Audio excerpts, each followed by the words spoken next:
I believe exploring Mars can help us to expand where we live and grow. This is crucial because we need to learn how to grow our own food in hostile environments like Mars. Everything we learn about growing food on Mars will help us learn how to grow food to survive in other parts of the galaxy. Going to Mars opens up new possibilities, like going to other planets, stars, other solar systems, and even other galaxies one day. Can you imagine all of the cool collaborations that will be made when people go to Mars to build cities and communities?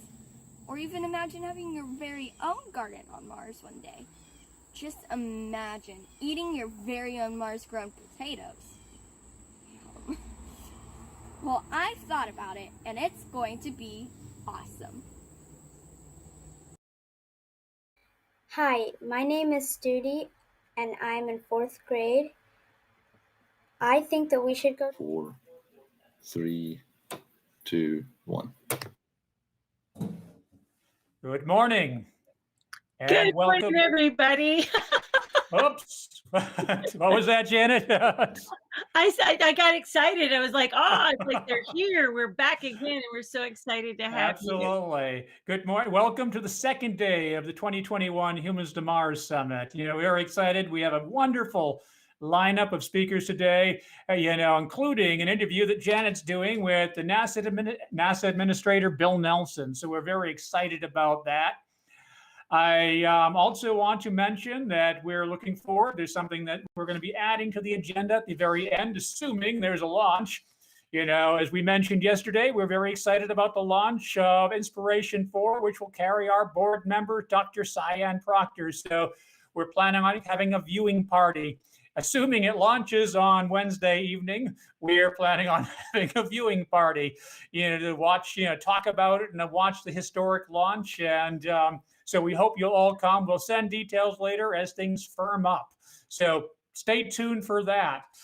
I also want to mention, as we mentioned yesterday, the 2022 Humans to Mars Summit will take place on May 17th through 19th, 2022, obviously, at the National Academy of Sciences building in Washington, D.C.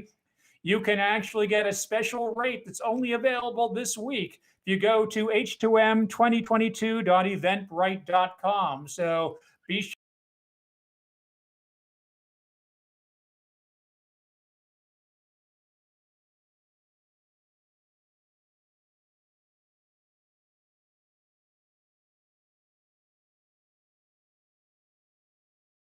Space Development Corporation, E360, MDA, Honeybee Robotics, Relativity Space, Qualtech, Colonize Mars, Two Planet Species, Tamer Space.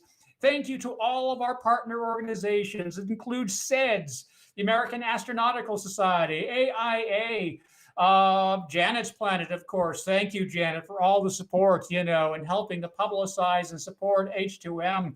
And Explore Mars, of course, the Planetary Society, Space.com, and many others we'll mention throughout this conference. So thank you. We couldn't do this without your help. So without further ado, the president of Explore Mars, Janet Ivey. I just want to say thanks to everyone who is tuning in. We are very hopeful that in May of 2022, we can all gather together in real time, the old analog way of being in the same place at the same time. We cannot wait for that, to see you in person. So we hope you'll put May 17th through 19th, 2022 on your calendar. Without further ado, I want to start our day off with this first panel of the day, where Aaron Shepard is going to be talking about how to build a space workforce by inspiring and motivating pre-professional and early professionals. Now, I got the wonderful opportunity to meet Aaron for the first time as Explore Mars had a fantastic day of celebrating the Perseverance Mars landing back in February. He is currently a space assembly robotics intern at NASA Langley. He's a robotics research assistant at Clemson University College of Engineering and Science. He also works R&D for several companies, and he is the founder and CEO of Cogito, a company dedicated to inspiring young people through STEM outreach. I've seen him in action. He was very gracious with his time for a couple of my astronaut academies, and we both met up in person in Hagerstown, Maryland, the last weekend in July. So in this conversation, Aaron's going to talk about what inspires him, and a lot about how his career path, got him to where he is. I love it when he describes how robots will eventually build human habitats on other planets. Aaron always says, I'd say we're within a 20-year range of having fully autonomous robot construction crew in space. That's what Aaron thinks is possible. I can't wait for you to have him moderate this amazing panel. Welcome, everybody, as we hear about how to inspire those of you who also want to work in the space industry.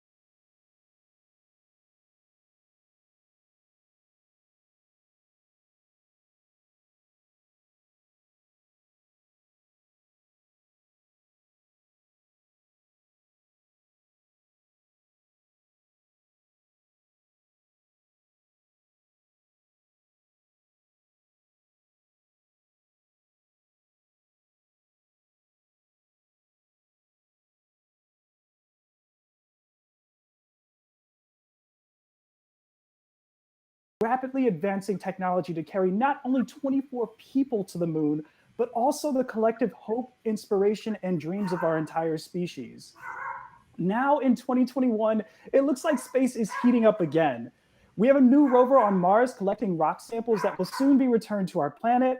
We have plans to go back to the moon and establish a long-term human presence.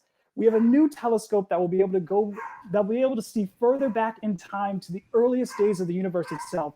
And we have the incredible achievements being made by members in the growing private space sector, including the upcoming Inspiration 4 launch. Ladies and gentlemen, I think it is safe to say that space is heating up again. And I would argue that if you ever wanted to become part of the space workforce, now is the perfect time to join. Today, I have the absolute pleasure of bringing you a diverse panel with members at various stages of their academic and professional careers, from high school to working space professional. Our panelists will share their insights on how to become a part of the growing space workforce. Before we begin, I would like to give each panelist the opportunity to introduce themselves. So starting with you, Anthony, go ahead and take a few minutes and let everybody know who you are, what you do, and your story. Yeah, of course. So, hi, everyone. My name is Anthony Razzo. I am a 22-year-old from Los Angeles, California. I attended the University of Redlands, and my story kind of begins there. So at the University of Redlands, we didn't have an engineering department. And I was interested in a lot of engineering-based things. So I liked planes, trains, fighter jets, and everything that basically moved. But we didn't really have a program that was suited for that. So what I ended up doing was founding a rocket propulsion laboratory there. I started with about 6 people in a classroom, and all we did was meet and talk about how rockets work. We didn't have $1 to our name, nothing. Over the years, I ended up growing that organization slightly, ever so slightly every year, with the ambitious project of building a rocket every year with a whole $0. But that never deterred me, and that never deterred the team. So eventually we became a chapter of SEDS. We came in contact with the Students for the Exploration and Development of Space. It's a national organization with chapters all across the country. They have some significant resources in the way of getting started, and kind of staying connected to the space community and finding ways to get that experience without necessarily breaking the bank or learning about new things that you may or may not be interested in the industry. From that, I mean, I was exposed to the satellite industry, to the flight test, culture. I mean, it really blew the doors open for space. And so I took my little team a little bit about halfway across the country to Phoenix, Arizona. I say halfway across the country, but it wasn't really that far. But we went to Phoenix, Arizona for SEDS' annual conference. And that was an experience that my team and I will never forget. It was our first conference. We finally got to meet other chapters from other schools. We got connected with industry professionals, and it really just kind of sparked, our place. Who we started to begin to find who we were as a team, as an organization. And then from there, I became involved with SEDS USA, the national structure of SEDS. I ended up running for the board of directors at that Space Vision, lost, but then came back a year and was elected to the board in November of 2020. And here we are now. I've been working with and for SEDS for the last however many months. And it's been an absolute ride getting to meet people from all over the industry, all over the world, and opening access to space for everybody. Wow. Everybody, wow. This is, and trust me, everyone on this panel is amazing. So you're going to hear me say wow a lot, because it's truly just an honor to be in the space with so many. Just the future of space is bright if you can gauge it from this very small sample. So our next panelist is one of my dear NASA buddies. We actually met at Langley. She's incredible, and I'm going to let her introduce herself. So go ahead, Andrea. I am Andrea Lloyd. I had slides, but I can do without. So, here they come. So a little about my as a total math and space geek. Like at 8 years old, visited NASA, fell in love. I wanted to be an astronaut, a marine biologist, or an English teacher. That was my goals growing up. And by the time I went to university, I went to Texas A&M University. And when I started with a math degree. I didn't know what science I wanted. I still loved the idea of being in science, maybe astronaut, maybe biology. All I knew is that the language of science is math. So I started there. Little did I know that by the end of my first semester, I would fail calculus and give up on that dream. And so then I was going through the list of majors, like which ones don't need more than calculus and don't require a foreign language.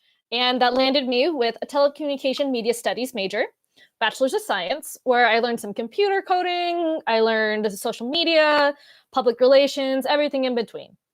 In the last year, so my junior year of college, we had a visitor who came and gave a presentation about NASA and what a public affairs officer was. And everything just kind of aligned in the universe in that moment. Oh, I can still do science. I can still be a part of it. I was so excited. And after that, I just ran with it. I worked with the aerospace engineering department at A&M, being a student worker, trying to get some experience there. Worked a little bit with a rocket propulsion team, trying to do their social media there. And after I graduated, I ended up going to NASA Langley for an internship where I met Aaron. And I had a blast at my internship. It was amazing. I learned so many different things. I worked with so many people. I was used to being the only communications person on a team. So I went from being the communications person to being a part of a wonderful team of communications and what that feels like. And from there, I didn't know what I wanted to do yet. I knew I wanted to be in space and I wanted to do science. And so I started my master's program. And I applied to a lot of different ones, and I landed at the University of Texas. It wasn't my first choice. It wasn't my third choice, but it's where I ended up needing to be. I worked with an amazing professor, and my thesis was about public relations with NASA over the past, 60 years, and how it's changed over time, what that looks like, things like that. And after I graduated this past spring, I am now a science communicator for the Landsat program with the USGS. Next slide, if we can. And so my big spiel that I always tell people is anything that advances science is science. It could be political, talking to policy, things like that. It can be sitting in the lab. It could be writing the tweet that tells everyone about what the guy in the lab is doing. This book by Bruno Latour that I read in undergrad changed my view, changed my life. And basically, you can just summarize it as anything that works towards the advancement of science is, in fact, science. Next slide. And so you have this picture of me when I was 10, and I could never dream of being able to use my English skills and my love for science in the same place. And oh no, over a decade later, that's so many years, Aaron. Over a decade later, here I am on this Space Young Professionals panel where I get to talk to all of you about how you don't have to just be an engineer, just be a STEM major. You could be a lawyer, you could be a chef. There's so many places to go with STEM, and there's so many different ways to be in the industry. So that's my speech. Yes. Oh my God. Yeah. First of all, we're getting old up there, but we're no longer the youngest people in the room, but that's okay. But I am going to transition to the youngest member of our panel, who is doing things as a teenager that I would only dream of. Most teenagers, sit around and play Halo or Zelda or whatever, but Owen has done some pretty incredible things. So go ahead, take the stage, Owen, and tell the audience who you are, what you do, and a little bit about your journey. Hi, I'm Owen Welch. I'm a senior in high school currently, and don't get me wrong, I do play my fair share of Halo and Zelda in my free time. But I'm also just in love with space and science and math, and I've just been enjoying where that's been taking me for the past 4-ish years now. So my story really started when I was in the 8th grade, and I attended the White School. And at that school, we were basically taught that if children aren't told that they can't do something, they'll never know that they can't. So we were building satellites and attending space settlement conferences and doing these amazing things at such a young age. And from there, it just propelled me to do even more and more and more. So as a 13-year-old, I launched a CUBE satellite called the WISAT, where we studied extremophile bacteria in the environment of space, which was amazing once I figured out what extremophile bacteria were, because I had no idea. I was an 8th grader. But I learned more, and I started to just build up my career with amazing people around me. From there, I've attended space advocacy meetings and called on Congress. One of my current projects right now is a lunar rover that we are hoping to launch in the next couple years to test lunar dust mitigation. And my biggest takeaway from all of this is just finding the right people to be around and having the right support system with you to work with like-minded people and do amazing things that you don't know you can't yet. All right, man. Well, we're gonna have to link up. We'll trade gamer tags, and because Definitely. Oh man. And the last member of the panel that I'm going to introduce, and certainly not the least, is a dear friend of mine. We actually worked on the Mars generation together. We did a panel at this conference a few years ago, and she is incredible. She is a graduate student at Cornell. She has her own startup. She sent things to the International Space Station. Let me stop talking. I'm going to let you do the talking. Morgan. Thank you, Aaron. Hi, everyone. I'm Morgan. Like Aaron said, I'm currently a PhD candidate in soil and crop sciences at Cornell University. And interesting enough, I also have a NASA Langley connection. I did a mentorship there in my high school years because I'm originally from that area of Virginia. So it's great to see other NASA Langley connections as well, because I just love it there. Next slide, please. So back in 2016, I founded my company, Deep Space Ecology. Was an interesting time because I actually founded the company attending my first Humans to Mars conference in 2016. So it's kind of serendipity and full circle how I'm back at this point. And it was really at Humans to Mars where I realized there was this niche that wasn't being filled in the realm of space agriculture and talking about sustainability and resiliency when it comes to how we would develop an agricultural food secure system in space. But even before the founding of Deep, next slide, please. I was performing research in space agriculture, and pretty much this research was what helped influence the creation of deep space ecology. So I did my undergraduate years at Duke University down in Durham, North Carolina. And during that time, I was trying to figure out a way to connect environmental science and space exploration together because I've always been a very outdoorsy person. I've always asked questions about how ecosystems work, very interested in why soils are different colors, why a plant can grow out of cement, et cetera, et cetera. So I very much was interested in ecosystems, and then the space exploration side being in an area that had NASA Langley. My father did his master's with space research and physics. So I had these influences growing up as well and these passions, but I didn't really know how to connect the two together.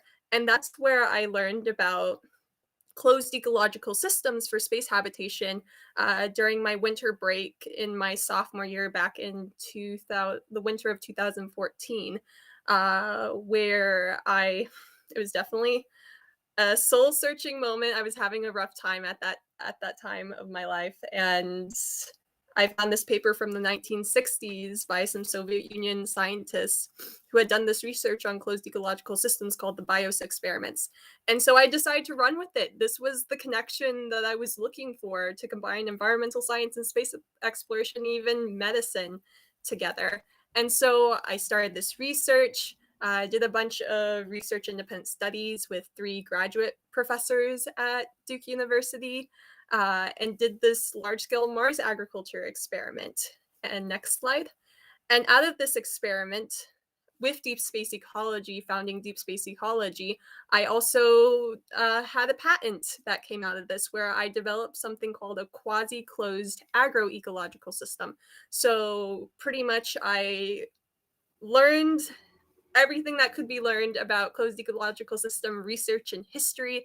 And I started bringing in ecological theories and principles and the environmental science that I was learning and the biology that I was learning, and designed this new model for how to solve some of the challenges that we had been seeing in these systems throughout the last 50, 60 years. And so, next slide. With this knowledge that I was developing, with this experiment that I performed, and with the founding of my company, Deep Space Ecology started working on solving food security issues in the deep spaces of Earth, the Moon, Mars, and beyond, doing designs like this to show what could potentially be possible if we really work on the science, if we really work on the research and development, to better understand how to develop ecological systems. Next slide. And so these are just a few cool pictures of those early years of deep space ecology and what I was thinking and visualizing and what I was driving my science towards. Next slide.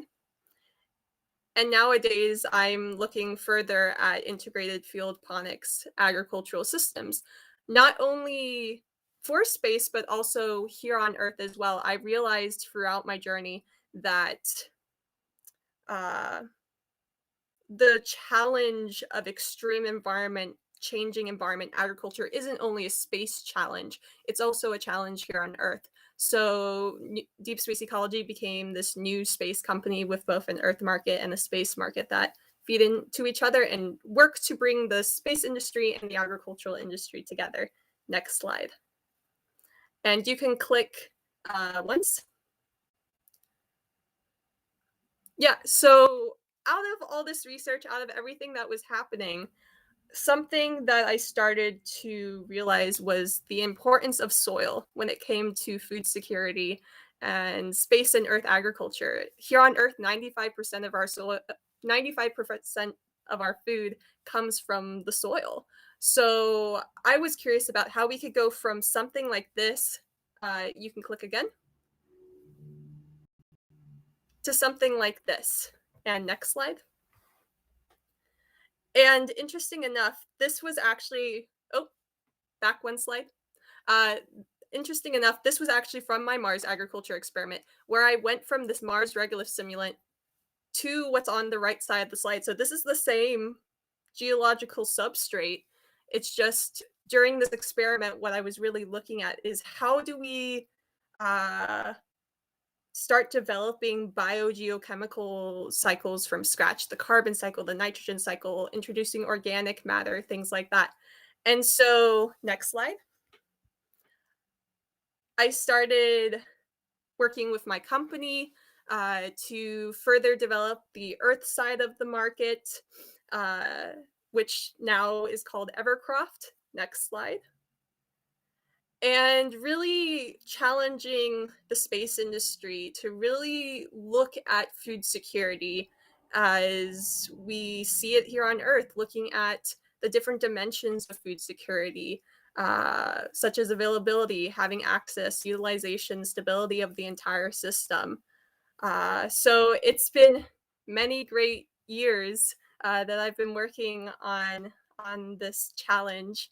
And it led to me, next slide, eventually coming to Cornell University for my PhD in soil and crop sciences. Because like I said, I realized how important soil science is to developing field-based agricultural systems here on Earth and in space. And so I really wanted to explore this a bit further. Next slide. And so my research here at Cornell specifically looks at bacterial adhesive mechanisms and organomineral interactions in soil aggregates and their effects on soil organic carbon persistence under Earth gravity and microgravity. And that's a lot. I can definitely break that down at some point, but we don't have enough time. So next slide. So with my research, I've actually sent the first natural earth soils as well as biochar growth media into space. Next slide. So you can see some of the pictures from October of last year where we sent the Soil Health in Space experiment up to the International Space Station. And you can see astronaut Kate Rubin there with one of our samples. So that was really cool. Next slide. And just with something this big, it requires a lot of contribution, a lot of collaborators. So there's a lot that happens behind the scenes with experiments and with building a company, building a career in whatever you may do. Next slide. And then Erin mentioned that I sent something to space recently, and I did. In 2019, I was awarded the Ken Susan Memorial Spaceflight Student Competition Award, and then things happened over the last year and everything got delayed. And then finally, this last month in August, I was able to send more soil into space via a parabolic flight with Blue Origin. So that was really rewarding and is a great compliment to the International Space Station experiment. And I'm hoping to generate a paper out of this so everyone can read about the data and conclusions that I'm drawing from this. Next slide. And then finally, I share all of this journey, everything I go through with the science, with the business, all of that on my social media. So I do a lot of science communication as well. And I'm done. So thank you very much. Yes. Oh my God. Thank you. I am low-key jealous because you've launched something to the International Space Station. Like an astronaut has touched something that you have worked on. That is like mind-blowing to me. So one of the things that I think draws so many of us to spaceflight is that it requires every ounce of human ingenuity that we can give. I mean, think about the story of Apollo 13. A team of some of the brightest minds in the world literally had to figure out how to make a square peg fit into a round hole in order to bring our astronauts home. I think it's safe to say that if you want to work in space, you have to learn how to make a little or how to make a lot with a little. And as you're about to hear from our panelists, they've had to create their own conventional paths to bring them closer to their dreams of working in the space industry. So, Owen, I'm going to start with you because as a high school student, you've done things that are truly extraordinary. And if my research is correct, you have actually helped launch a satellite in space before you were old enough to drive a car. How important do you think it is, especially for our younger audience members, to learn to try new things in pursuit of their dreams? Honestly, I think that is probably the most important step that you can take because, like I said during my introduction, not knowing that you can't do something pretty much means that you can. So taking these steps to try and do all of these new things and just attacking problems that you think are interesting is massive in developing your dreams and doing great things. And just sorry, but just doing things and trying and failing and learning from those mistakes and then continuing to try over and over again until you do get it right is just honestly the only way that I know how to solve these problems and to continue to propel myself down the path that I want to take. So it's honestly like riding the bike. You're not going to know how to do it innately. It's not a human thing, the same way launching something to space isn't a human thing. We don't evolve to know how to do that. But like riding the bike, if you keep trying and falling and trying and falling, eventually you're going to stabilize yourself and you're going to know how to ride that bike. So as a young child with all the potential in the world and all of these great things in your future to attain, just continuing to try is the only the only method of attack that I know to achieve your dreams. Wow. And so in that, so one thing that I did is I went and I watched your TEDx talk.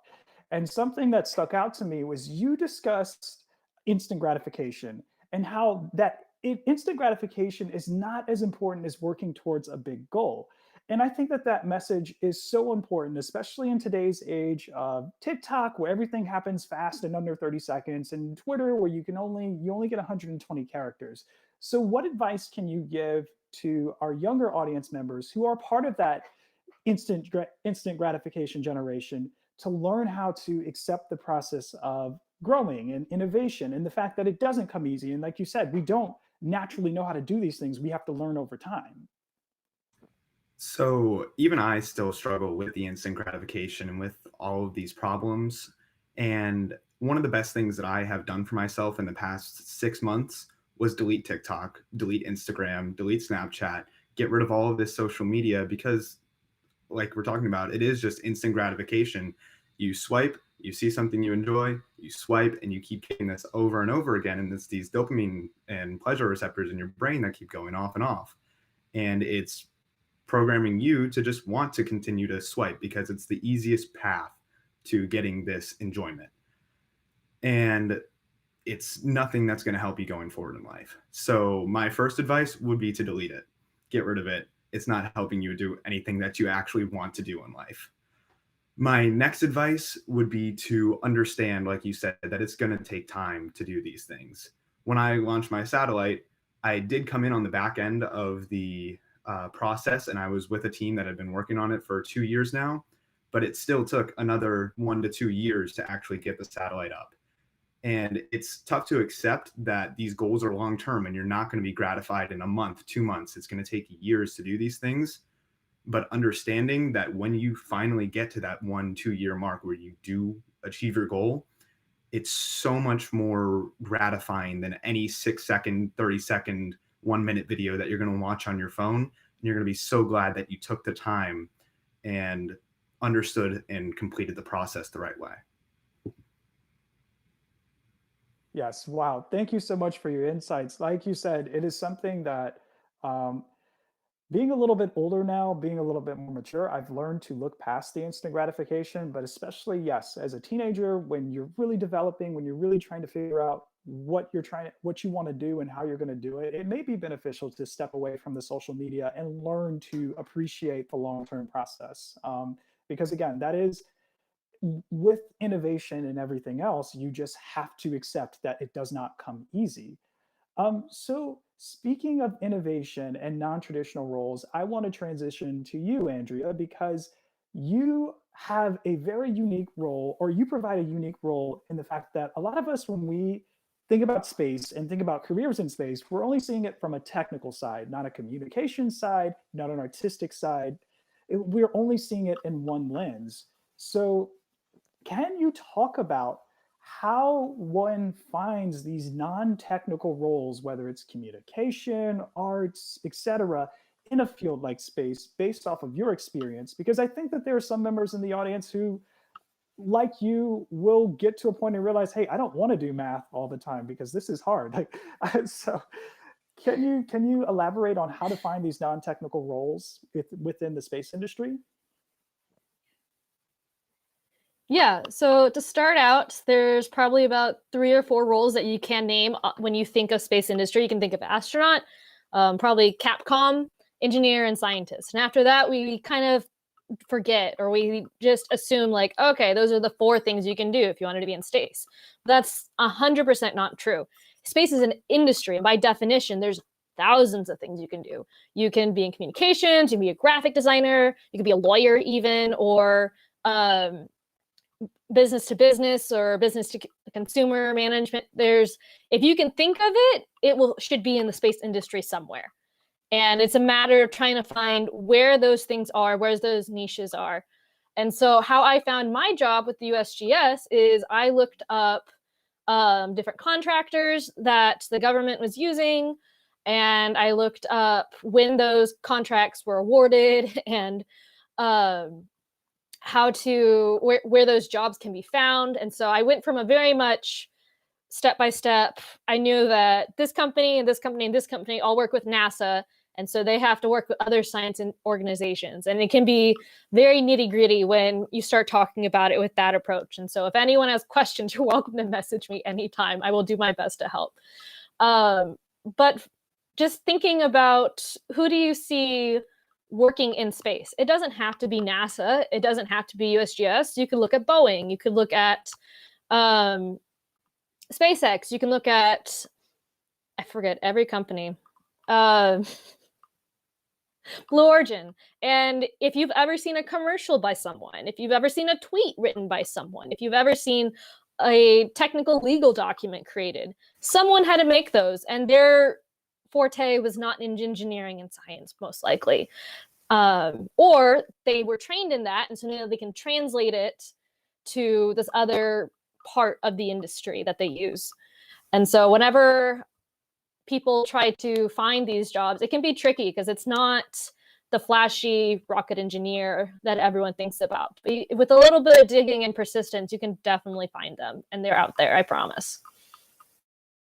So actually, in your response, you answered the next question that I had for you, which was talking about what other places can you look besides NASA. You mentioned Boeing, you mentioned your position with the USGS, you were talking about any other big contractors, SpaceX. So now I'm going to flip the script and ask you a little something different. As a communications major, what do you think was your most valuable experience in communicating space? Like, what's the one thing that you wrote about, tweeted about, that just made you go, wow, space is awesome, and I want other people to know that too? Only one? You're limiting me to only one, Aaron? I'm afraid so. We gotta keep the schedule going. I feel like you only know this because, or you only chose this question because you know it's about you. My favorite thing I have ever written, it blew up on Twitter, was about the space robots, the soft robots. And so when I wrote the story, it was about Aaron and some other people on his team working with these non-metal soft robots. And I went to my editor and said, like, hey, am I allowed to reference the Marvel Universe? Like, can I talk about Doc Ock from Into the Spider-Verse to explain how this all works? And she's like, I don't see why not. Like, it will be fine. No one's going to sue NASA. And so it was amazing to see I wrote that story, and then my spring internship actually ended. And so the week after my internship ended, the main NASA account picked it up and shared it. And so then from there, it blew up and went everywhere.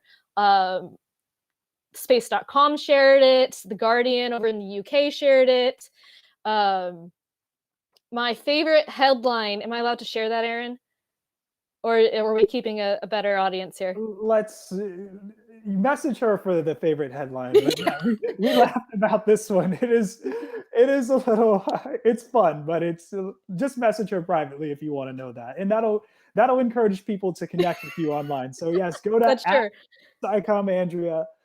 If you want to know the favorite headline that is not G-rated, that someone shared about space robots, it was very funny to see, like, wow, that it's so interesting how people connect and they take something that you wrote and change it just a little bit to make it something they wrote, but all the science is still accurate.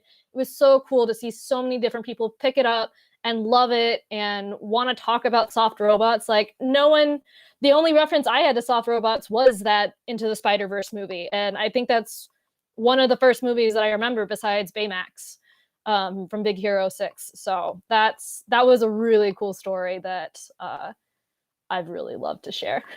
Yeah, and I think you're hitting on something too, and I think it's beneficial for all of the audience members who want to advocate publicly for space, whether personally or professionally as a science communicator, is finding these cultural references that make space relevant. So you can say, oh yeah, NASA's working on these cool robots, and people will be like, oh yeah, sweet. But when you say NASA's working on these robots and it's very similar to this character from the MCU, now you've created a frame of reference, and everybody can latch onto the idea, and it helps make it all relatable, which again is the goal as a science communicator.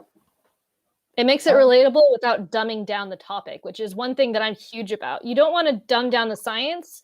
You just want to bring the science to the table and say, hey, this is how it works. Where's your frame of reference? Let's build from that. And so that's how I approach science communication. And that's what my goals are always whenever I try to do communication in anything. Yes, so for the aspiring science communicators out there, take note and please connect with Andrea. Like, she is world class at what she does, truly. I've seen it myself. I can vouch for it 100%.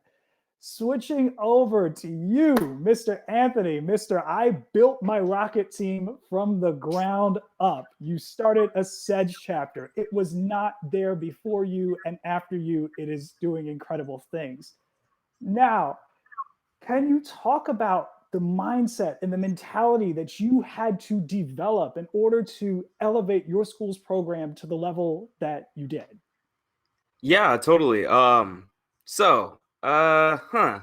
is an interesting question. It's probably one of my favorite questions. Okay, check it out. Here's the deal. When you're facing some dire circumstances like that, okay, so you have a goal, right? Say, let's use this exactly as an example, right? I'm sitting there, right? And I'm like, I see the University of Southern California, right? They're the first student program to pass the Kármán line, access to all types of resources, huge partner with a lot of industry like leaders. So like, I know that they have sponsors from Lockheed Martin, Boeing, all the big defense contractors and agencies. And here we are with diddly squat, right? But it didn't matter, even though I'm sitting here with nothing, I said, okay, that's the target. That's the goal. I'll give these folks 15. I'll give myself whatever time I have here, and I will get as close as humanly possible, right? And that's nuts, right? Like, to think, okay, I'm gonna do all this in like 4 years? Crazy, right? Not gonna actually happen. But every day you wake up and that's it. That's what you're doing, right? That's what's going on. There's no compromise. There's no maybe I'll let somebody else. No, you do it. You get it done, right? And the problem with that, right, is that you can get tired, you can get fatigued, And that's okay. That's natural. That's supposed to happen, right? You know, you're going to get deterred. I mean, I can't remember how many times I went to my university, predominantly white institution, little black kid going up, hey, can I have a couple $100 for rockets? And they told me, why don't you have a bake sale? And then that radicalizes you. And then it becomes a different ball game. Now it's, okay, I'm gunning for you. Now I'm coming after you. And so it became kind of this mentality like sports, like any other professional athlete, right? You come with it. I came with it like Kobe Bryant, day in and day out. You know, I was always the first one there and the last one to leave, because that's what it takes, man. That's what it takes in order to do the things that you really want to do. If you have some crazy dream, and even you know in the back of your mind that you're like, there ain't no way, man. This is like, this one's nuts, right? You ever have those ideas where you're just like, I don't know about this one, man, right? It's those ones where, okay, let me go Mamba. Let me go Mamba mode, because there is no other compromise. There is no other backup. There is only the objective, right? And so, end of the day, I'm either getting to that objective or I'm not. And I'd rather be getting to it than not, right? And the only way that you're not going to be getting to that objective is if you don't try. You know, it may seem like, oh yeah, I'm putting up 60 games a night. It's not like that. You know, it's very small things, but it's doing them all with that intensity, with that dedication. You know, whether that's just, you know, sending an email, sending a thank you email to somebody who maybe spoke at your university, right? It's all just about the way you approach the game. And so that mentality, to answer that question, is essentially Mamba mode. There's no compromise. There's no going back. You just hit it, and you hit it hard every single time. Wow. Okay. Like, dude, if this were 300 and we were geared up, I would like charge into a wall after hearing that. So what advice do you have for the audience members? I think you touched on this. Is there anything else you would like to impart to the audience who may be in a situation like you, where you don't have the USC money and you've got a piece of string and a paperclip and you need to launch that past the Kármán line? Like, what advice do you give to students who are facing that situation, or what additional advice can you give? Well, if you're trying to launch a piece of string and a paper clip that's past the Kármán line, make sure you have a strong enough motor. I'm just playing. But get connected. Get connected is like first and foremost, I would say. Like, start making friends. Start kind of like getting to know who's who. Pay attention to the industry, right? Start making friends at other universities. And one of the best ways to do that is through SEDS. Shameless plug. Sorry, not sorry. Been here for like 40 years. Please, you know, if you want to get those space resources, hit us up. But really do get connected, right? And I heard Owen say, like, get rid of social media. And I would say at this point, when you get to that point in your journey, bring it back, because that's when you need to like look at Twitter. You need to be looking at, you know, who's doing what. So a lot of what I did was Twitter, right? Like, I just kind of stayed on Twitter a lot, and that's how I found SEDS. I probably wouldn't have found SEDS without Twitter, right? So on the other hand is that you can use these apps and these social media experiences to gain those connections, right? And then you monitor, you see what everybody's up to, right? You kind of just check, oh, okay, Tori Bruno is doing XYZ over at ULA. Elon is out in Texas doing XYZ. And then you start to kind of follow the engineers themselves. And you're like, oh, this is what this guy's working on. I kind of like that. Or like you find out, hey, Andrea's doing science communication over at NASA. That seems really cool. I kind of want to do that, right? Like, so you start to you build this little network of the space industry in your head, and you kind of begin to navigate it, and you gravitate towards whatever it is that you find interesting. I found a lot of stuff interesting. So I went one way, I went like defense way, and then I came back, and then I went human exploration, and then robotic exploration, and then I came back to the middle, and now I'm like SEDS, and I'm like, gosh, I don't know what to do next, but it's all viable. It's all viable. So that's it. Oh, Basically, man. just stay connected. Oh man, yes, good message. Good message. I love it. Morgan, now, one thing that I find so fascinating about your story is that your work is truly novel and you are operating on the bleeding edge of human knowledge, which I imagine is difficult because you're asking questions that don't have answers on Google. Like you can't find it on the first page and you ain't gonna find it on the second or the third page. How do you manage to keep innovating in your path despite being one of the few people in the world that's actually walking it? Yeah, that's the question, really. So definitely in those early years when I was an undergraduate, finding mentors became very important. And the mentors that I ended up finding were 3 graduate professors at Duke who were working in like systems ecology and biology and soil science and had never done space research before. But when I cold emailed them, because especially as an undergraduate where you don't have this network that a lot of space industry professionals have later on in their career, cold emailing, cold calling becomes a skill unto itself.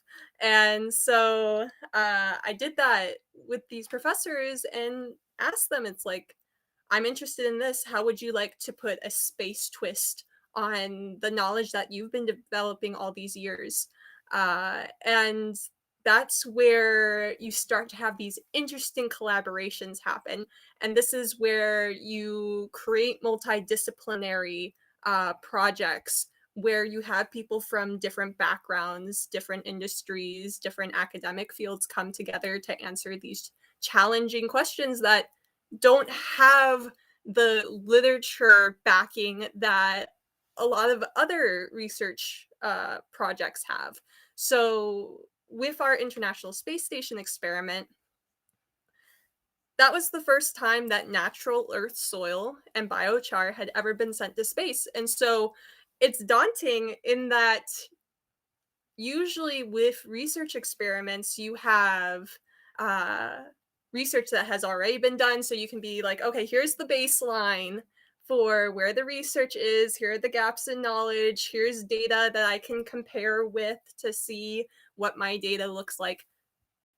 In my case, some of that doesn't exist yet. So my paper that comes out of this is going to have some of those first details about certain gravity mechanisms for bacteria, for soil system dynamics, things like that. And so it's definitely, it brings on imposter syndrome. It brings on, there have been tears, stress, anxiety inducing tears, especially as well when you're doing space research and doing some of the first space research, when you make that mistake and you're like, oh, I should have known better, and now I can't go back because it cost me over $100,000 to send some soil samples into space, and you just can't repeat that easily. So you kind of have to, just like Anthony was saying, kind of just go at it and hit the ground running in these situations. And it's good to like accept that you made mistakes and that you're learning and that you're on this cutting edge and that you're one of the first people really exploring this area. But realizing that failures, mistakes are an opportunity to begin again with more knowledge than you had before. Failure is an opportunity. And now that I have this knowledge, now that I've had these experiences, I can develop better research. I can develop more thorough research. I can help other students who are interested in this field, as well as other like tenured researchers who are starting to come into this space side of their research with methodology development, because I've made the mistakes or I've made the successes for these different things, and now I can share this knowledge. And that's something that I think is very important and not really done in academia a lot, is being open with and sharing knowledge, having open access to these things. It can be very competitive, especially when you're on the cutting edge, because you want to be like the first one to publish, or you want to be the first author on research papers. But ultimately,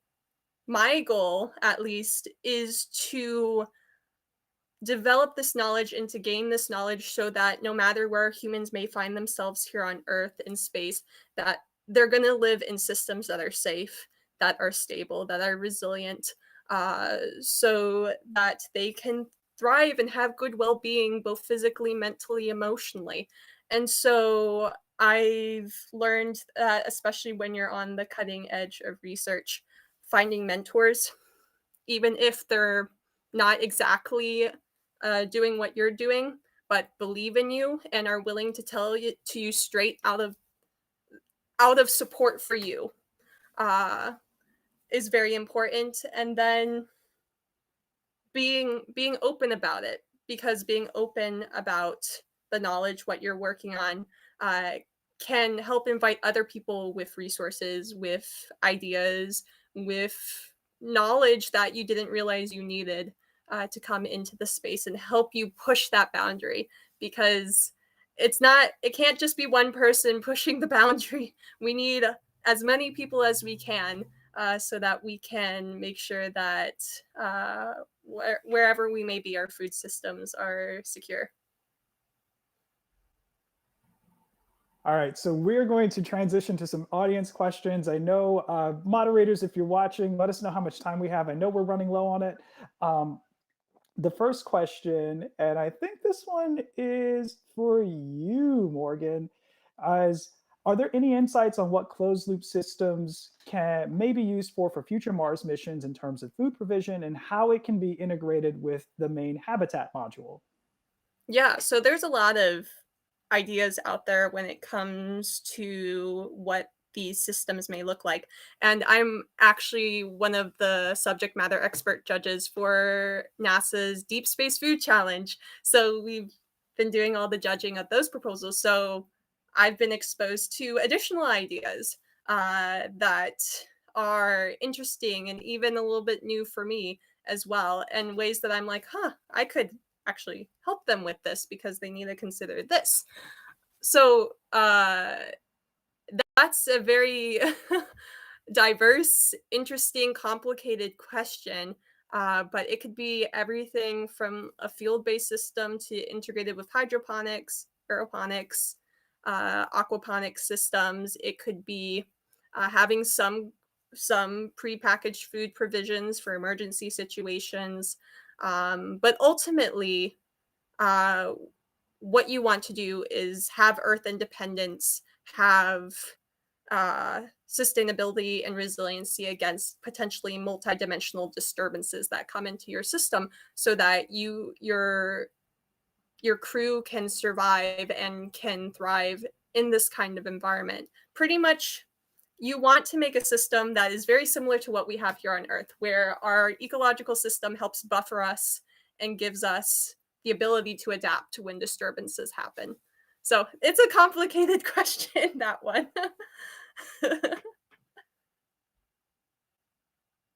Okay, next question. And let's see. This one, actually, I'm going to ask this most recent one that came in. When is a good time to seek an internship at NASA, college or high school? Andrea, I think you may be the expert for this one. All right. The answer is yes. So whenever you're ready to apply, go for it. I applied after I graduated from my undergrad, and then again while I was in graduate school. But I was working with someone who was a high schooler, and they were amazing and had passion, and they were really good at the skills they had. They were working with communications. It wasn't as specialized as mine was, because I was already working towards a degree, but they were already getting experience in the space industry and being exposed to things beyond STEM. I know there was someone else who got involved and realized, oh, I can do STEM, or I can do STEM communications, or whatever it is. So get the exposure you need. There's no early time to apply. You can, as long as you're, I want to say you have to be 18 and in high school, go for it. Start applying. Okay, and probably the last question that we'll get to, this has been an amazing panel, and this is for anyone who wants to take it. How do you perceive that your respective generations are to, how do you perceive your respective generations are to the real exploration or space exploration and sciences? So I think the question is, how open do we think our generation is to continuing space exploration and science and pushing the limits of human knowledge that way? And we have like a minute, so guys, please feel free to answer quickly. All right, I'll take it real quick. I think that my generation is kind of divided. I think that there is a group of people who are very open and very interested in space, and then there's people who have no idea what's going on. And I think that's because of divides in social media, where you have people who are in love with Elon Musk and all that he does, and then people who just don't even understand the future missions and what we're trying to do, and that we're even trying to go to Mars. So I think that there really is a divide, at least from my perspective, in space travel and knowledge with it. Okay, and I think if we've got one more, we've got like a little bit of time left, so if anyone wants to jump in, please feel free to go ahead.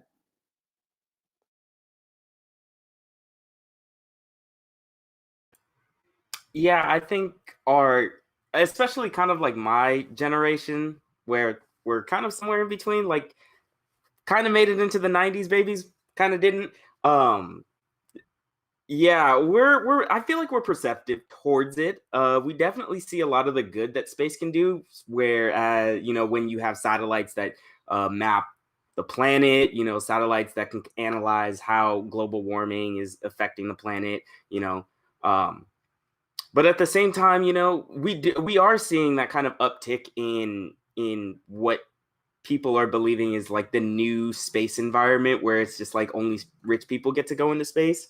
And that's becoming kind of a prevalent issue, I would say. A lot of people are like, oh, space is only for the rich. When it's just going to take people like Andrea, like Morgan, like Owen, and like you, Aaron, where we just need to show the world a little bit more that space is being used every day for very, very practical and very, very important reasons. If I can run with this, is that okay, Aaron? Yes, we just got permission from the mods to go a little bit longer. So I think I have lots of thoughts on this. And part of this was like in my thesis of why we go to space and what's important about it. But I think what my perspective is right now is that we need to bring space to Earth. And that one thing that I do with my current job at the USGS is we create free and available data products so scientists can use remote sensing satellites to do whatever they need to. Ecologists, biologists, all sorts of people who aren't usually space related. Borkin probably understands Landsat. Right to your home laptop. And so you don't need to go find a giant supercomputer. You can just work with what you have right at home. One thing that I've learned recently is that you can, like, I as a non-scientist can go download an image of my house from space from this free government satellite. Like, how cool is that? We need to talk about how we can bring space to Earth. And Morgan's presentations about how it relates to Earth and space, they're doing a beautiful job explaining all of that. And I think as we bring space to Earth, we can also bring Earth to space. Yeah, on that topic, if I may, real quick, I think it is really important to show people that there are applications of space, like Anthony was saying, and like all of you were saying, and even the project that Morgan is working on, just showing people, because the biggest argument that I hear for not going to space is, oh, we have too many problems here on Earth that we need to solve first, when they don't realize that going to space does solve so many of our problems here on Earth, whether it's water filters, food sources, or communication, just finding ways, phones, exactly, communication, just understanding that so much of what we do in going to space is going to help us here on Earth. And I think that would be the best way to truly galvanize our nation behind the space industry and show them that it is important to go. And there's so many basic things that we use, like predicting weather 3 days out, or sorry, more than 3 days out, or how there's a hurricane hitting right now. We have the reason the National Hurricane Center was created was to predict hurricanes for launches in the 1960s. So there's so many different applications that space brings to Earth. We just never think about it because all we think is a boot on the moon in the 1960s. Right. And even then, even if you take the 1960s as an example, in the Cold War, right, and how space has evolved beyond that realm of kind of using space in wartime, one of the biggest things we can do is we can use task reconnaissance satellites to check on humanitarian crises. That's one of the biggest things we do with satellites. So we use satellites to save lives in instances. Yeah, I think ultimately what we're all saying here is communication of the connections is vital, and showing how if we solve this problem in space, it also solves this problem on Earth and vice versa, and how it all comes together. Because we focus on the flashy, the in the moment things, or like the person, Elon Musk or Jeff Bezos, and it's like, how many people in the public actually understand the missions, actually understand the process that happens with the actual people who work in the company, and not just who Jeff Bezos is. So it's really how we communicate, how we bring forward the story, how we bring forward these connections, and how we all benefit from them. So ultimately, we need to work on our communication. And that's what we're all doing here right now. We're working on our communication by spreading this information. Yes. Now, thank you so much to each of our panelists for sharing your insights on not just how to not just how to become a young space professional, but how to promote space to the next generation. This conversation, we would love to keep it going, but unfortunately we have to wrap it up. And with that, everybody has their social medias except for Owen, because he doesn't believe in social media. Yeah, I'll take a shot at you. But please feel free to connect to our panelists. Please feel free to reach out to Explore Mars for our contact information, and we'll be happy to talk to you in the future. Thank you so much. Guys, go out there and inspire and do great things in space. We're on it.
Good morning, everyone. It is my privilege and pleasure to introduce you to Senator Nelson, Administrator of NASA.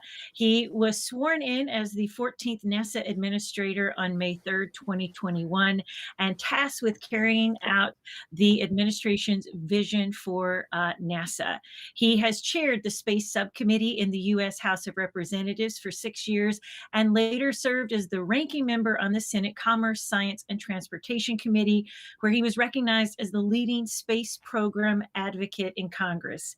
During his time in Congress, Administrator Nelson has been a strong advocate for NASA's Earth science programs and authored numerous pieces of legislation to combat and mitigate the effects of climate change. Senator Nelson was also a vocal proponent for STEM career training and education programs to create and fill the jobs of the future.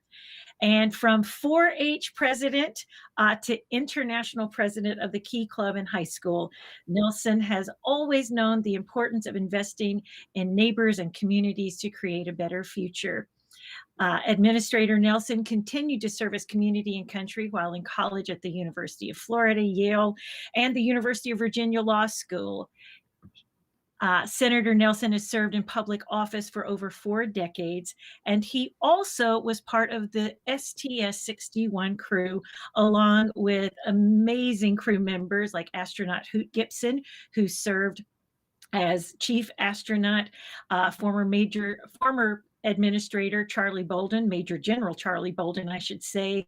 And also he served alongside astronaut Frank Chang Diaz, who's currently working on a plasma rocket who could get us to Mars in just a month. So among some very, very special people and crew, he is committed to the vision of space exploration. And we are so very delighted you're here today. Welcome, Senator Bill Nelson, Administrator of NASA. Good morning, Janet. And when you mention my crewmates, it just brings a smile to my lips because these guys were just such accomplished, wonderful human beings, each of whom had such a sense of humor that it was just an extraordinarily enjoyable time as we trained together and then flew together. Well, we're going to talk about the fact that we're going back to the moon and then we're going to Mars.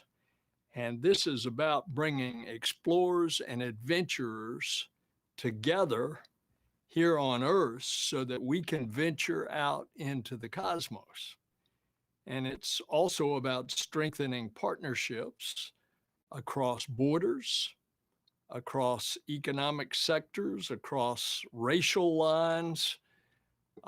This is an inclusive overall opportunity for us to do new things in an inclusive way and to have extraordinary scientific discovery. And as a result of that discovery, innovation. But Mars is going to require all of us to work together, government, industry, international partners, the public, everybody. And despite the COVID difficulties, it's still been a very exciting year for NASA. We had, of course, everybody on the edge of their seat as Perseverance endured 7 minutes of terror, that successful landing. As the president put it, with science, hope, and vision, there's not a thing that we can't do as a country. And of course, he's right. And since then, we've created, believe it or not, we have created oxygen on Mars. We've seen that little helicopter defeat the odds well beyond its planned lifespan. And it's now not just a tech demo, it's a scout for the rover Perseverance. And most recently, NASA's Perseverance captured, sealed, and stored the first core sample ever drilled on another planet. NASA and the European Space Agency plan to return the rover's sample tubes to Earth for closer study. We expect jaw-dropping discoveries, including exploration into the question of whether life once existed on Mars. And so that core sample that has now been processed and packaged, eventually it will return to Earth, and it's going to start to unlock the secrets of Mars in ways that we haven't been able to. This is a momentous achievement. It reflects our nation's never-ending commitment to discovery and innovation and exploration. And so I'm quite excited about when we put humans, and those humans walk on this far distant planet. But for us to go onward to Mars, we need to first go back to the moon. Now, Artemis 1, which is the first uncrewed mission, it will launch from Kennedy at the end of this year. That's how close we are. This space launch system, which is the name of the rocket, it'll be the most powerful we've ever had. And it'll have 8.8 million pounds of thrust at liftoff. It's going to last 4 to 6 weeks, traveling to distances that no human-rated spacecraft has ever been. And next year, we're going to usher in a new era of global science and exploration when we kick off a series of commercial moon deliveries. America needs a long-term presence on and around the moon, both robotic and human. And it's how we will develop the experience and capabilities to push out then further into the heavens. It's how we will eventually send the first astronauts to Mars by the preparation that we do on the moon. And there's a lot of work to be done. What kind of food will we need? Do we have the propulsion systems we need to go to Mars? Is the technology there for surface power? These are some of the questions that we've got to answer. As we build up our capabilities at the moon over time, we are working to send humans to Mars late in the decade of the 2030s. Today, humanity is closer than ever to those footprints being on Mars. It's not science fiction. It's real. NASA has a history of setting ambitious goals and then accomplishing them. And the proof is going to be over the next couple of decades. Mars is the next giant leap for humanity. Thank you for letting me share these ideas, and I'd love to have some questions. Well, questions we do have. And again, when I hear all that hope and science and exploration and destination, let me ask you this, because I can tell, it's like, what better person to be in this position as administrator than a former astronaut, and to have had that overview look down on our beautiful blue ball. But you've got a great heart for students. We've got a ton listening today. What would you tell them? Where do you want them to engage, or how can they be part of this great thing that we're going to see happen in the next 20 or 30 years? Well, I want you to listen to my words, students. I was a part at the end of the Apollo generation. And what happened there was it revolutionized our life here on Earth. First of all, it inspired generations to want to get into science and technology and engineering and mathematics. And we saw the ripple effects on our society, indeed on the globe, as a result of that, with all the new technology that was accelerated in development that affect our very daily lives here. Now, you students are going to be part of the Artemis generation, back to the moon and on to Mars. And that's going to mean all kinds of new technology, new ways of doing things, new ways of thinking about solving problems, the use of artificial intelligence.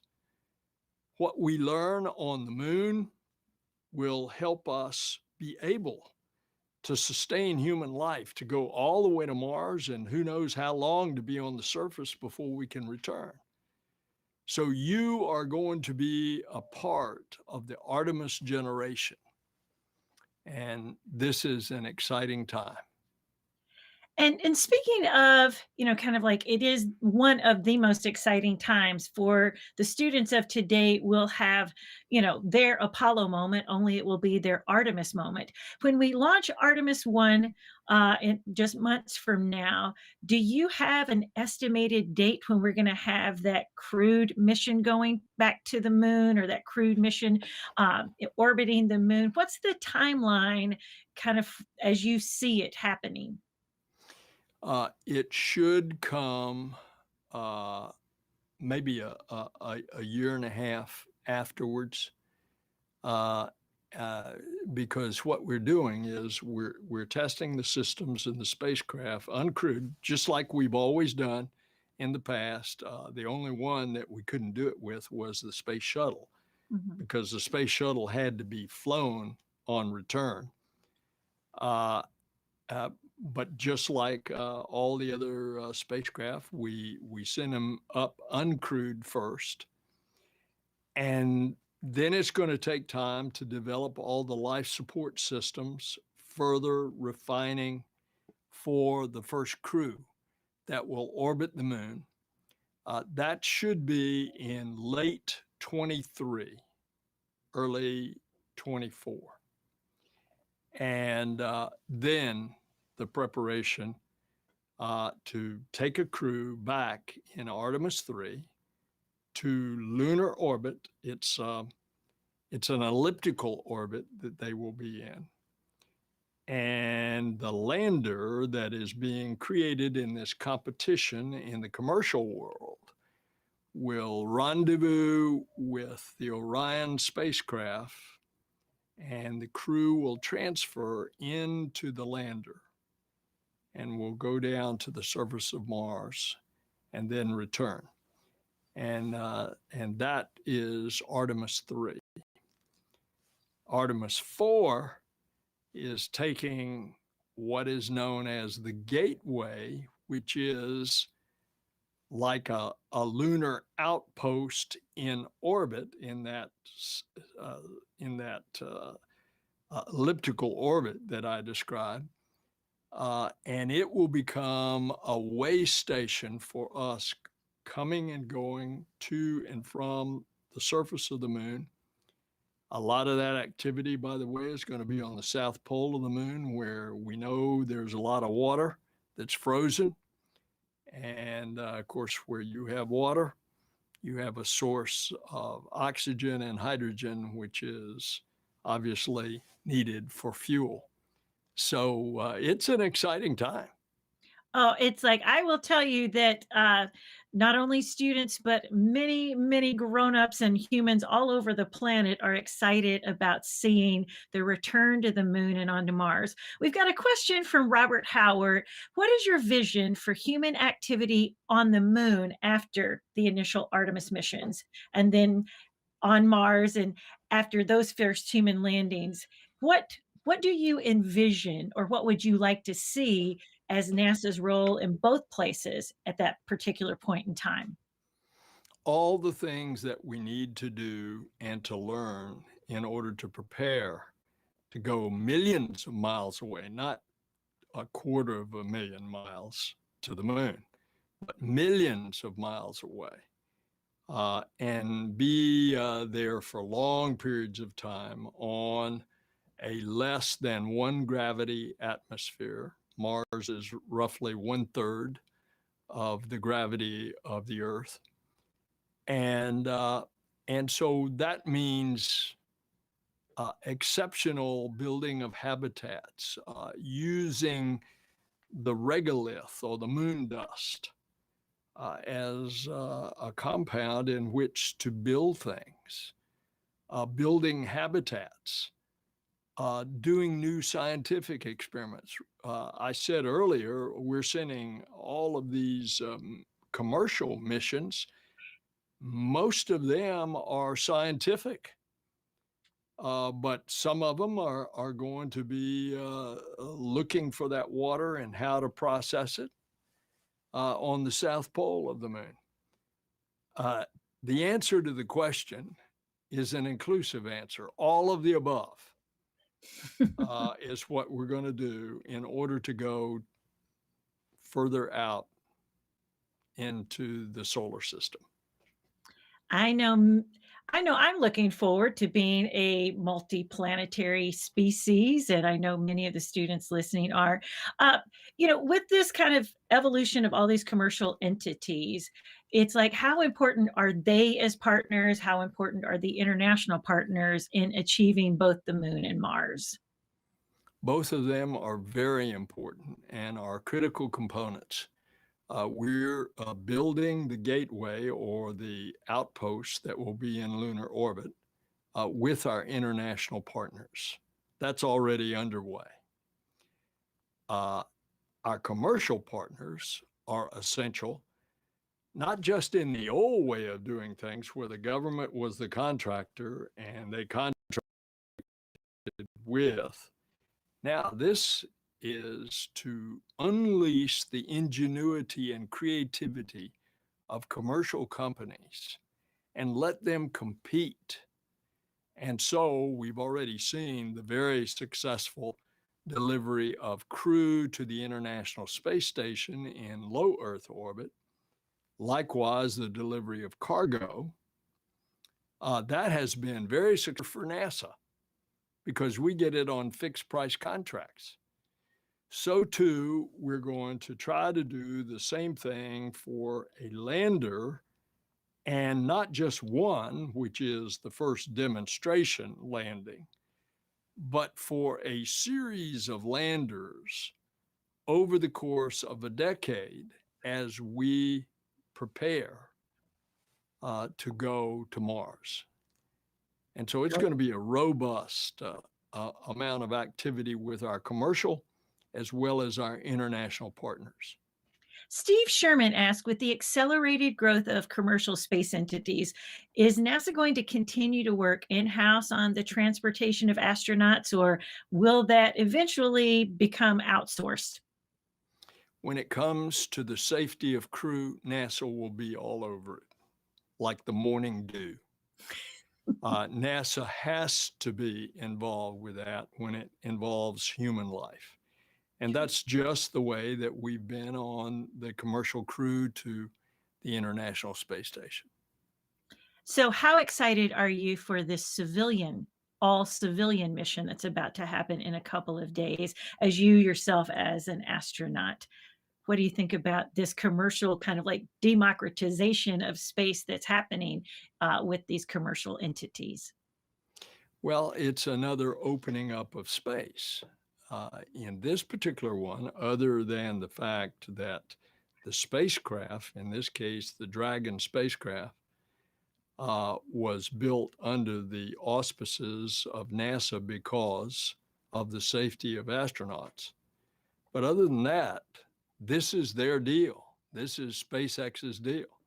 NASA is not involved in it because this is a totally commercial operation of which they are not touching, or in this case, docking with the International Space Station. But it's another example of where we'd like to go in Earth orbit eventually. We want to keep the International Space Station going until 2030. And then we want to phase that out. We want commercial operations to take over low Earth orbit. We want them to do the manufacturing. We want them to have their own space station so that NASA can continue to push outward into the solar system and beyond. And by the way, I don't want to forget mentioning at the end of this year, we are going to launch a telescope, and it's going to be 1 million miles in a neutrally buoyant place on the far side of the Earth from the sun. And it's going to look out through a keyhole in the heavens, and it's going to look back, if you can believe this, over 13 billion years and capture the light from that far ago, which is light shortly after the Big Bang and the formation of the first galaxies. I mean, no telling what we're going to discover. We hope we're going to continue with that telescope to discover other planets revolving around other suns in other galaxies, of which we have every evidence from the existing telescope, which is in low Earth orbit, that in fact there are those planets. And this is part of NASA's program of constantly looking for life out in the universe. That's one of the reasons we took that core sample from the rock on Mars to see what are the elements there, what's the evidence. This is a lake bed. Is the evidence there of water? And if there was water, is there any indication that there was any kind of life? This is our push outward to find out, which I think we're going to find out. We're not alone. I'm reminded as you speak of, there's a Gene Roddenberry quote that says, "We are on a journey to keep an appointment with whatever we are." And I think that's the brilliance of NASA and exploration and all that the agency continues to do to inspire and get us a little bit closer to understanding not only our place in this world, but also because I'm expecting, we've got one question from Ravi Deepak, who wants to know, what was maybe your favorite experience in space? Because there's always the looking out, but there's also the looking back at this blue ball. Well, you put your finger on it. I'll never forget just being overwhelmed by the beauty of this creation called planet Earth.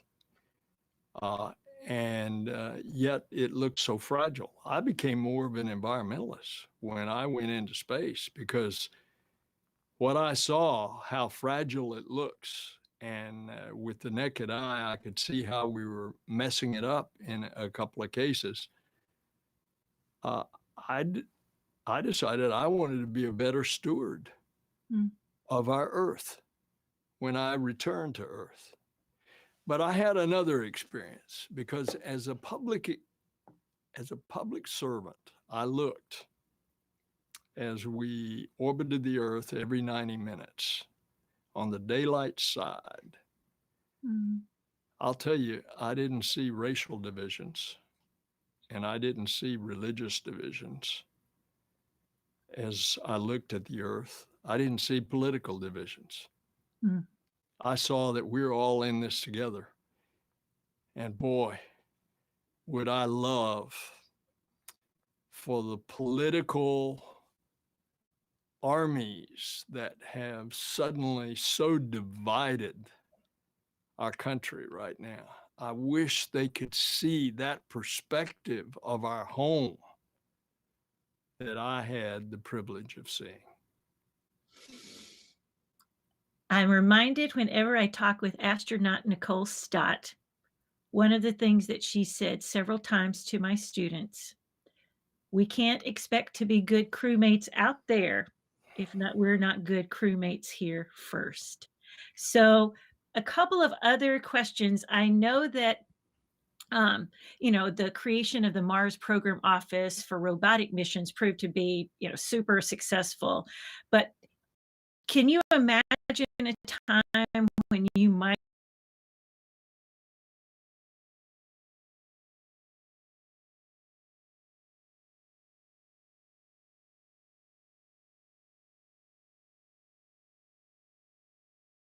imagine because my brain is not that big. Any last words that you might want to say to the students or the good folks listening today about your commitment as the administrator of NASA, what we can count on? Okay, Artemis generation, you know what to do. Get your schoolwork done, prepare yourself, get ready, part of the team, because we're going out into the heavens. We are fulfilling our destiny as explorers and adventurers. And by the way, have fun along the way. Brilliant. Senator Nelson, Administrator Nelson, thank you so much. This is our manifest, everyone, to go get prepared, do all of the right things as we propel ourselves back to the moon and onto Mars, and how we will celebrate when we get to see those first boots return to the moon, and then as those first ever humans take those first steps, making that kind of like honoring that leap of Apollo with an even bolder leap to Mars. Thank you so much for your time. Thank you. I cannot wait for the launch of Artemis 1 and the launch of the James Webb Telescope. And again, thank you very much for your time today, good sir. Have a great day. Thank you. Oh, and Hoot says, make sure you go for your morning run or your afternoon run. He'll be calling you to check up on you. Well, I would say to Hoot Gibson, get off the couch, Hoot. Go do your push-ups and pull-ups. That may be our next conversation. We'll bring your STS-61 crew and just listen to you guys tell stories about your mission.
At Lockheed Martin, our why is found in connecting, protecting, and exploring. It propels our purpose from the moon to distant planets and the stars beyond. We've been a part of every NASA sample return mission, every NASA Mars mission, and we are building the spacecraft that will carry humans to the moon and on to Mars. At Lockheed Martin, your mission is ours.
Well, good morning, everyone. Good morning, good afternoon, or evening, depending on where you're located. I know we are all spread out all over the world, actually.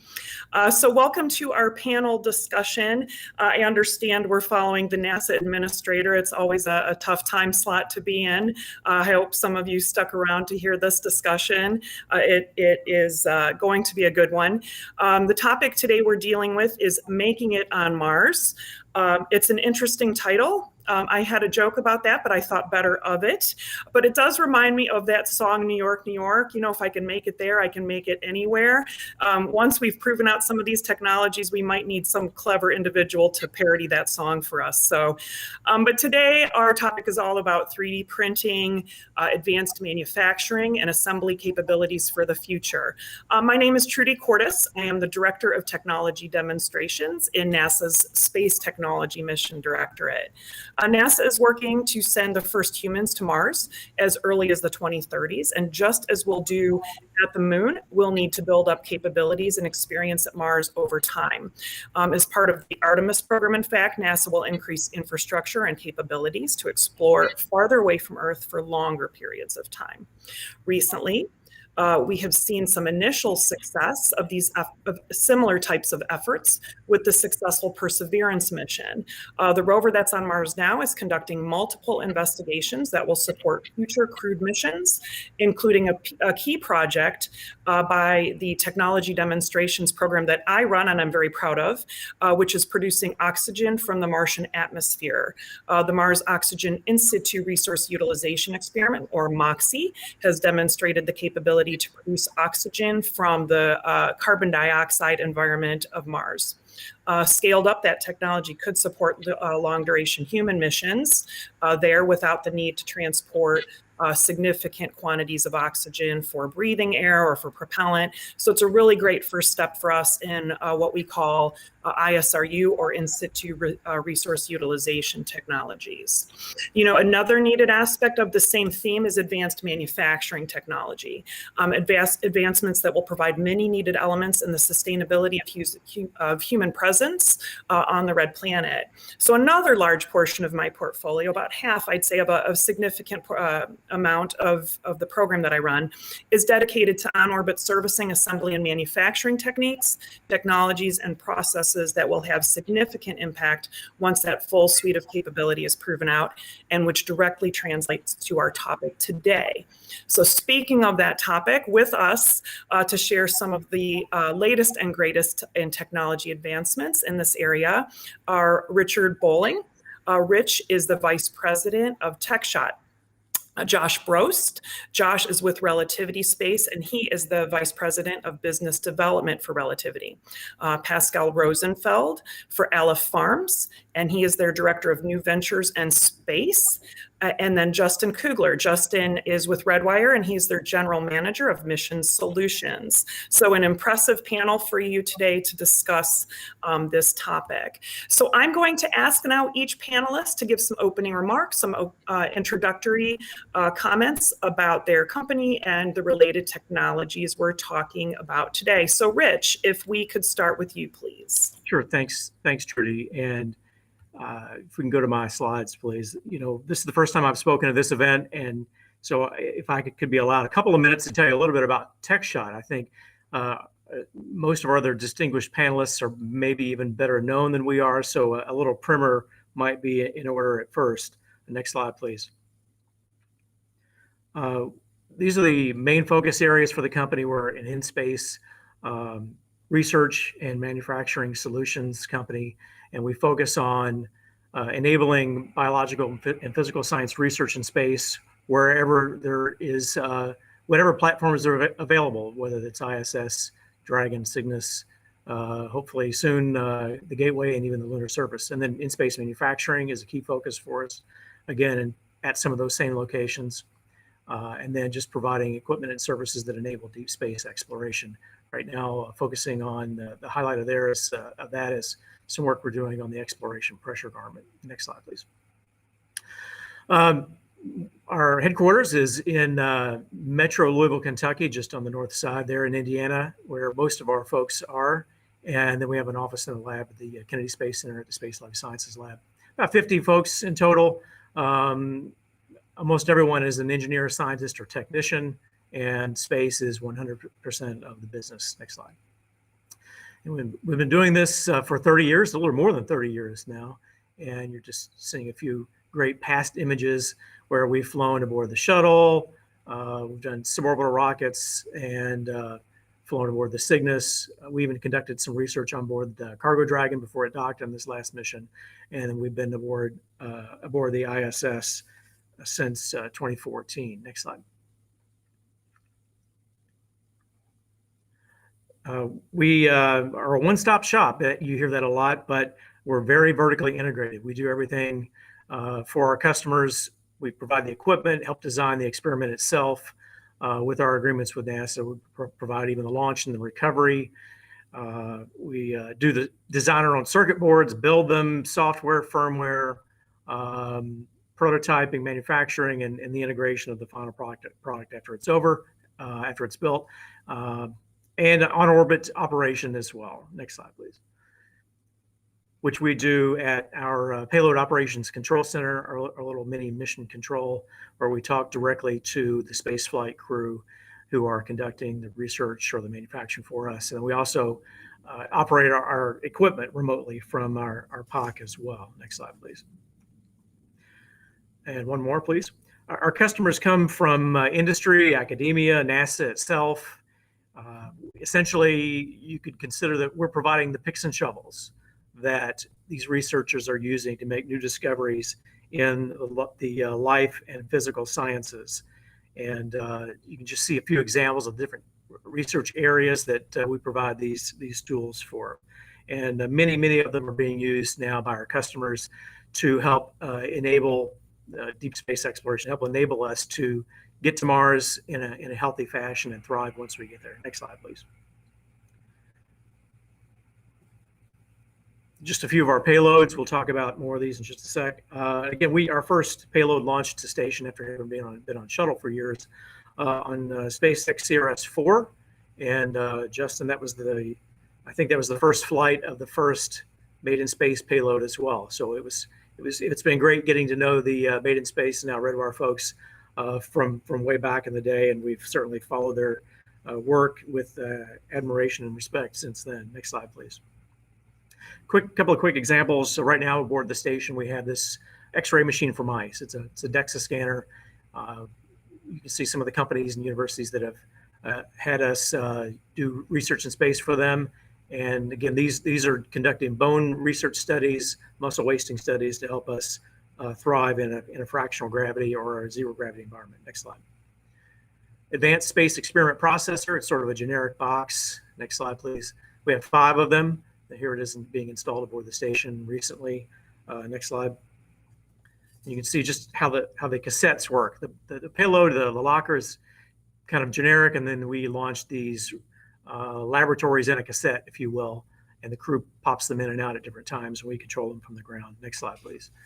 Recently, an investigator, Dr. Jamie Foster at the University of Florida, had us send up 128 squid for her and for her lab, looking at host bacteria relationships, and really with an eye toward long distance trips to Mars, and just studying what we might need to do to keep those gut bugs alive and healthy and happy in those long distance crew members. Next slide, please.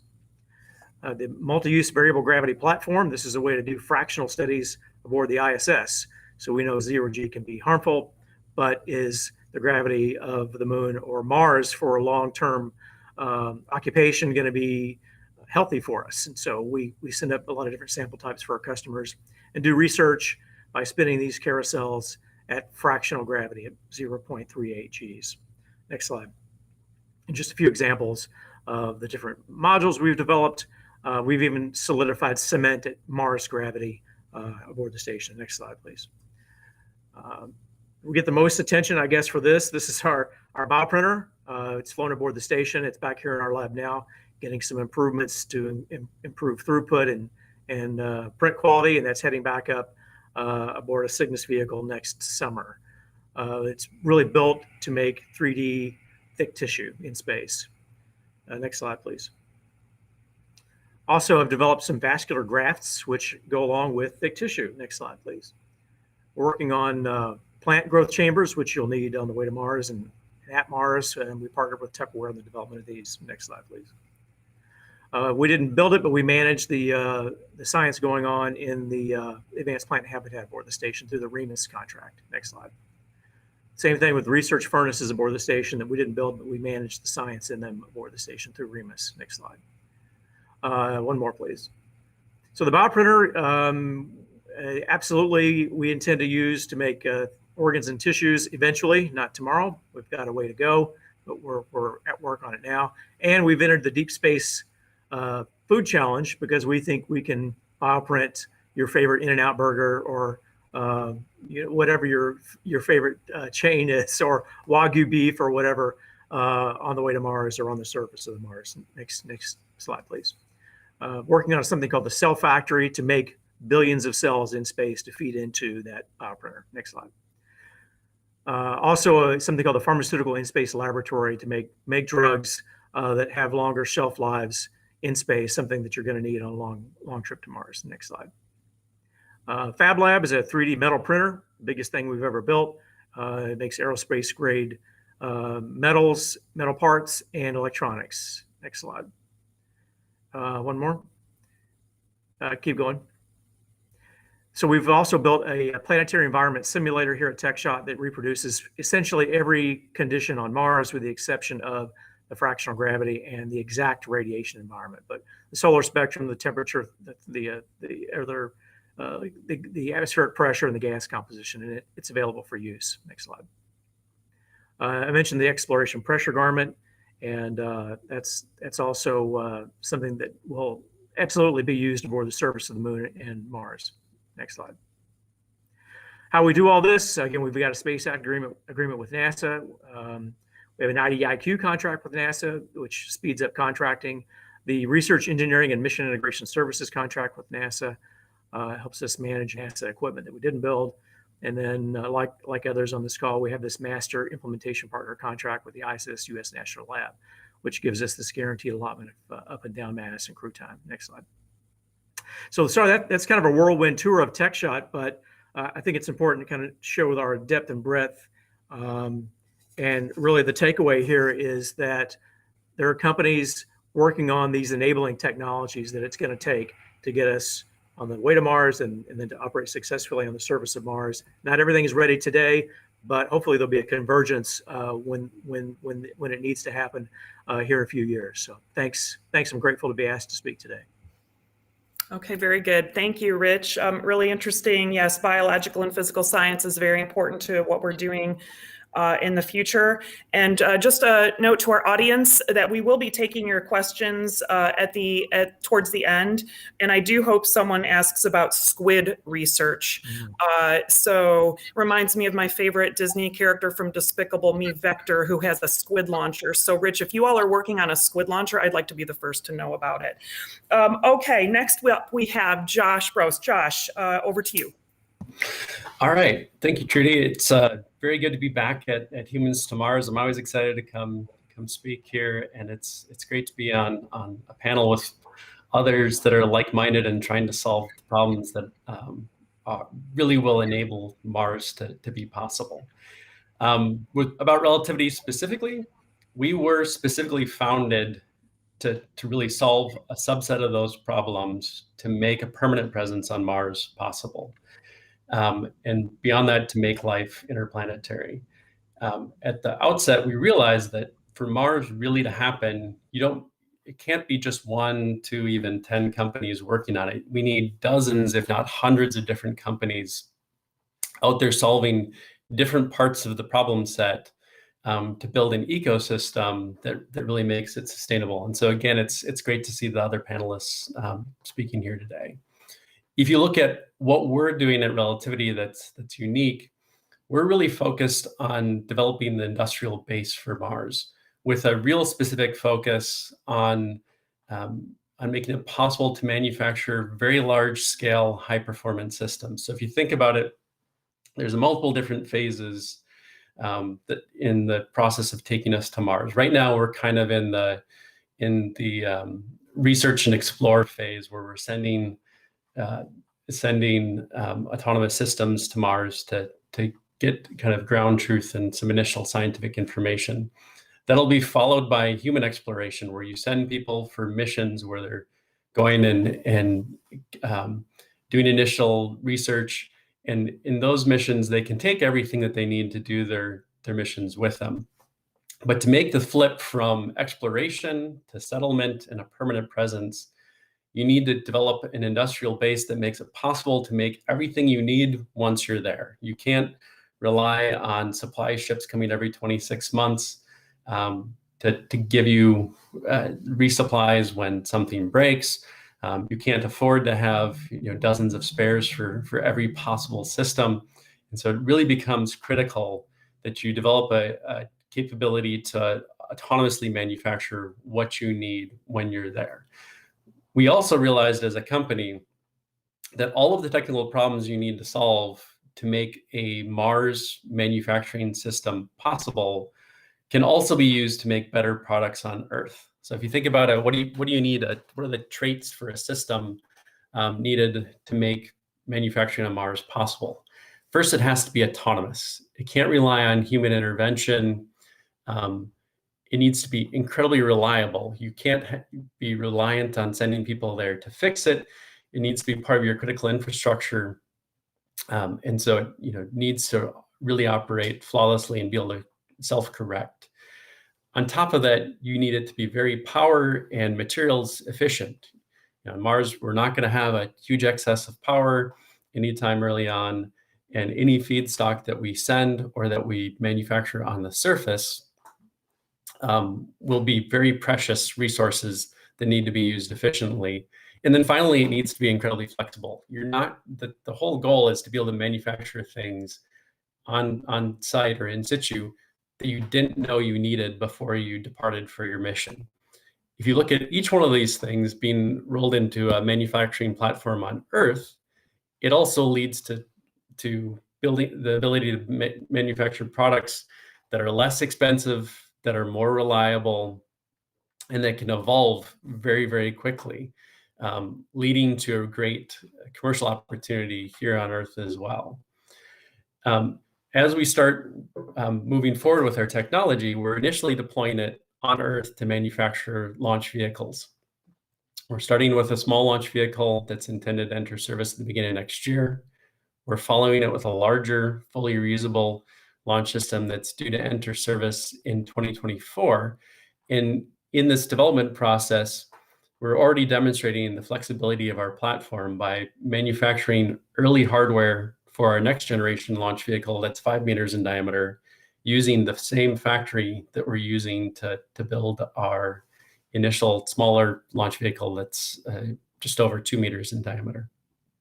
So I'm excited to be part of this panel. Look forward to the questions and look forward to seeing what the rest of the panelists have to say. And again, thanks for inviting us to be here. Okay, Josh, excellent. Thank you very much. And yeah, there's not going to be a store on every corner, so you're going to have to make what you need when you don't even know you need it yet. Okay, very good. Next up, we have Pascal Rosenfeld.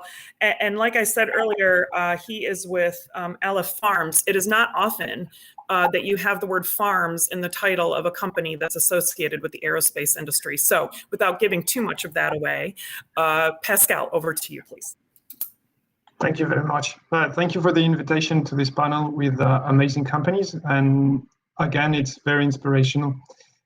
So I'll start with a quick introduction. Aleph Farms is an Israeli company. We are about 50 now, mostly biologists.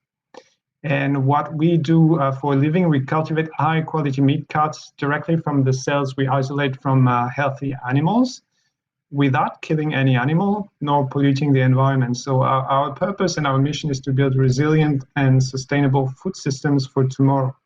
What we like to say is that we want to deliver the tastiest and healthiest meat experience to anyone and anywhere. And this includes obviously our planet Earth and Moon and the Mars.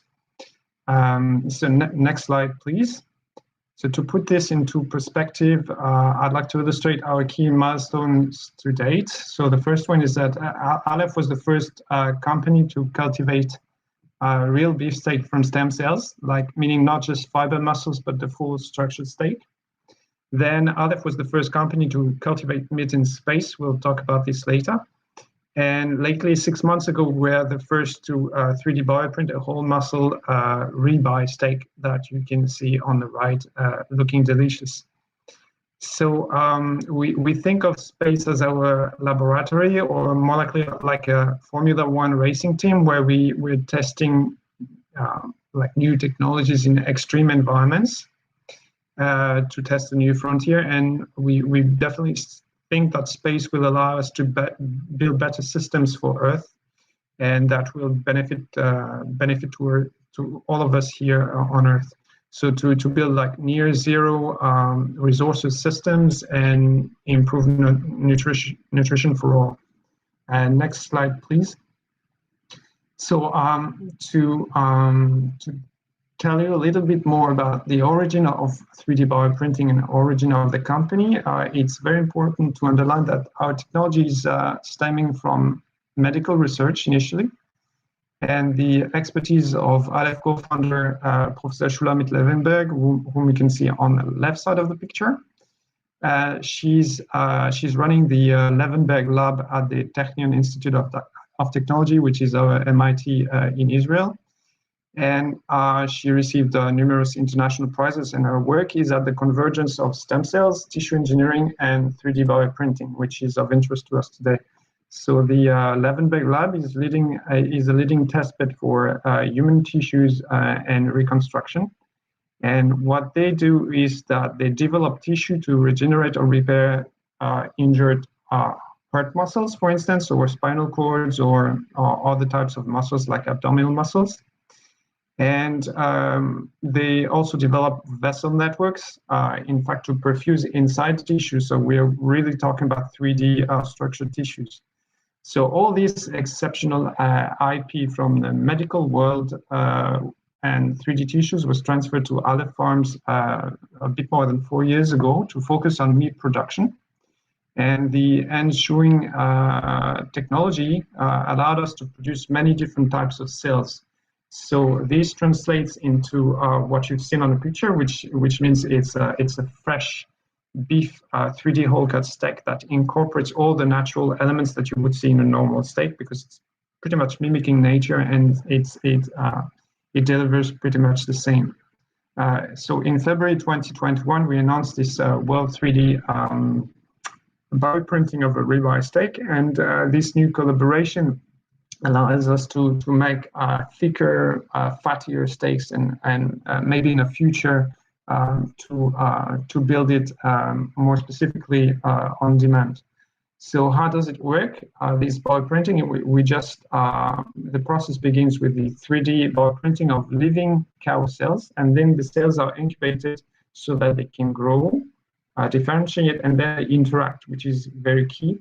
So they interact so that they can reach the texture, the 3D texture and qualities of the real steak. So it's pretty much a natural development in the 3 dimensions. So again, it's not a 2D layer lasagna.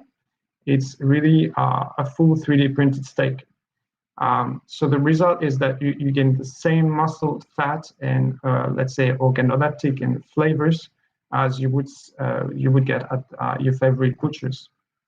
Next slide, please, about the ISIS experiment. So this was 2 years ago exactly, pretty much today. And with our partners at 3D Bioprinting Solutions in Moscow, we were the first to cultivate meat biofabrication on the ISS. And what we did is that they took our cells and they grew it. So the technology that they use is what they called magnetic levitation in a controlled magnetic field in order to work with microgravity. And this method opens opportunities for assembly of organs and tissues without the need of a scaffold. So this is quite a shift. And so this technology is called, they call it formative printing. And this allows faster printing and higher safety. And next slide, please, about 3D printing now on Mars. To answer a few questions already. So what we think it can bring, the first thing you can think of is obviously fresh food. So we want to deliver something that is delicious and let's say that you want to eat. And the main problem is that what we are shipping to the ISS or to the Moon or Mars tomorrow, in order to be made shelf stable, is highly processed, like very, very processed. And in the end, it loses a lot of its properties, characteristics, and acceptability by the crew. And in the end, what happens is that they eat less, which is not good for productivity and even for their psychology and balance. And in addition, the packaged food that we're sending to Mars, and as Josh said earlier, we cannot wait for resupply, wait for the next 6 months, is that the packaged food is the nutrients inside decay with time, and a solution would be to produce fresh food, meaning using thawed cells that we would on demand revive and grow in an incubator. The second thing is that we can build complex meat structures and with different adjustments of the fat and the muscle parts and the proteins and so on. The third thing that is very, very interesting is that it would liberate the creative food design, meaning that if you think in 3D, you can imagine high customizations in shapes, in texture, and this is the more likely the fun part that would be interesting for, let's say, Mars dwellers. And you can think of fat marbling, colors, or repartition of the different vitamins and taste and flavor and so on. The second element I would like to discuss is safety and security, food security. So it's a core question on Earth, but it will be also on the Moon and on Mars. So our processes allow no pathogens and no contamination, which is key for space. And the 3D bioprinting processes will be vacuum sealed. So this is a controlled environment without any food security issues in mind. And the last thing is that it's really low footprint. So when you think about living on another planet and you have limited resources, you better use them sparingly. So the first thing is that it's on demand. So again, you have a cryo tank, cryopreservation of cells, and you pick up pretty much the species, the breed that you want, and you put it in a bioreactor. It grows for 2-3 weeks, and then it's ready for the menu. And so if you just revive only what you need, it means that you're saving on supply chain inefficiencies, packaging, and so on. And the last element is really waste reduction. So one element is that shelf life for meat is between 3, 4, 5 days in a supermarket. And the fact that we don't have any biological activity on our meats, there's no pathogens, means that the shelf life is largely extended, which is very precious for, let's say, trips from here to Mars or on Mars, specifically less waste and so on. So these are the major benefits of 3D bioprinting on Mars for let's say, meat and food supply that I could think of for the moment.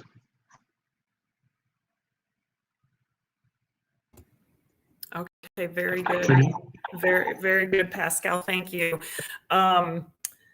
Listen, that ribeye is going to have some seasoning, so salt and pepper, all that good stuff. You need to over season a steak usually. So, but it does look appealing, like you said, and it probably helps your cause that we're right before lunchtime, making everyone hungry. But in all seriousness, very thought-provoking. I don't deal with this aspect of exploration at all, and human sustainment. So it's fascinating stuff. Thank you.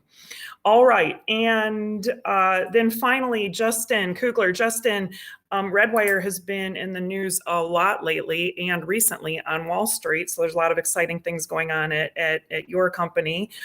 So if you would provide us your overview and take it from here. Happy to do that, Trudy. Thank you. If we could go ahead and pull up the slides. All right. Thank you. We do a lot of different things at Redwire with the 7 companies that we've acquired since we were incorporated last year.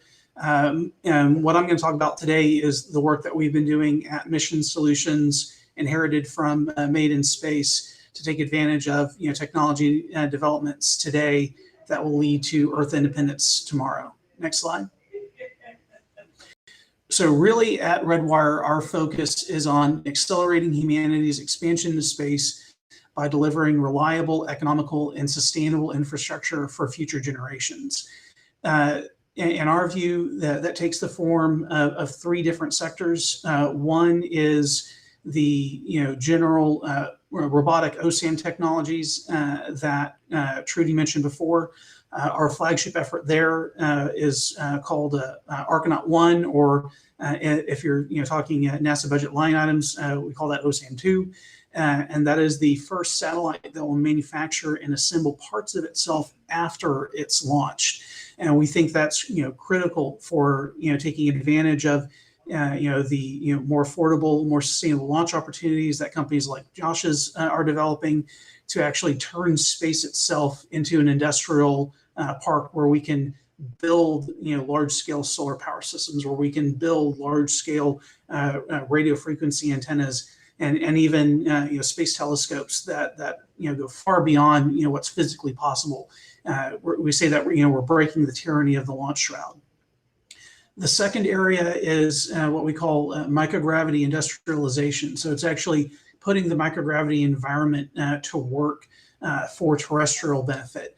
Examples of that include our first-in-class Z-Blade manufacturing facility that we flew to the space station 4 times in less than 18 months, which I think has to be some kind of record for doing manufacturing operations on board the space station, as well as ongoing work that we're doing with NASA and the LEO commercialization team on identifying new industrial processes that would benefit from scalable access to microgravity. But what we want to talk about with y'all today is what we call exploration manufacturing. So that's taking advantage of advances in situ manufacturing, whether that's 3D printing or even other methods, to make it so that we can really live off the land on planetary destinations, and so that we can solve the next generation of Apollo 13 style problems on deep space transit vehicles, but do so in a way that is more affordable and more sustainable, just because it's not physically possible to carry every possible tool, every possible repair that we could ever imagine. Instead, we want to make that a digital system so that we can generate better solutions on the fly. Next. The first example of that is our Vulcan technology.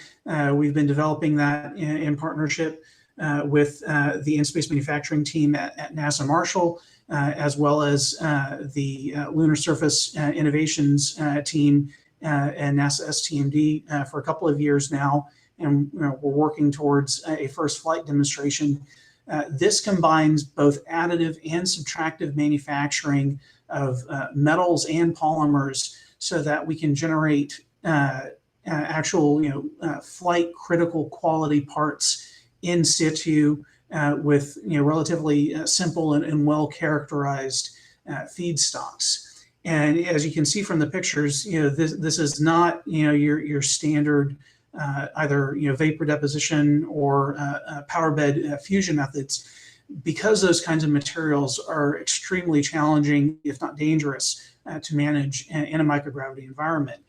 Instead, we use metal deposition processes to create what we call the near net shape, so that we can get the density and bulk material properties that we need.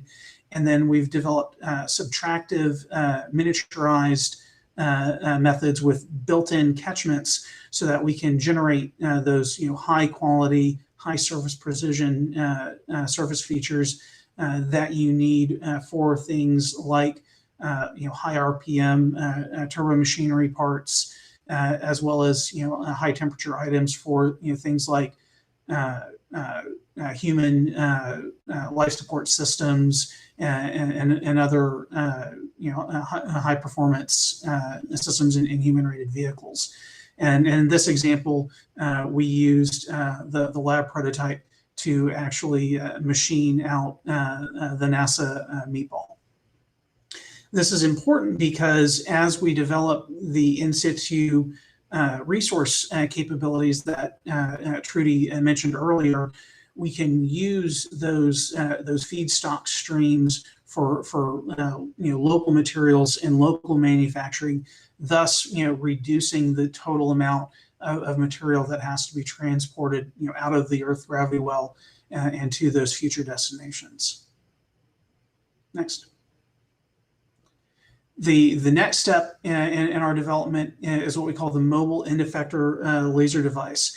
This is a welding system that's designed to be used both on the end of robotic arms as well as handheld tools to enable us to do in situ welding, assembly, and manufacturing using essentially space modified versions of terrestrial advances in laser welding technology.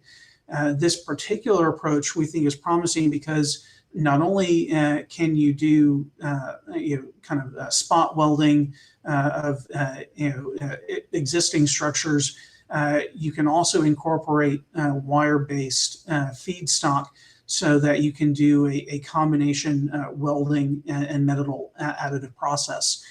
You can see some examples of that in the pictures here on the right sample.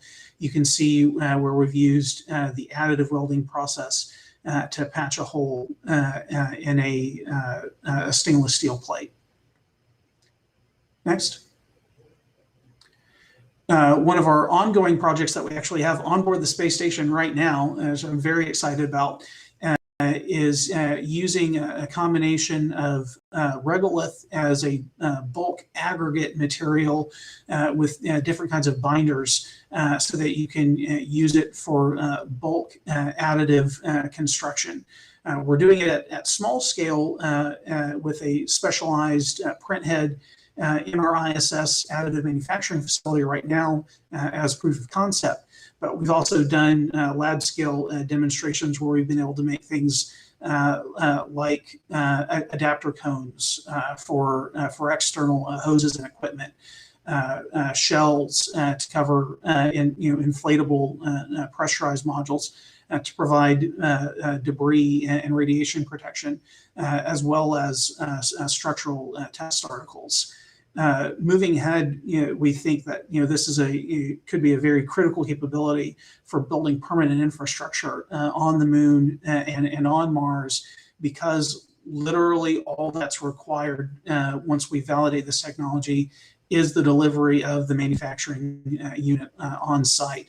And in some ways, this is actually easier from a sustainability perspective on Mars, because not only do you have the bulk soils that are available to you, we also have through the permafrost readily available sources of water and the atmosphere carbon dioxide. So we can use the exact same ISRU processing technologies that other folks that are working with STMD are doing to create the binders that we would need to make this truly self-encapsulating. And that's important both in terms of making sure that this is a low energy process as compared with, say, for example, centering methods, but also it provides safety for any human interactions, because you capture any of the jagged fines, and you can prevent toxic materials like perchlorates from leaking out because of this self-sealing, self-encapsulating nature. Next. We've also been looking at how we can actually use bricks for local construction. Very similarly, using combinations of bulk aggregate materials and polymer binders. You can either make it a polymer encased design, where really you're just using the aggregate as filler. For example, you may want to use that on the inside of a pressurized surface, as well as a mixed aggregate for things like landing pads, finished surfaces for rovers and equipment garages. And we've been looking at how you can dramatically reduce the amount of binder through those methods, so that, for example, you could use these things in flame trenches for large scale landers on the Moon and Mars. Next. In the near term, we think it's important to demonstrate these capabilities affordably and at smaller scale on precursor missions before they get fed forward into the critical path. Most recently, we worked on this concept called the lunar manufacturing demonstration for NASA's tipping point, where taking the same lessons that we've learned from doing small scale process demonstrations on the ISS, being able to do the same thing on future CLPS landers for technologies like surface welding, regolith and polymer blending, as well as adapting some of the work that's being done in the offshore oil and gas exploration industry to manufacture and produce basalt fiber for aspects where we need good tension in the structure, but we also need high thermal resistance. And again, based on lessons that we've learned from operating on the ISS, we designed these demonstrations to be easy for crew and robots both to operate. So, for example, any one of these small-scale demonstrations could be incorporated as a mission kit on future autonomous vehicles, or operated by surface crews with handheld devices. So, these are the kinds of things that we're looking at Redwire to prepare for this amazing future of sustainable Artemis surface missions, and feeding forward to that Earth independence that we'll need on Mars. Okay, very good. Thank you, Justin. A lot of content there. A lot of diverse things going on for Redwire. So let's see, it looks like we might have about 12 or 15 minutes left. We might have to do somewhat of a speed round of questions. There is a lot of interest that the four of you just generated. So we are going to start. I'm going to start with Pascal first. Two questions from our audience I'd like to ask. First of all, will it be efficient to 3D print food on Mars in the early 2030s or in 2030? And if you have the answer to this, how much beef can you actually make on Mars based on, say, a single cow cell? What's the quantity? So people want to know the quantity. How does that translate?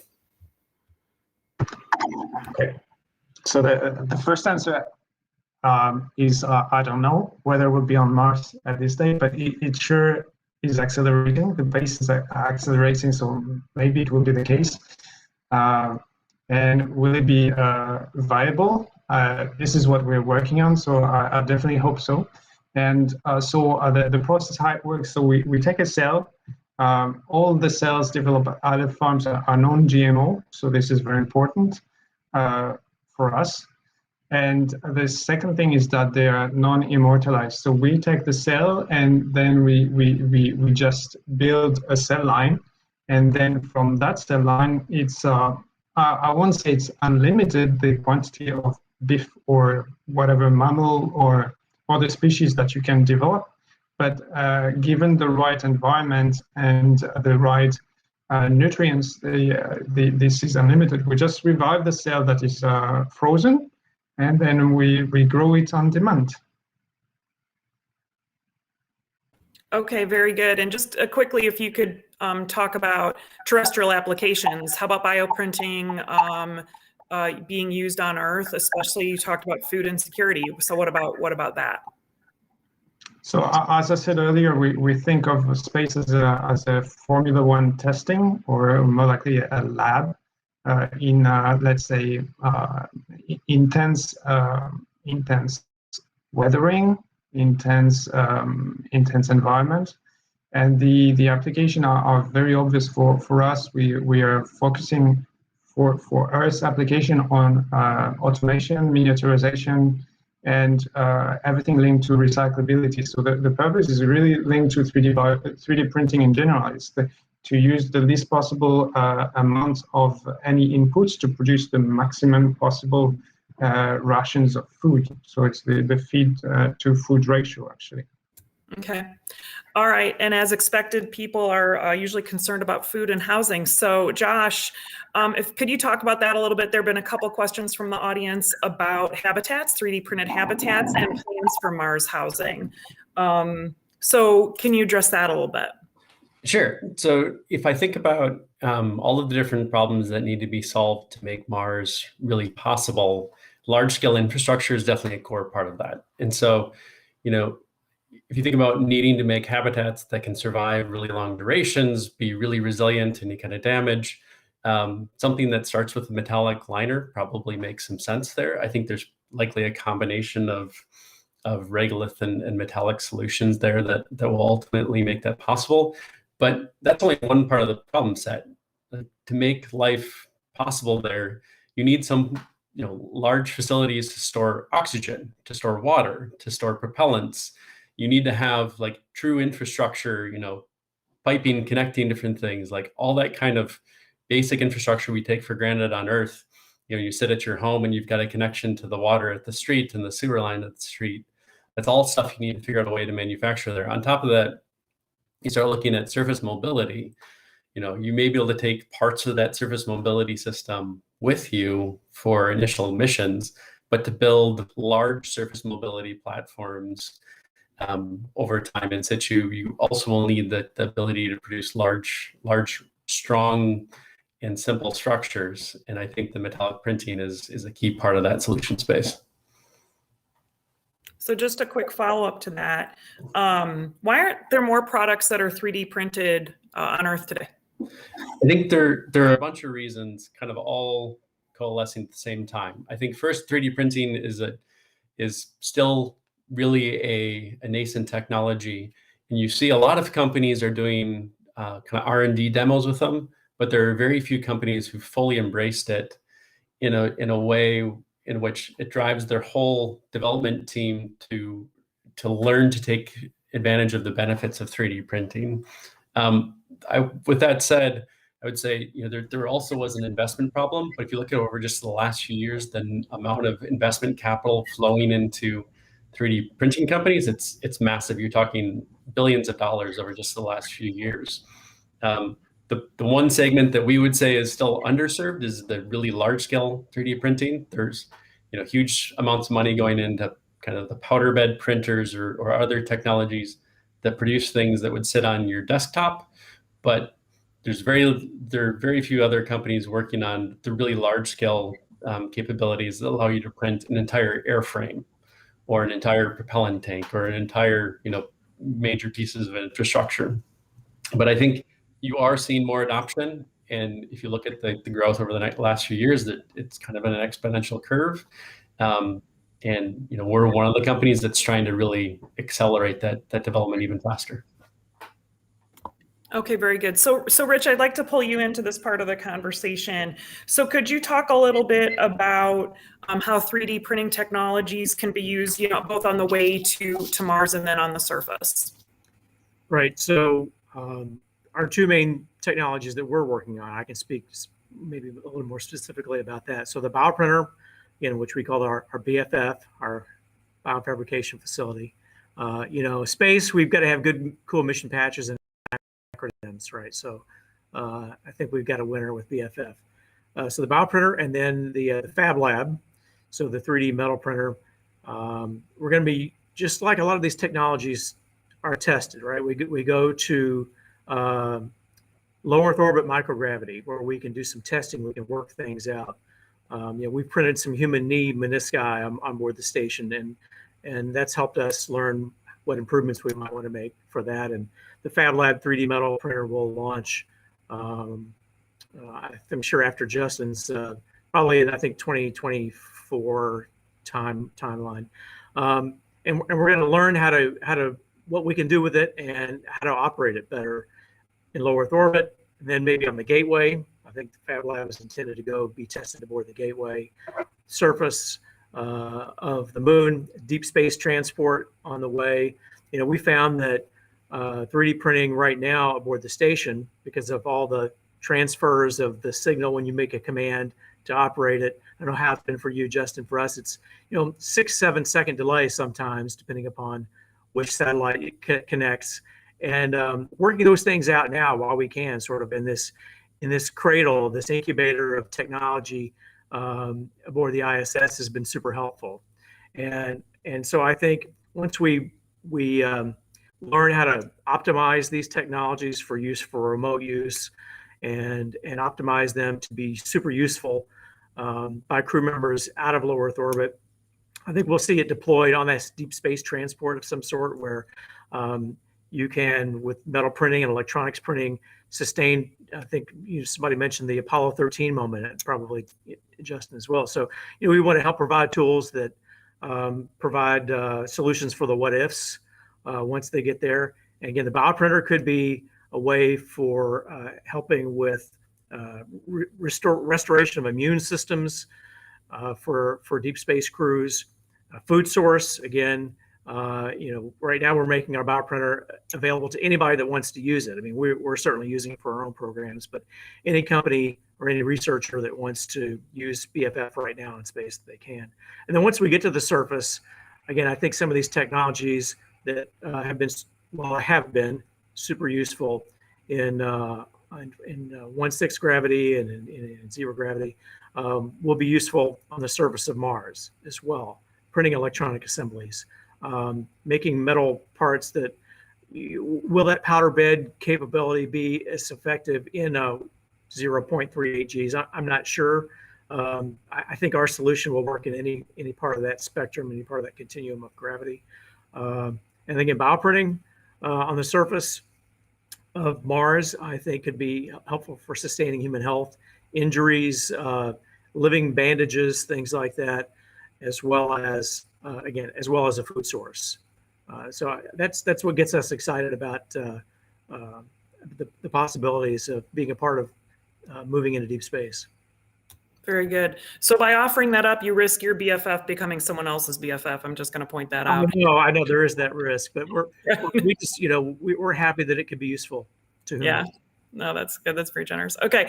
There are definitely 2 more questions I want to try to get to in the essence of time. But Justin, while you were speaking, someone asked a very practical question I'd like to throw over to you is, who does parts inspection? Is it done robotically? Do you inspect it terrestrially and then trust that remotely? How does that work? Can you address that?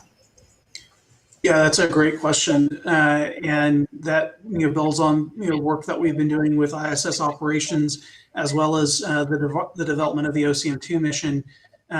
We are developing and building into the system a lot of those kind of in situ, checking and process monitoring systems, so that way we can verify that the feedstock that's coming in meets the quality standards, that the manufacturing operation is proceeding the way it's supposed to, and then that the output product is what it's supposed to be, because we are literally building things for customers that they will never see them with their own 2 eyes, which is a wholesale change from the way that things have traditionally been done in aerospace manufacturing and product development. And so we are spending a lot of time developing those in situ V&V technologies and algorithms so that it's just baked into the process. Can you touch on real quickly what the difference would be with manufacturing on Mars to say what's being done on ISS now? Just some basic differences. So it's interesting in that in many ways, the ISS is a resource constrained environment. We have limited amounts of power, limited amounts of volume, even limited amounts of crew time. And so even though Mars is so much further away and so much more challenging in some respects, it's also a resource-rich environment with all the local resources and materials, and the kinds of power systems that are going to be required to sustain human life and grow those missions. The technologies that we're working on fit well within those envelopes. And so I think it's how, like on Antarctica, the mindset changed from an expeditionary mindset to having essentially an industrial park at McMurdo that supports a permanent research station at the South Pole. We've got to have that same kind of mindset for establishing permanent infrastructure on the moon and eventually on Mars to sustain those missions, because we can't just FedEx everything that we need to those explorers and to those people living and working on those planetary bodies. They've got to have that critical infrastructure that Josh talked about, so that it does become a sustainable human presence and not just a temporary expedition. Okay, very good. This might be the last question based on time, but Pascal, I want to ask you. So we've kind of given you, a little bit of hard time, not a hard time, but just talk about like steaks and food and stuff like that. But I really would like to hear about the other applications, such as medicine and health, which clearly are at play here. So could you address that? And you're still muted. That was a trick. So what we can imagine in a few words is personalized nutrition. So that health and dietary needs, they vary from one person to another and from season to season, actually. So we could customize each meal according to one's needs at a given moment. The second thing for space is definitely morale and psychology, because food is about fun, is about bonding and so on. It's very natural for mammals and humans. And let's forget about this freeze-drying food and pre-packaged food, and let's imagine that we could on Mars or on the Moon prepare our own food together. So the reality is that cooking, pretty much like gardening, are the basic hobbies of all humans. This is our favorite pastime. So we'll have plenty of time while we're on Mars or on the Moon. So why not let's say concentrate on this aspect? And the last one is regenerative medicine. As I said earlier, technology is stemming from the medical field, and if we can 3D print from stem cells cultivated meat, then potentially one day we can help grow organs, which can come in handy when you're like 6 months away from the next supply. Yeah, exactly. I'll just say cooking is not my favorite pastime, but anyway. So, okay. Well, listen, thank you all very much. We could spend an hour just with each of you individually. We really could. There's so much content here. Thank you to each of you for being here, to our panelists. Thank you to the audience for your thoughtful questions. I apologize we could not get to all of them. I know when we prep for panels like this, we think we're going to have all the time in the world, and the next thing you look down and time is up. So I hope you enjoyed the panel today. I hope you enjoyed the rest of the Humans to Mars 2021 Summit, and hope to see you all at the next time we get together to talk about topics like this. So that's it for us today. Thank you. Thank you very much. Thank you, Trudy. Thanks, everyone.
Thank you, Trudy, Rich, Josh, Pascal, and Justin. Fascinating panel. One of my favorite topics.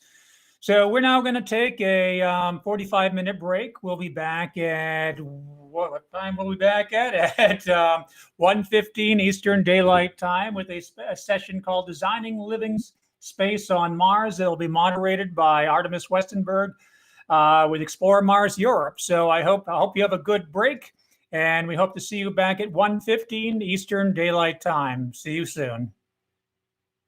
Space investor and entrepreneur Robert C. Jacobson is releasing his first book, Space is Open for Business, to provide readers with an insightful guide to the evolving space industry.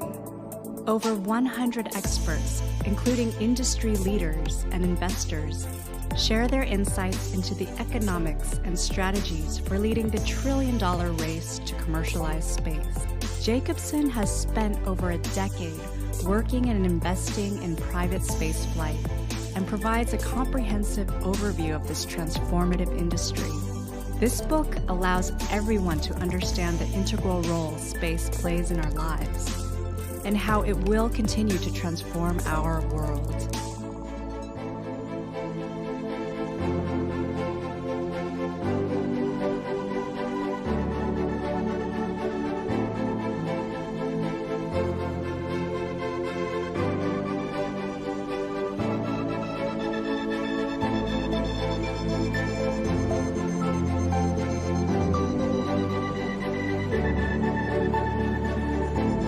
Space is open for business.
Hello, my name is Lucas, and I'm an eight-year-old third grader from Toms River, New Jersey. I want to talk to you today about why Mars is so important in our quest to learn about space. Some people ask, why Mars? Why not look at the atmosphere of Venus or some other planet or moon? Well, there's many reasons actually. First, curiosity has proved that there are resources that we could use on Mars, like possibly water underground. Water is very important if you want to live or work on another planet, if you want to build or explore. Second, we are already preparing for this to be the next step. We have already sent 5 rovers to Mars, which have been taking lots of data. The next step will be humans. Third, there's already a search for ancient life on Mars. Perseverance is working on this and helping to expand our knowledge. We want to continue Perseverance's mission and build on what we have learned. Fourth, other than Venus, Mars is the closest planet to Earth. We can get to Mars in months rather than years like it will take to get to most other planets or moons of planets. Unlike Venus's gas-based atmosphere, we can understand Mars's atmosphere better, can navigate it more efficiently. A final reason why Mars makes sense is the presence of natural resources, such as finding iron on Mars. Iron can be used as a basis of building materials such as steel, which can be critical on the surface. It is not reasonable to transport most building materials from Earth to another planet, especially heavy and large materials. So the iron we discovered on Mars could be used to build and create on the planet. One day, I'm determined to be one of the NASA engineers who goes to Mars. Thank you for all current astronauts, scientists, engineers, and others who are working to make our space exploration dreams a reality. I have to go take a call from NASA themselves. Why Mars? The answer is Mars is the future. Hello, my name is Brian Bartello. I hope to be an astrophysicist that works in space law. Mars is going to need a lot of professionals to stay stable, as lots of countries want to be on Mars. However, there will be some disputes. So I'm going to be a space litigator. Extraterrestrial territory and its resources, and also human spacecraft and satellites. I'm noticing every day that there are breakthroughs on how to get on Mars and live there for sustained periods of time. So I want to use my skill set to propel humanity forward to extraterrestrial life. Thank you for your time, and have a great conference. Ad Astra. Hello, my name is Sachita, and I'm in 9th grade. Why Mars? Well, why not Mars? Mars is a planet that will help us look further into the past and grasp a better understanding of it. We might actually be able to see if there are other life forms near us so that we can determine that we are. And when the time comes that our planet, the Earth, is not habitable anymore, Mars would be a great place for humanity to live before we can move on to explore other celestial objects in the universe. Also, as I would like to be an astronaut, I would like to see other humans, as well as I, to be up there exploring another planet, which the human race has never done before. I think Mars is a very fascinating place, as it is very unlike the Earth. It is covered in iron oxide, which is most commonly known as rust, whereas the Earth is covered with land and water. And a different scenery would be very cool to study.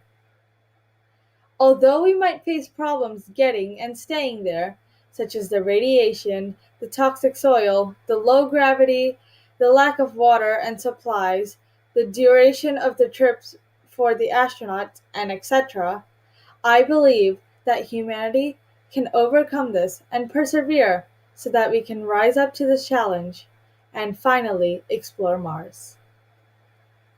Thank you for your time.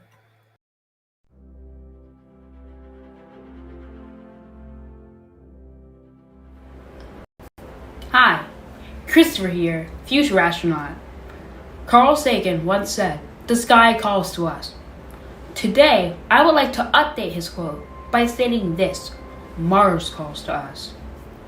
From the beginning of time, humans have always traveled, and I believe that exploration is part of what makes us human. I can't think of many reasons of why we should not go to Mars. It's an opportunity to explore and to carry forward humanity as a multi-planetary species. But most importantly, going to Mars can perhaps potentially yield solutions to some of Earth's biggest challenges that we face today. So when I think about Mars, I think about Earth and how exploration beyond our atmosphere is bound to lead to discoveries that will be stepping stones for all of humanity. My generation is getting ready for the journey. After all, Mars calls to us.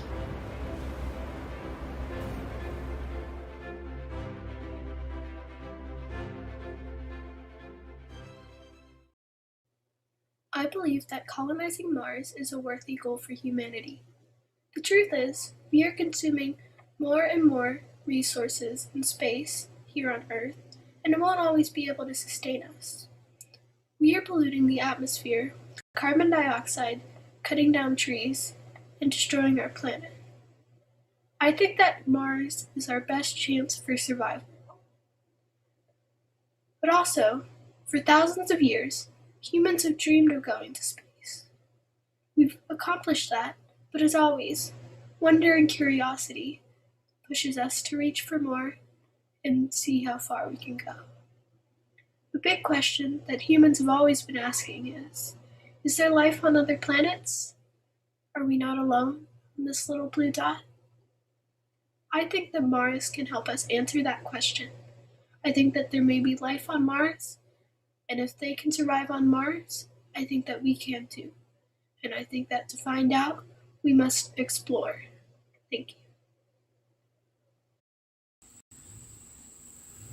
Hi everyone, my name is Abby. I am the CEO of the Photosynthesizing Farmer, and I would like to tell you why I am committed to the goal of going to Mars. I believe exploring Mars can help us to expand where we live and grow. This is crucial because we need to learn how to grow our own food in hostile environments like Mars. Everything we learn about growing food on Mars will help us learn how to grow food to survive in other parts of the galaxy. Going to Mars opens up new possibilities, like going to other planets, stars, other solar systems, and even other galaxies one day. Can you imagine all of the cool collaborations that will be made when people go to Mars to build cities and communities? Or even imagine having your very own garden on Mars one day. Just imagine eating your very own Mars-grown potatoes. Well, I've thought about it, and it's going to be awesome. Hi, my name is Studi.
co-teaching and team teaching with me since that moment. And we feel very, very proud of that work. And there is an Artemis, help me with this word. It is a Hebrew word called hesed. Hesed.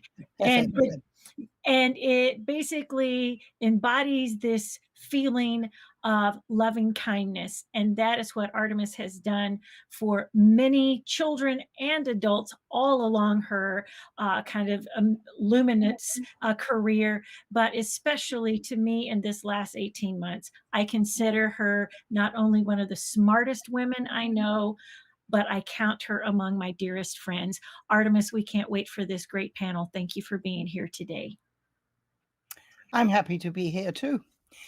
Now, my question to you as an audience is, do you dream about your ideal house on Mars? I do.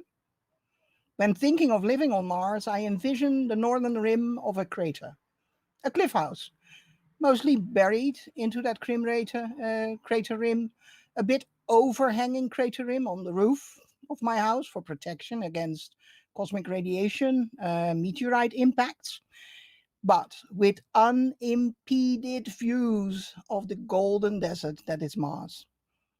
Now, I dream big, so my crater rim house is a penthouse on 3 floors, having large windows on each of its floors, and I surely hope that the engineers can, engineer that for me, because I want shielding, but also these unimpeded views. Now, as a historian, I realized that my dream is no doubt influenced by the facades of Petra in Jordan, but also actually of the Earthships that we build on Earth today. Sustainable ecological housing with human well-being and health at its center. That is my dream. Now, the panel today dares to dream big while taking the constraints of both architecture and Mars into consideration. They will take us to how living, and emphasis living, on Mars can be done. They strive to give solutions to what NASA and other space agencies are missing in architecture. The panel talks about architecture in the long run, so in the far future, but also in what steps they will build this housing working environment on our second planet that will benefit our minds as well as our bodies. Each of the panel members will introduce us to their take on what constitutes good living on Mars. And I have the pleasure to start with Michal Zizo. As an architect, Michal set out to create a symbiosis, innovation, and equality to enable us to thrive. She founded Zizo Architects because of the knowledge that the built environment has an effect on our behavior, our choices, and our feelings. She is a proponent of designing future architecture with equality in mind, all in order to maximize the human experience and the performance on Earth and in space. In her own words, it's time to shift our focus to how to live on Mars rather than how not to die there. Michal, take us to your vision. Thank you so much for this amazing presentation and introduction, Artemis. I will be sharing my screen. 1 second. Can you see it? So yes. It is my absolute pleasure to be here for a second time on the Humans to Mars Summit.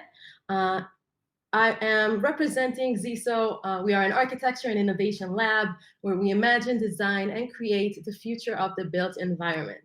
We inhabit the intersection of architecture, innovation, space, and human equality. I am architect Michal Zizo. I am the founder and CEO. I am the graduate of the Technion, Israeli Institute of Technology, as well as the International Space University. I am a public speaker, a 2-time TEDx speaker, one of which at the International Space University, a futurist, a visionary, and a space architect, which basically means that I love to think about how will living environments for humans will look like outside of Earth. It can be anywhere from spaceships, like the ISS, to the moon, to Mars, and beyond. we are focusing on projects that are not only the top of technology, but also kinds of projects that will enable diversity of humans to perform their best. My specialty on Earth is skyscrapers and large-scale projects, and we're also focusing on a lot of research about closed-loop environments in extreme, closed-loop systems in extreme environments. So for me, if I think about why architecture has the possibility to influence the way we think, the way we feel, and even the way we behave. If the architecture we live in is good, it has the ability to enhance our performance and to make us happier and also to better our well-being. But if the architecture and the living and the built environment was not designed for us, it has a bad impact on our life. It can make us feel uncomfortable and even unsafe. So when I looked around and I started to research, I realized that our world is changing very, very quickly. If it's technology or social structure or even our own personal needs and wants.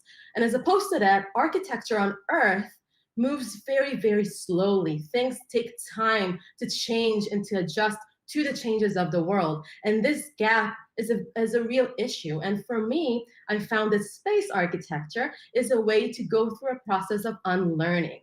That means that we can forget by looking at Mars, for example, we can forget and the architecture we have on Earth because we have no choice. We have to think about how we design completely new architectural building blocks. And also it gives us a chance to connect to vernacular architecture, which means that it is organic, coming from the grounds, from the location that we are at, designed for the people that will be using the specific architecture.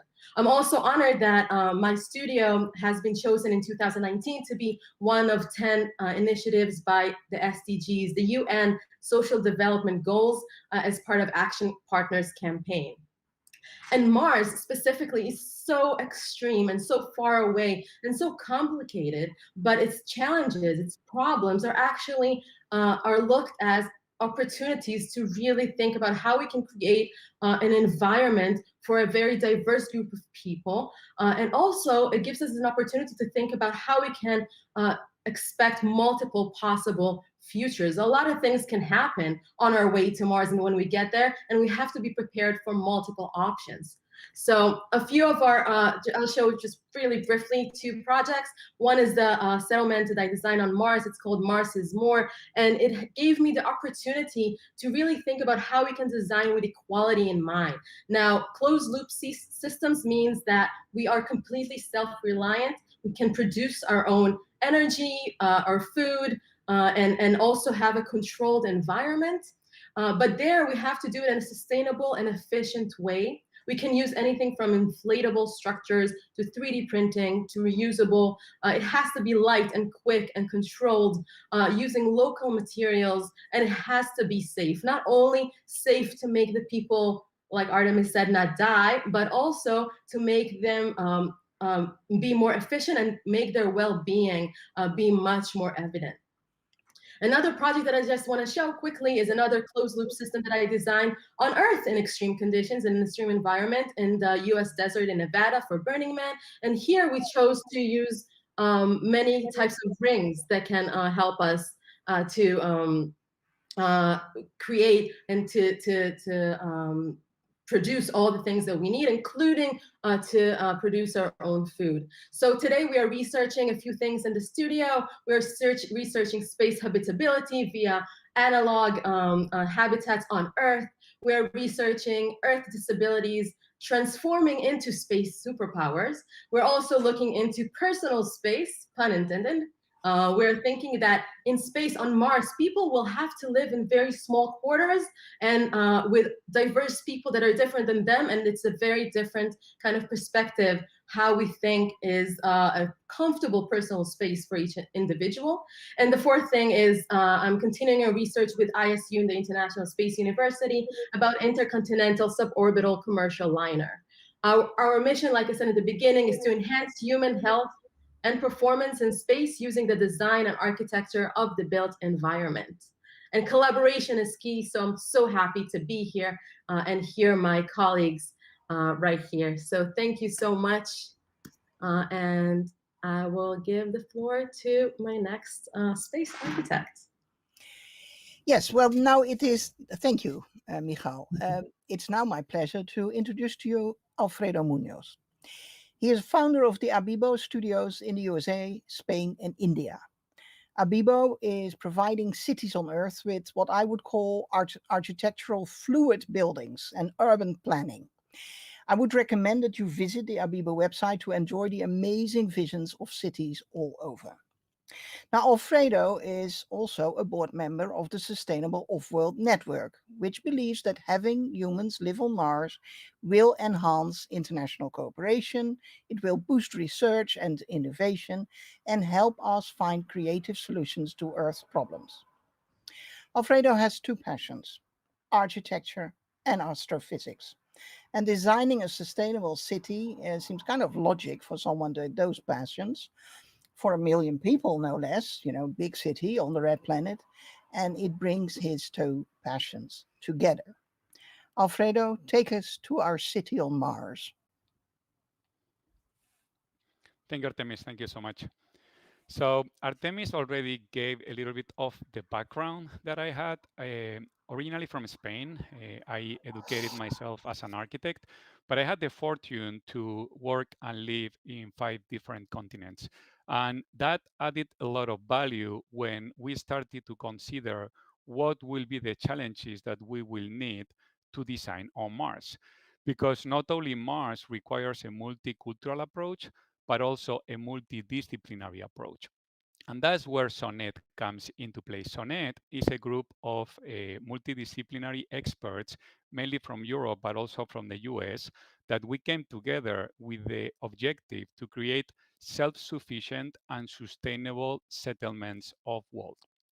Today, I'm going to be showing you just one example that we did for Mars. We call it NUWA, and it is intended to be a self-sufficient city on Mars, as Artemis mentioned, for 1 million people. But what does it consist of? Well, it's a vertical city that is located in a cliff on Mars. And the key aspect of it is that it is self-sufficient. The reason for this is that we cannot really consider building a city without using the resources on Mars. It's not only unsustainable, but also it's not scalable. Why is that? Because we only have a window of opportunity of 1 month every 2 years to bring things back and forth from Earth to Mars. So we need to build with local resources. And it's also important that if it's going to be a permanent city, it has to have a sense of identity, a sense of belonging for its citizens. That is very different if we compare a permanent city with a temporal settlement where we know the astronauts are going to come back and forth. So for us, it was essential not only to solve the safety of the citizens on Mars, but also to create places that are habitable. That has to do with how we envision the main construction solutions on the city, and that is through tunneling. The advantage that we have with tunnels is that they provide a safe environment protecting us from many of the challenges on Mars, but at the same time, they create a community and allow for indirect light from the vertical sides of the cliffs or canyons that we are proposing.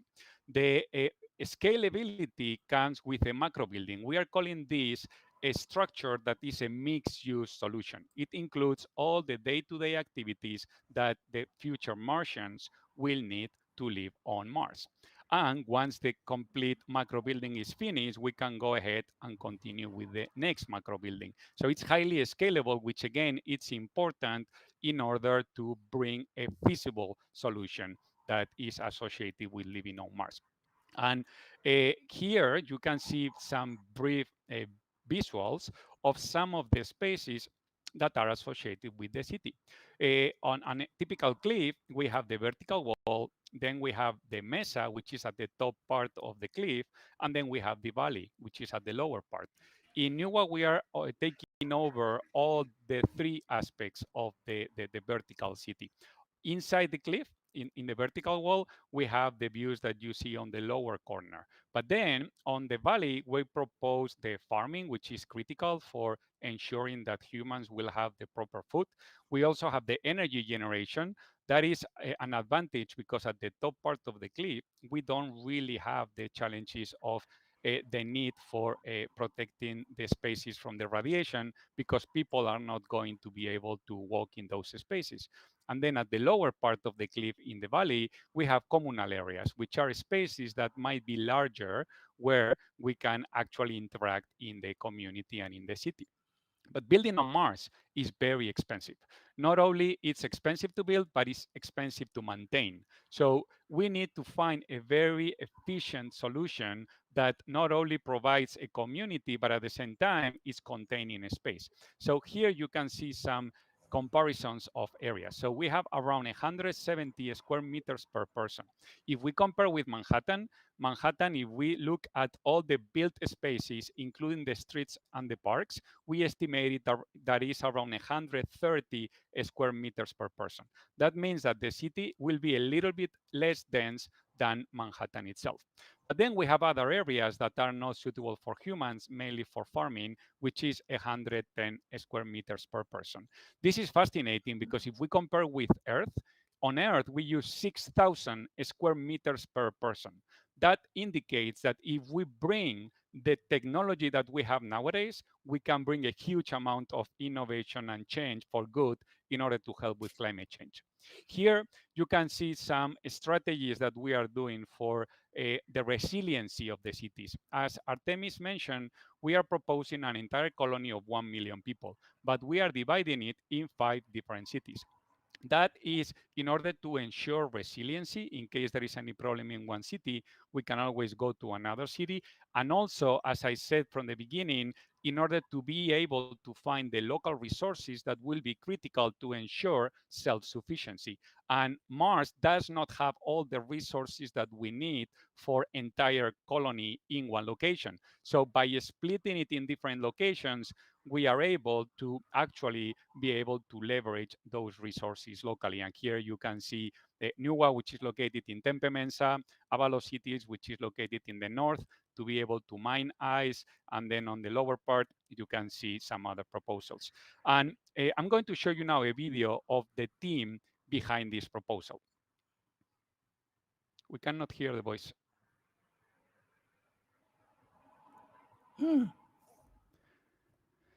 Seems like we cannot hear the voice. So you can see visually some of the multidisciplinary team that work on this. We have experts from astrobiology, astrophysics, life support systems, architecture, design, fashion. So more than 30 experts worldwide brought their know-how, and we were working for months in order to be able to come up with the solution that I briefly presented. And then I'm going to just keep quiet so you can actually see a summary of the visuals of the city. It's sad that we cannot hear the video. You can always Google it. It has been in the press worldwide, so it will be easy for any of you to actually see the video.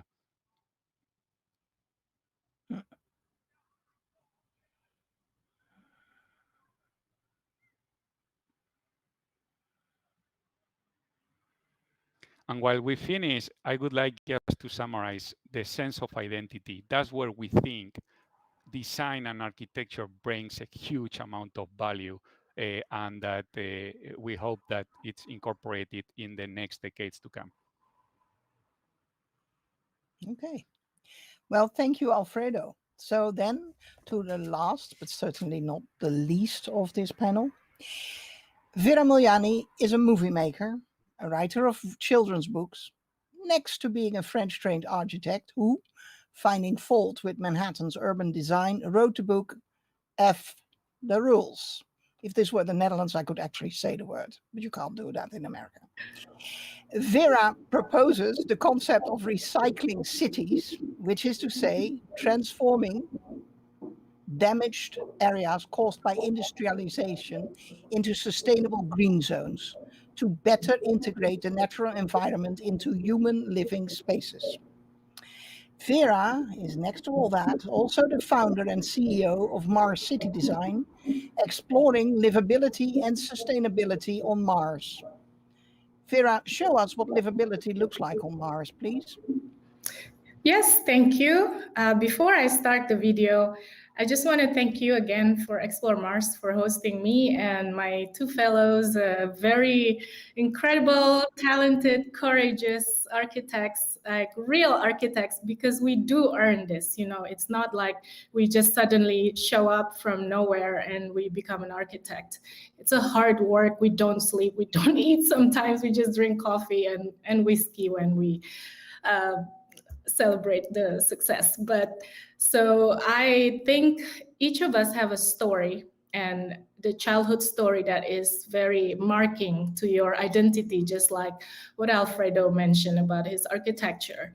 And mine would be about the Black River that helped me to realize that there is the big system behind everything that we are living with every day. And that big system is Mother Nature. And when it's aching, we are part of that Mother Nature that will be also struggling to survive. And I think a lot of people mention why Mars in its, you know, the Earth is dying somehow. I think the answer is because Mars is the out-of-the-box solution for us to be able to handle and also find a root cause of all these disease that we are facing right now in society, but that cause Mother Nature to struggle, continuing. So today, before I start this visualization, I just want to use this time to not to show off what our design competition winners could do or could not do at Mars City Design. There are big names of architects who can do that better than us, but I'd like to offer my voice about considering our position within the space mission planning. We are a community of visionaries. We are trained to see far, to close distance of where and how human destinations could be. We have desires to advance. We see our context and not just, you know, space in terms of environment and place, but also context of time. We observe, we understand that those places want and desire something to be connected to the human destiny. Where are we at our timeline? And we design the paths towards that vision. That is how our design process works. It works like a human body, you see. We have a brain to think, well, some of us do. We have eyes to see and our feet to walk and run. The point is that each body part is designed to fulfill our desire and perform its function. And together they realize our story, our life experiences and journey that are beyond just what each part of the body can do. So the collective young generation's desire has always been actually to go to space, to reach the galaxy and to leverage the moon to make Mars a second home for human living. What is available today in the space industry is much better for us compared to 5 years ago when I just started Mars City Design for creative visionaries. But we're still not very much included. We're pretty much here to accommodate the existing infrastructure that, in my opinion, is not sustainable yet. Because like as if the brain has to adapt to the feet. So Mars City Design community, we are visionaries. We see holistic aspects of what it is for humans to occupy Mars. But each time we somehow have to deal with the limitation that is not aligned with the vision. I just want to take an example of the beautiful design that Abibo showed, for example. If we want to realize that on Mars, we will have to face the planetary protection, for example, right? Just a simple thing. So that is an example. So it's just like a marathon runner interrupted during his race because the day before he ate a bad curry, for example. And the stomach says, hey, we need to go to the loo now. So this is an analogy to Earthers who are not open to the Mars projects. But other most limiting examples would be that the fact that some space leaders would launch programs that are also based on only problem solving. We understand that that is how economy works. Our eyes are designed to see, not to walk or run, but we need both eyes and feet and the ensemble of our body to walk to a direction that is aligned with our mind. It all happened in milliseconds, but the point is that we visionaries have our function too. To not include us in the planning of your big mission is limiting the problem solving itself. You're just surviving, solving problems, treating symptoms instead of finding the root cause and go beyond overcoming. So there is a secret treasure behind every dirt or difficulties. That is nature's design. So the message I want to convey today, have a holistic vision to conduct your planning. If you are not designed to do that, please include us visionaries in the team. Don't just take their design and run with it like many do. There are contexts associated with each step and each design that we make. You can take and copy and run with it, but perhaps even make money, but you're not helpful for the initial purpose of that design mission, the big picture, which at the end makes what you do excluded from the big plan that nature has. What does nature do to that at the end? I believe eliminate it, because it becomes a foreign agent like cancer to the whole body of nature design. So do include the visionaries in your project, not to copy our work.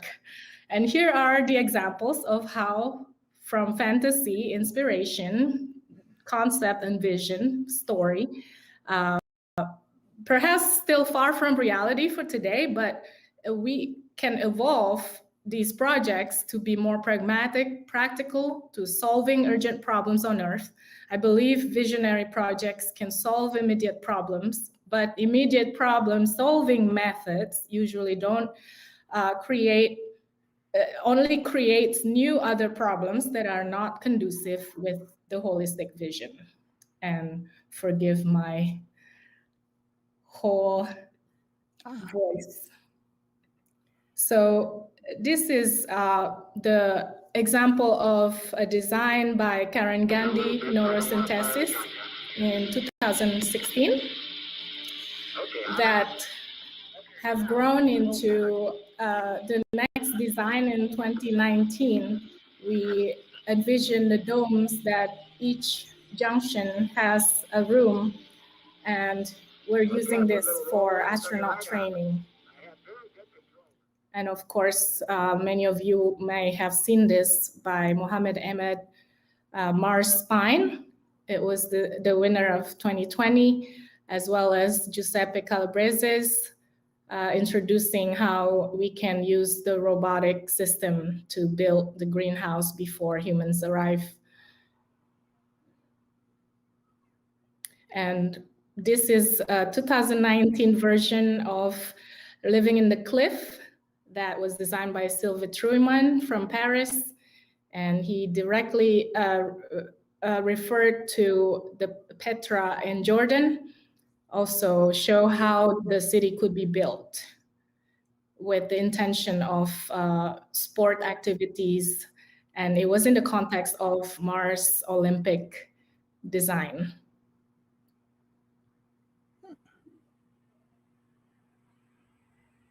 None of these are new in human architecture design. This is ancient method that human use when we still respect nature when we design. And finally, our Alpha 2.0 that we submitted to the NASA 3D printing competition that promotes the plant-based material and water recycling. And this is for mental health of the astronauts training. We have this cabin as a real project that has been patented And finally, our clean fuel facility that is in the process of design.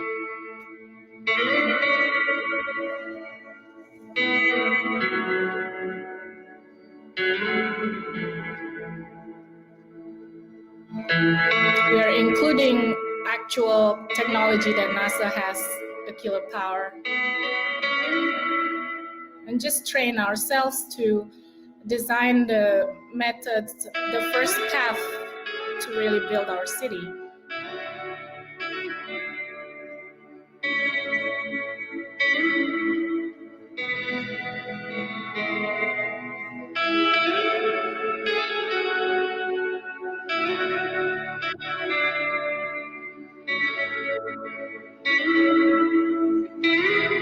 These are hydrogen rovers. That's it. Thank you so much. Great. Thank you, Vera. Now, I think from what you just saw, my dear audience, you will understand that the aim of this panel is to look further into the future than most of the panels at this H2M. But our aim here in this panel is also to look not just at the end goals, but also at the interim steps to get there.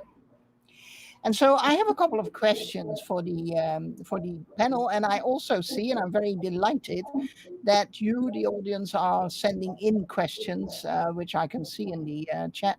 So I will try to incorporate your questions as well.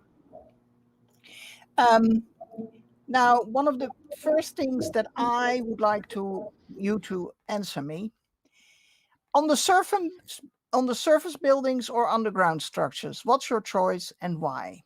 And I'm starting with Michal. Can you on underground or on the surface? I mean, yes. I think that if we're looking into, like you said in the beginning, to well-being, I think underground has a lot of issues in terms of psychological aspects of humans. Yes, it is a very good way to kind of prevent radiation to infiltrate the habitat. But I think living underground without actual connection to the outside world is a big issue. I think the solution will probably be a hybrid. Parts of the day maybe will be underground or inside the wall of a cliff, but parts of the day we will have to have some sort of connection to the outside world. And then again, there are other options to prevent or to protect the habitat from radiation, like using water walls, ice, things like that. So this is not the only option. It's a very interesting option, but I think that it's something that we shouldn't get used to from the get-go, even if maybe it's the immediate idea because of the psychological aspects. Okay, Alfredo, Vera, do you both concur with that? I would like to add something to what Michal mentioned. I think it's both, and it depends on what is the objective and the timelines. So for large buildings on the surface don't really work that well. Indeed, on Mars, we are all very familiar with the challenge of radiation, but one of the other challenges that are not that common to know is indeed the pressure from inside of the buildings, because the pressure difference is so high between the inside and the outside. If we build buildings on the surface and those buildings are very large, the exponential pressure from the inside will try to break apart the building. The skin will rip off. The structure will require so much material that is not really sustainable or doable on an economical term. So from the economical point of view and sustainability point of view, having really large buildings on the surface of Mars does not seem to be a right approach. At the same time, the advantages that we have underground is that the thermal inertia of the rock, or if we go underground, helps a lot with the temperatures that we have on Mars, which many of you might know, depending on the area, it's even the warmer days can be as cold as Antarctica. So in that sense, being able to have a lot of mass around the spaces that are habitable helps to, again, be able to develop a sustainable solution for Mars. But as Michal very rightly identified, there are problems with well-being. If we are fully underground, we don't have access to light, which is critical for permanent settlements. So at the same time, being on underground solutions, if we don't go with areas that are already built there, like lava tubes, can be expensive and time consuming. So probably the first settlers on Mars will be on the ground. But on the long term, from my personal opinion, and based on all the work that all the group of experts that we did with Nuwa and some other work, seems like probably it's not the best solution to go on the ground. So as Michal was saying, I agree with her that probably a combination of both can be the right to go here. Absolutely. I think it depends on the time, the context, but what's fascinating with the fact that there is less gravity, activities will be different, and furniture not going to be designed like how IKEA is.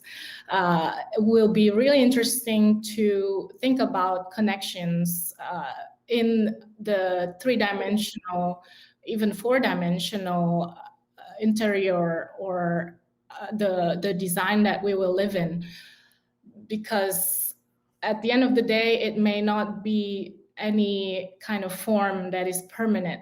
It should be evolving, and it's really, really cold on Mars, right? I mean, how do you power all the energy for the underground base? But also, if needed, perhaps to protect us from radiation, if we have to live underground and to solve the psychological issues, then we need a way to introduce some new technology like pixels that are screening the outside view, for example, as an alternative windows. But this is really isolating, again, partially problems, instead of looking at how the city will be designed, and then we go to micro. But that's just an example. Okay. Now, my next question is, you're designing for humans, specifically you're saying, all the technicalities, all the science and all the and geology, I don't know, whatever they want to do on Mars, fine. But we have to take into account that we're sending humans, not robots. So that needs to be reflected in the design. Okay. Then my question is, will it make any difference who we will be sending for these first missions? Will it make a difference? Well, whether that's, a international group with Japanese, a European, American, a South American, someone from Africa, or do you say, now that specificity for humans is not what we're saying. We're saying, humans have certain needs, all of them, regardless where you live. And that will influence that design. And also, will that be the first missions will already influence what's being built? Is that the aim? Because, the cities further away, wonderful, but let's not, waste time, I always think. What's your feeling about that? I see Alfredo nodding, so I'm starting with you today. Sure. So I think architecture responds to a vision and to leadership, and obviously has a role in that leadership. So in that sense, I don't think it will set the right tone and the right roadmap to send a very homogeneous group to be the first ones living on Mars. So will the design change? Probably it will, but do we actually want to send people that are too homogeneous from the same country, same culture, same gender to Mars? I question if that is the right approach. So then the answer is probably we don't. Therefore, the design will incorporate that diversity that I think, and that's a very personal opinion, should be a must for a settlement on Mars, because again, Mars has to reflect the diversity that we have here on Earth. Okay, and it's a bit not perhaps nice to ask this of the two ladies, but do you feel that there should be a 50-50 male-female being sent to Mars? If we're talking about, designing and, people we send. Michal, you want to? Go ahead. Okay. I mean, I have a lot to say on this topic. It is really interesting. In reality, physically, we are opposite sex, and we are, reproductive species. I mean, but today, when we send women to the ISS, apparently, we have to be contrary to our natural body function. Like, we can't have menstruation, and we have to be able to be like men, very strong and not really accommodated yet in terms of the entire design, like the suit. I mean, I'm sure that the way we will send the people to Mars, it will be a different chapter of our adaptation again. We were talking about a project in 2016 about extending our body function or elevating our body performance by having different external body parts as well that is integrated, so that we can actually function better in such extreme environment. But my suggestion to your question immediately, if we have to go tomorrow, I think Alfredo and Michal would agree with me that I would rather send my robotic avatar to Mars, my clone, so that it can express and perform the way I know to do here, but it will be my guinea pig, not having to sacrifice our life when we're not ready yet, but we can learn from it. I would love to add two things. One is that if we look at male versus female, there are a few researches that show that for deep space, for long duration missions, there is an advantage to sending women. They are physically and psychologically. Space blindness is one thing that is more prominent in men for long duration of flights because of the radiation, and also how you behave in group settings and things like that. But I would also want to add that on Earth, a lot of the things that were designed for men, because they were designed in times where women and other small minority groups didn't have rights for the land or to use the public space. And if we think about Mars, it's not really a question of who's going there first, but in general, if we want to make it more accessible, we have to prepare for many people, because if we design it for just the first group at the beginning, it will be harder for us to change things as we go along. And also, the question is not only who will go first, but what will they go with? I think those things also will determine how at least the beginning of Mars architecture will look. Okay. Now, of course, we go to Mars and we can't take everything with us. So we will have to use what's there, in situ resources. How do you think we will, what will be very good for us there, and what will we really need to bring? Do you have any idea already in your designs? Vera. Well, since I have been focusing on the architecture side, for example, we look at the abundant materials there.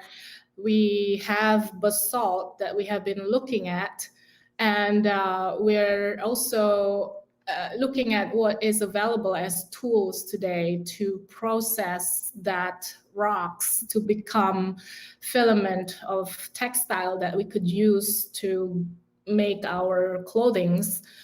Another thing that will be interesting is if we create some kind of system that we bring with our flight to accommodate plant-based construction quality of plants, or medicinal, or just like how the Aborigines at the beginning selected these plants to go from one continent to another.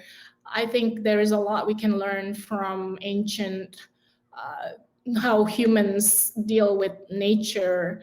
It wouldn't be different. The only difference is that we have the advantage of new technologies that we will be able to make and adapt the in situ resource utilization plan to our convenience. This is why it's so important to see the planning a little bit farther ahead before we decide what we want to make. Michal, what's your thought on that? Is there any specific material on Mars? I don't know, to make Roman concrete, I always think. We can create a lot of materials from the elements that we have on Mars through different processes. I think Bjarke Ingels Group Big have an amazing kind of presentation about how we can recreate everything that we have here on Earth, basically, if we start from a certain point. I think that in the beginning, we will also be using the materials of the spacecrafts that we are coming with, or the humans will be coming with, to reuse them. Question if they are planning to go back to Earth, if they still need the spacecraft or not. But I think those are also parts of the materials. And also another thing, there can be many different considerations of materials. And if we think about, I told you that before a few days ago, if we think about all kinds of processes and technologies that we'll be sending there to produce oxygen and other things, we can have some sort of byproducts, or all of a sudden an abundance of some type of material that we didn't really think about that we'll be able to use, or we'll have to use if we want to be sustainable, and it can influence the way we build on Mars. So really, I think that there is no one right way to do architecture on Mars. And like Vera said, vernacular or organic architecture that is connected to nature happened all around the world in different ways. But today it will be very interesting to look how can those things happen with the technology and all the knowledge that we have. Okay, Alfredo, your take on this. More than materials, I would be more inclined to bring technology. Robotics, artificial intelligence will be critical in order to extract the resources that are already available on Mars. That goes back to what I was explaining before about self-sufficiency. You were asking about concrete on Mars. Based on the research that we did with the team of experts, it does not seem to be a most reasonable or sustainable or feasible solution. On the other way, steel is very easy to obtain. Again, easy question marks. The reason for that is that there is iron, a lot of iron in certain areas on Mars. We have a lot of CO2 and we have a lot of water. With the CO2 and the water, we can create chemical compositions, and then all of the above creates iron. So we do envision iron being the main material for structural and civil work, along with potential tunneling, as I explained before. But again, that we cannot really think that we are going to scale, and that's the word, scale, a settlement without being able to find the technology to actually leverage the many resources that Mars have.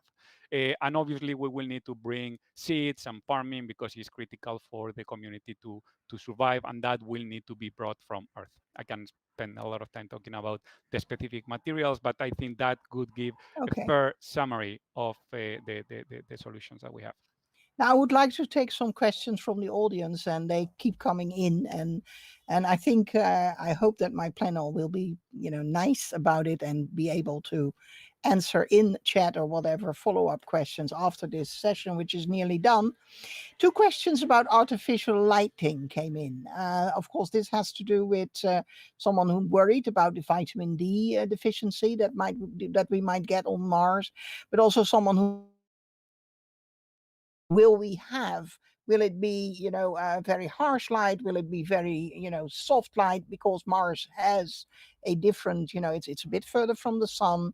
It has a different atmosphere. So the what it looks like, the light there is different.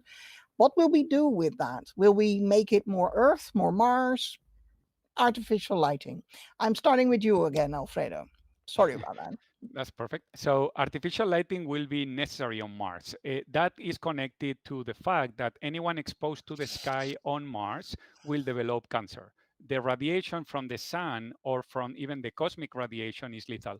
So we need to find indirect ways to bring the light, either with a reflection or with optic fibers or with a technology that we have currently available on Earth and that we can develop over the next decades in order to ensure that the spaces that we have as habitable are comfortable for the well-being of humans, but at the same time, they are safe.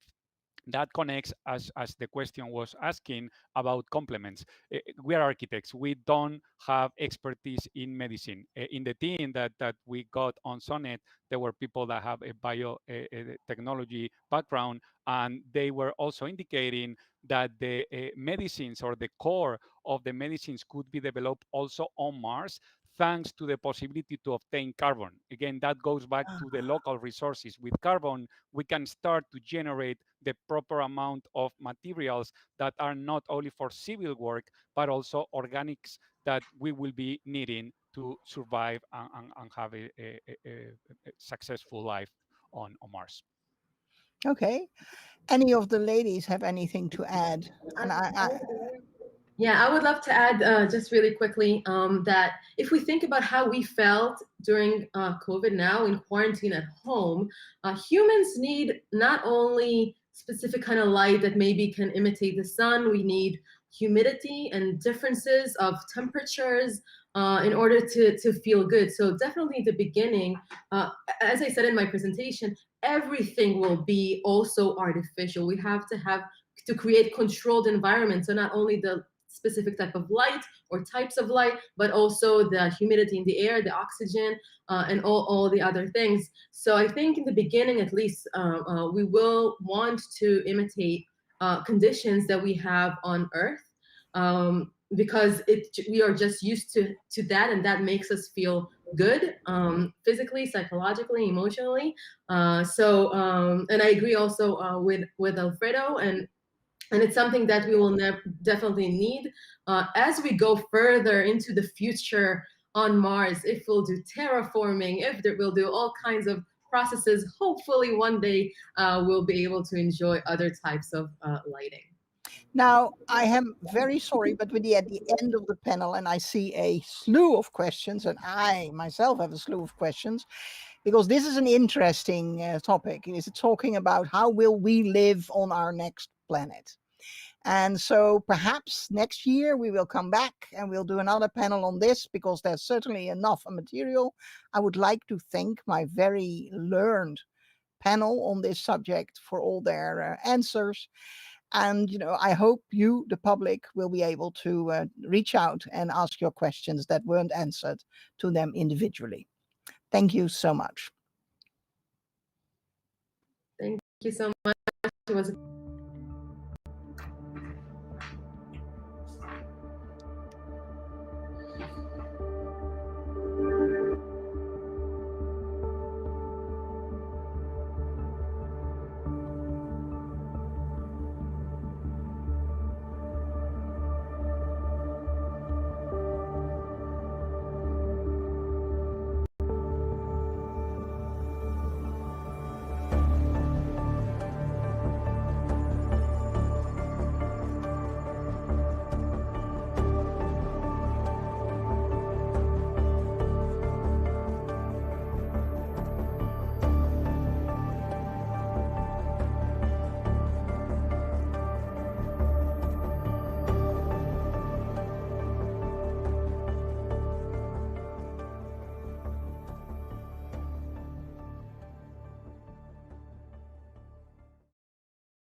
Good afternoon. My name is Pavia Lal. I work at NASA, and I'm super excited to be moderating this panel of experts. As you all know, this morning, NASA Administrator Senator Nelson spoke to the Humans to Mars conference attendees, and one question he posed is, what is the propulsion system we use to get to Mars? This panel gets to actually answer that question. So we have Patrick Fry from Aerojet Rocketdyne, who is the Director of Business Development. We have Jonathan Witter, who is the Chief Engineer for Advanced Technology Division at BWXT. We have Tom Martin, who is the Director of Propulsion at Blue Origin. And my colleague at NASA, we have Anthony Calomino, who is a Senior Nuclear Technology Portfolio Manager. So we have this amazing group of experts, and I want to launch right into our questions. And audience, you are welcome to send questions. I'm told I will see them on the chat that I see on the right side of my screen. So let me start actually a question. Space nuclear power and propulsion, which is what we're talking about today, incorporates both power and propulsion, and clearly there are common elements. But let's separate out them for a moment and start with propulsion. So I want to start with 3 generic questions that I will ask all of you to weigh in on. Before we even talk about nuclear, Patrick, make the case for us. Why can we not go to Mars with chemical propulsion? What does nuclear give, and is it worth it? Yeah, thank you. Yeah, it's a combination of system mass and short transfer times in order to keep the cost and kind of it reduces the crew risk, radiation exposure, 0G time during transit. The other, and this is what you get when you add nuclear.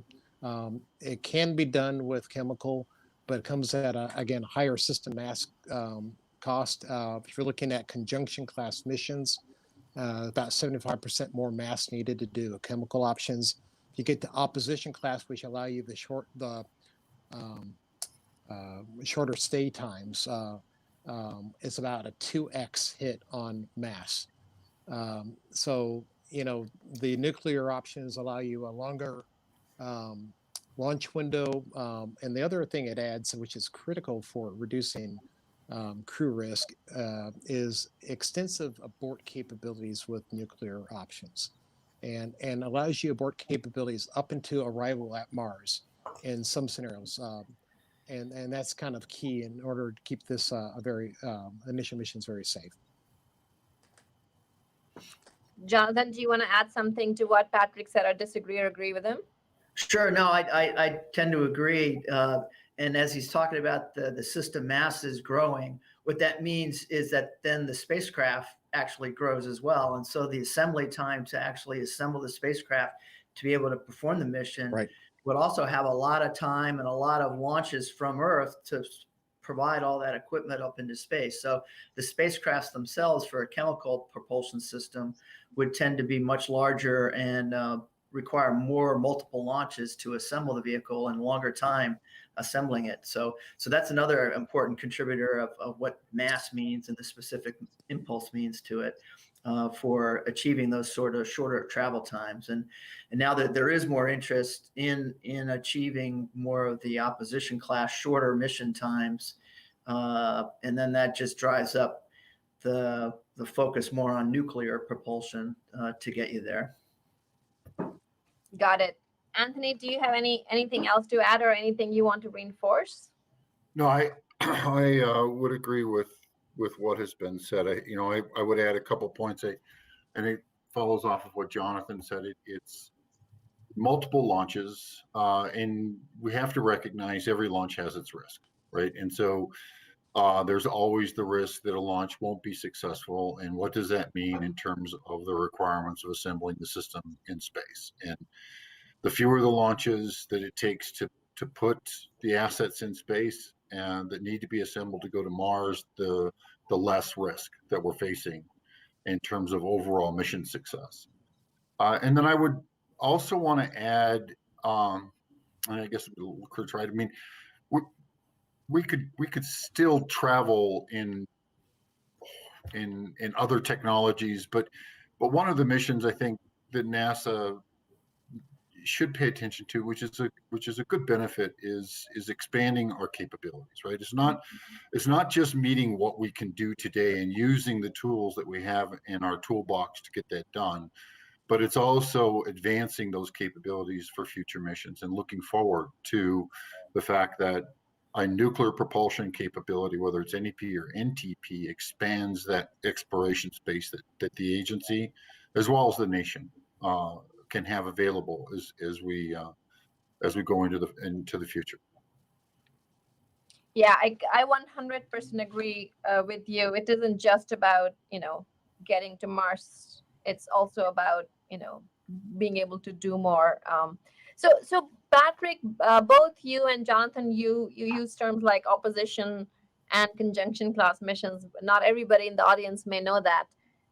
So if, Anthony, if I could turn to you and ask you, how and if do architectures, and maybe you could just start by describing what these opposition and conjunction class architectures mean, how do they change the answer that we just got, that nuclear is superior with respect to chemical, and getting to Mars with respect to the criteria we just talked about? Okay, so the conjunction class missions, conjunction is looking for that synodic alignment between Earth's orbit and Mars orbit, which allows for a low delta V, or a lower energy increase in velocity to get that trajectory accomplished.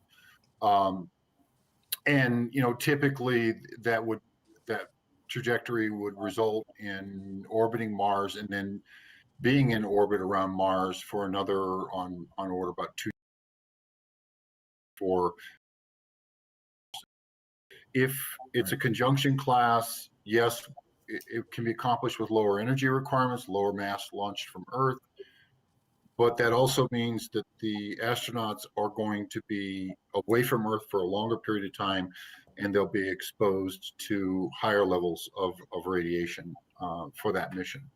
The opposition class mission is what we call a short stay mission to Mars, and you leave a little earlier. You need to have a higher velocity, catch up with Mars, and then you can do about a 30-day on surface mission on Mars, and then leave and come back to Earth with a Venus flyby, and that would results in about a 250-day reduced stay for the humans that would be part of that mission. And so that also has benefits in terms of radiation and zero gravity effects, but it also requires significantly higher delta V's to get out of the Earth orbit and to head to Mars. And that's the reason that we look at those two. It really comes down to what we would need for the humans and for their health and risk. But the aspect of looking at that in terms of the propulsion systems, we're looking at these lower energy systems, each of them nuclear, electric, nuclear thermal, and even chemical, will compete differently depending on that mission. So as was offered, the 75% higher mass for an all chemical stage compared to a nuclear stage is really for conjunction class, where we wouldn't need the energy to complete that mission. If we're going to go to these faster mission types for an opposition class, that mass differential between an all chemical and a nuclear stage grows to 2 times or even higher, depending on what that architecture is. Right. So one really core criterion you mentioned, Anthony, was sort of surface stay. How long do we want humans to be on the surface of Mars? And what I heard you say was, using an opposition class mission, we have a short stay, 30 days, which has all these advantages you mentioned. In a conjunction class, we have to stay a lot longer, which comes with its own challenges. But then on the other hand, I mean, those are the traits, right? On the other hand, an opposition class mission requires much higher delta Vs. So clearly, kind of two important criteria. I want to open this up to the rest of the panelists and ask a question. Other than the ones I just mentioned, what do you see as a criteria for deciding which propulsion system, whether it's nuclear electric propulsion or nuclear thermal propulsion or chemical, we will use to go to Mars? Because really, it's how we need to make this decision. We cannot kind of be bottom up here. We can't say, NTP is harder and easier in these ways, and NEP is harder and easier in these ways, and therefore we pick these. We kind of really need to be somewhat top down. And again, I mean, it's top down and bottom up at the same time. But we do need to talk about what are the criteria. What are we trying to do? Are we trying to maximize the amount of time we spend on the surface of Mars? Are we trying to reduce the costs? So can you weigh in? And again, this is a question for all of you. What do you see as the criteria we should be using to make decisions like which propulsion system to use to get to Mars? Kind of repeating Administrator Nelson's question this morning. Hey, Bobby, if you don't mind, I'll start. One, I think we should step back. I know we're at the Humans to Mars Summit, but I think we should step back and say, as a portfolio of technologies and capabilities, where does space nuclear propulsion and power apply across a bunch of different mission sets, not just, a human Mars mission, but how does it apply to the cislunar space? How does it apply to the national security community, as well as civil and commercial? And so look at, which of those technologies might have the broadest application to a wide variety of stakeholders, so that when we commit to make government investment, particularly of taxpayer dollars, that we're going to maximize that benefit to as many users as possible. So that would be my first suggestion, is that we take more of a holistic view when we talk SNPP. Agreed, 100%. Jonathan and Patrick, any other criteria you'd like to add? I'll jump in. In terms of specifically back to the human mission to Mars, and I kind of broke it down into 4 basic criteria. First and foremost is crew risk and safety. It'll be the number 1 criteria in terms of selecting which is the best the propulsion options. Then comes mission risk and complexity. Depends on it gets down to how much time and how much aggregation you have to do to get a stage ready to go, and just overall mission complexity. Then comes mission cost, which should be upfront but not ahead of the risk. And then development cost is part of the overall mission cost, and that's the mission cost picks up all the launch cost to again aggregate all the elements for the stages. And then finally the development time frame. How long is it going to take you to get there? And when you look at the different propulsion options, how many back to the development days, how many miracles are needed to be solved in order to make that one happen, and how real or how near at hand is it? Those would be the basic set of criteria. Yeah, definitely. Go ahead, Jonathan. I was going to say, I agree. You really need to have, it needs to be driven from the top with some sort of requirements that then can allow you to make the decisions on which are the best architectures or which are the best propulsion system to use. And I think Tom brings up a good point, that having a holistic view of perhaps other applications for the technology, which ones by advancing propulsion may be able to advance power for other purposes. So I know that's another part of our discussion today, is a little bit about surface power. Yeah, and to build off that and kind of what Patrick said, right? Some of, I think the technologies are more portable, and some of them are mission specific and architecture dependent. And so the more the solution is, architecture and mission dependent, the less likely it is going to be more broadly applicable to different customer sets. So I think that, again, that's an important place for us to look, when we're talking holistically, is we're engineers, we know the rocket equation, we like to optimize for the specific mission, but to the extent that we can use technologies that can be used all over the place, I think it's better for our business, our industry as a whole. Yeah, let me take a break from asking you questions of high-level questions and maybe turn to Anthony for a few minutes to maybe talk about some of these applications that Tom and others mentioned. Can you tell us a little bit about what NASA is doing in surface power and propulsion, and also what other agencies, DoD and others may be doing in this area? Just again to get to Tom's point that we need to kind of look broadly and see what are the touch points across various applications and users. Sure. So NASA is obviously looking at the requirements for both lunar surface missions as well as Mars exploration missions. And one of the guiding principles as we look at that is synergies between the two, right?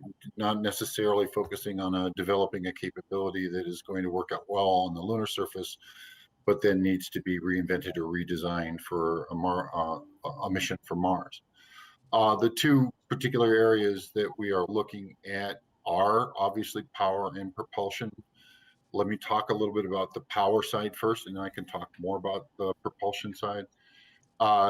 When we look at the mission needs for the Foundation HAB and the initial operations on the lunar surface, the groups that we're working with have really identified that something in the 10 kilowatt class power range will satisfy their needs.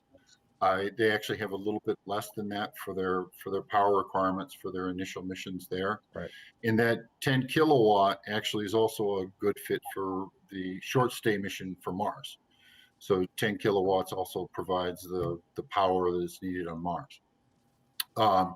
Although we would see that there is going to be the opportunity and probably a very near-term need for additional power on the lunar surface, we really want to be able to have that first capability that we develop and demonstrate one that fits Mars and the moon, not just the lunar operations.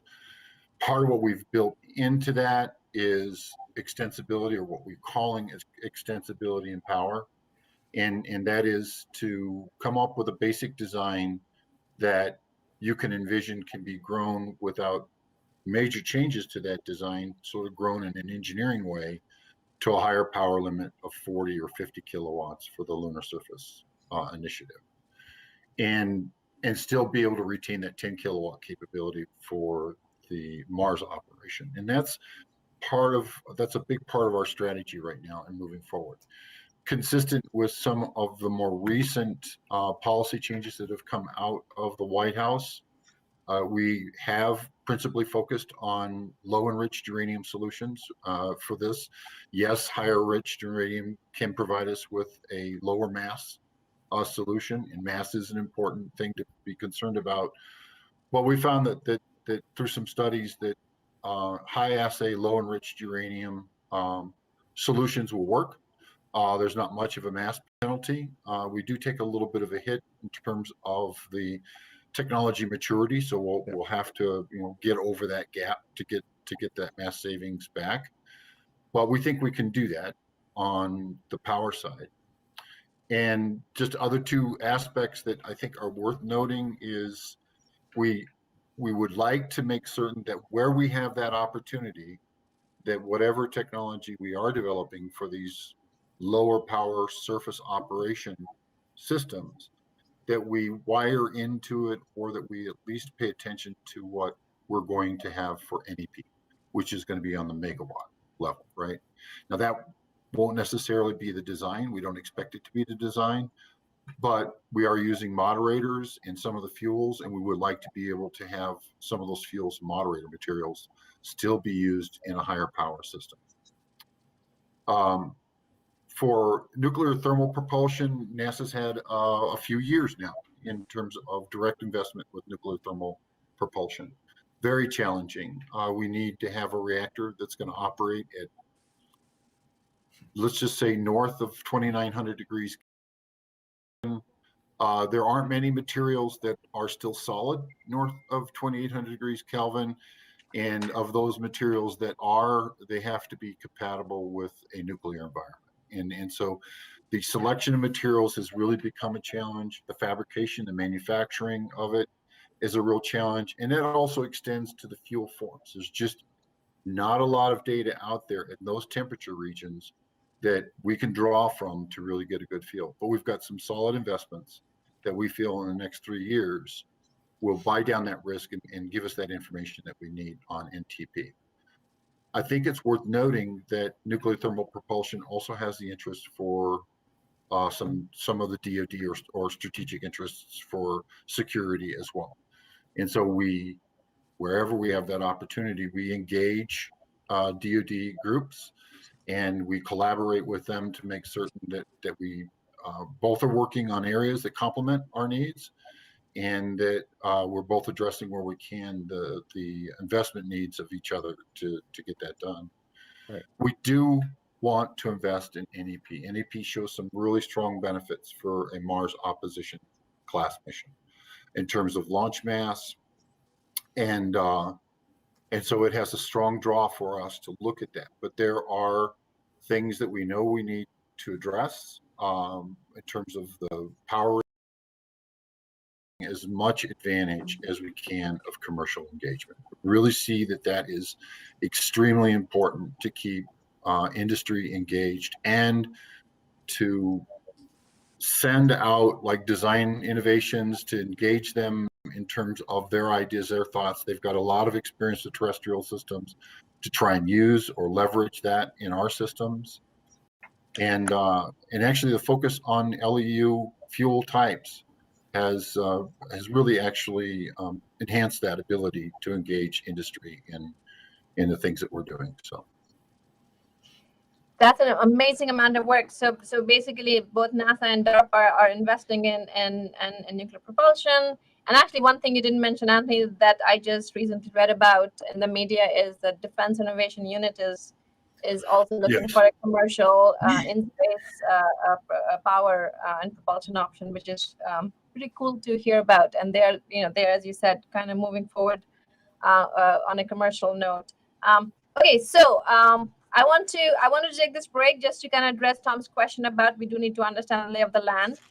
Given the lay of the land, and that there have been White House directives, there was an executive order on nuclear power, which had both terrestrial and space components. There was a space policy directive, SPD 6, on space nuclear in sort of in the context of, and then there's actually, I mean, as many of us know, there was a national security presidential memorandum on launch approval. So now there's actually, if that is led by the government, where private entities, where government and private entities have know how to launch a nuclear system. So that's pretty exciting. So it seems the groundwork is done. Returning to the panel. Jonathan and Patrick, maybe if we can start with you, and then maybe Tom and Anthony, if you have some thoughts as well. Pick a system. How long do you think? I mean, that's maybe the long pole in the tent. How long do you think it'll take us to develop a propulsion system to get to Mars, and what are the steps?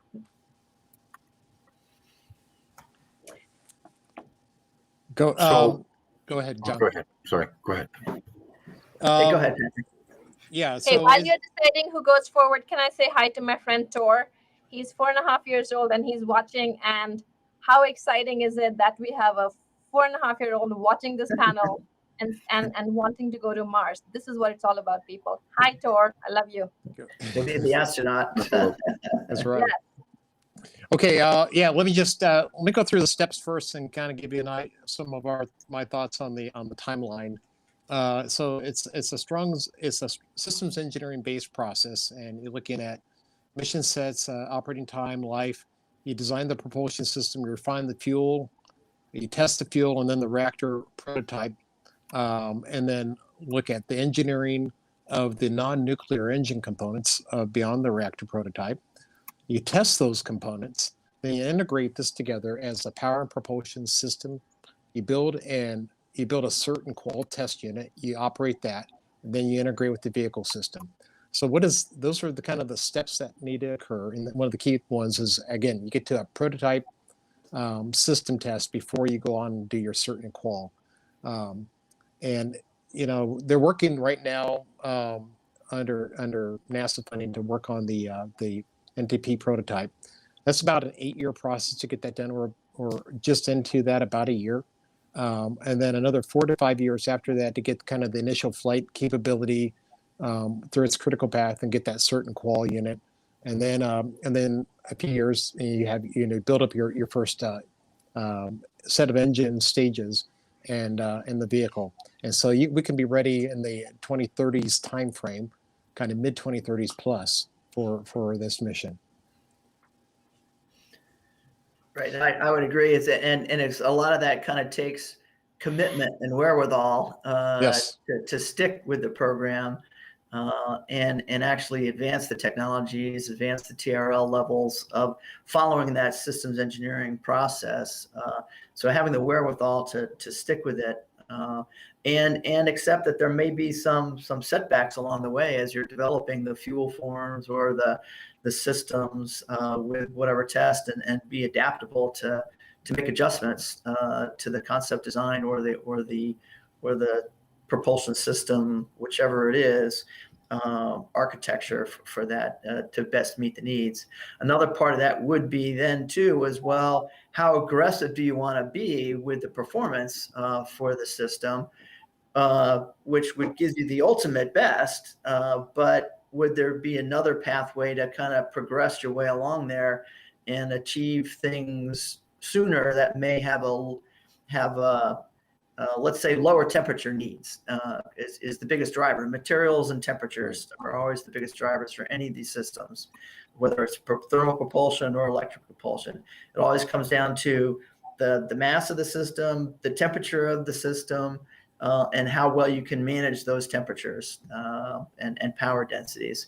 So perhaps another, and this has been the technical debate over the years of being involved with this, is what is the best pathway to go, and once that's been settled down, then stick with it. Yeah. If I could add a little bit, just a different perspective, right? DARPA's off. They've got their own program, working somewhat in conjunction with NASA. But that program, Draco, the demonstration rocket for agile cislunar operations, quite a mouthful. They're working an aggressive timeline to get to an in-flight demonstration of an NTP system in 2025. Clearly it's not intended to have all of the capabilities you would need or want for the operational system, but they've laid out, I think, a realistic and aggressive approach to at least demonstrate an NTP capability in the 2025 timeframe. So I think, again, it gets back to that question of, the propulsion systems versus, the big architectures. I think depending on how we want to view it, the certain propulsion systems might be available sooner than the systems they may integrate into. So I don't offer that perspective.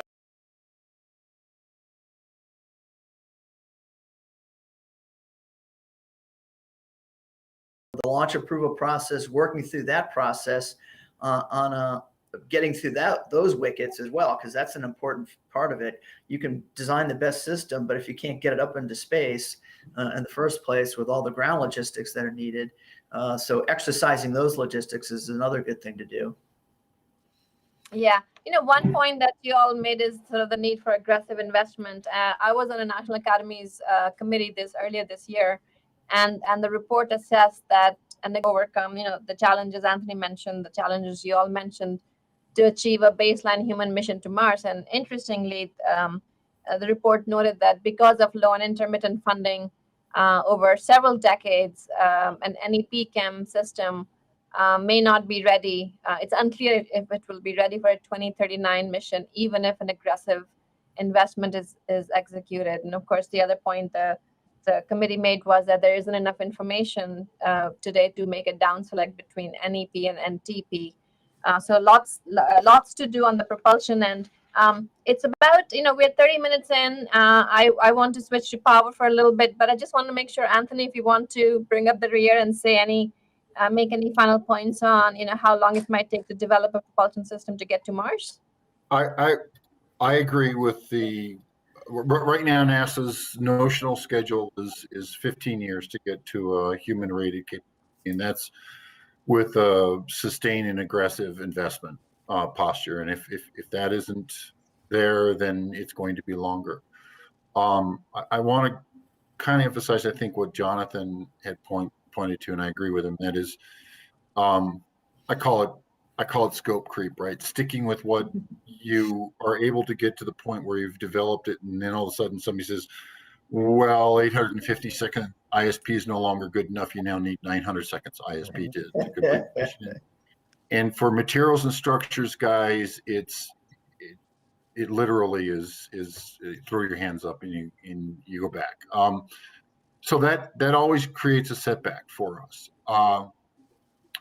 Finally, I think the last thing, my background is technology development and research. It's really what I've spent my career doing at NASA, and it's my passion.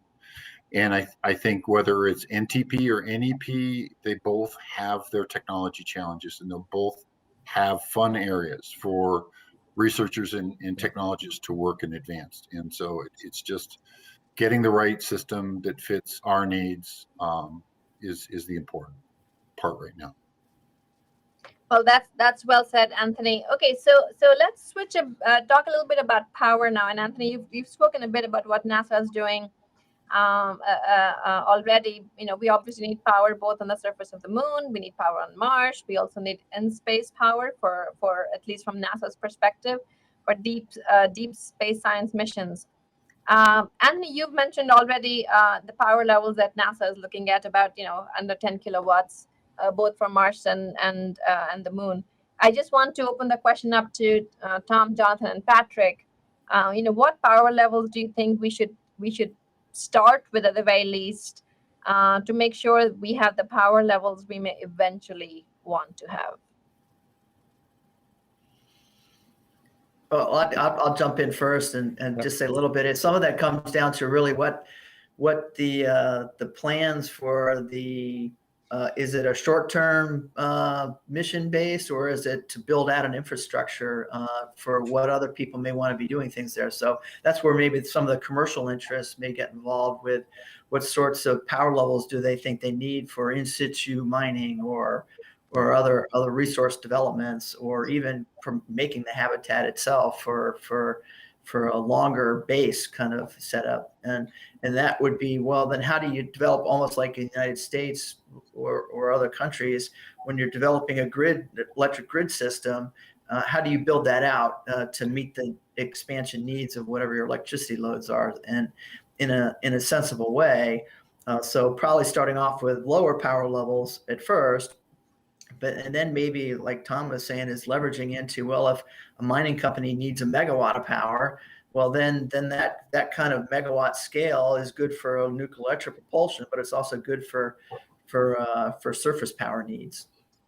Yeah, Jonathan, I can follow up on that. We're very interested at Blue Origin in terms of sustained operation on the lunar surface, and you look at the requirements to do meaningful things on the surface, like you said, in situ propellant production, mining, even just sustaining crews of tens to hundreds of people.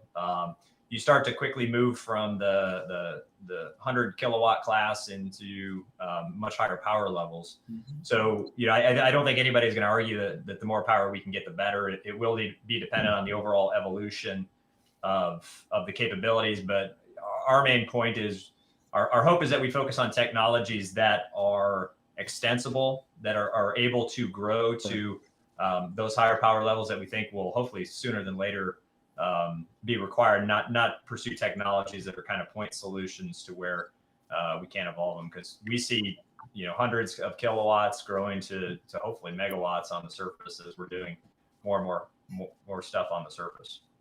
Yeah, it's a good point, Tom. And I was just going to add, but you want to start 10 to 20, and it's a good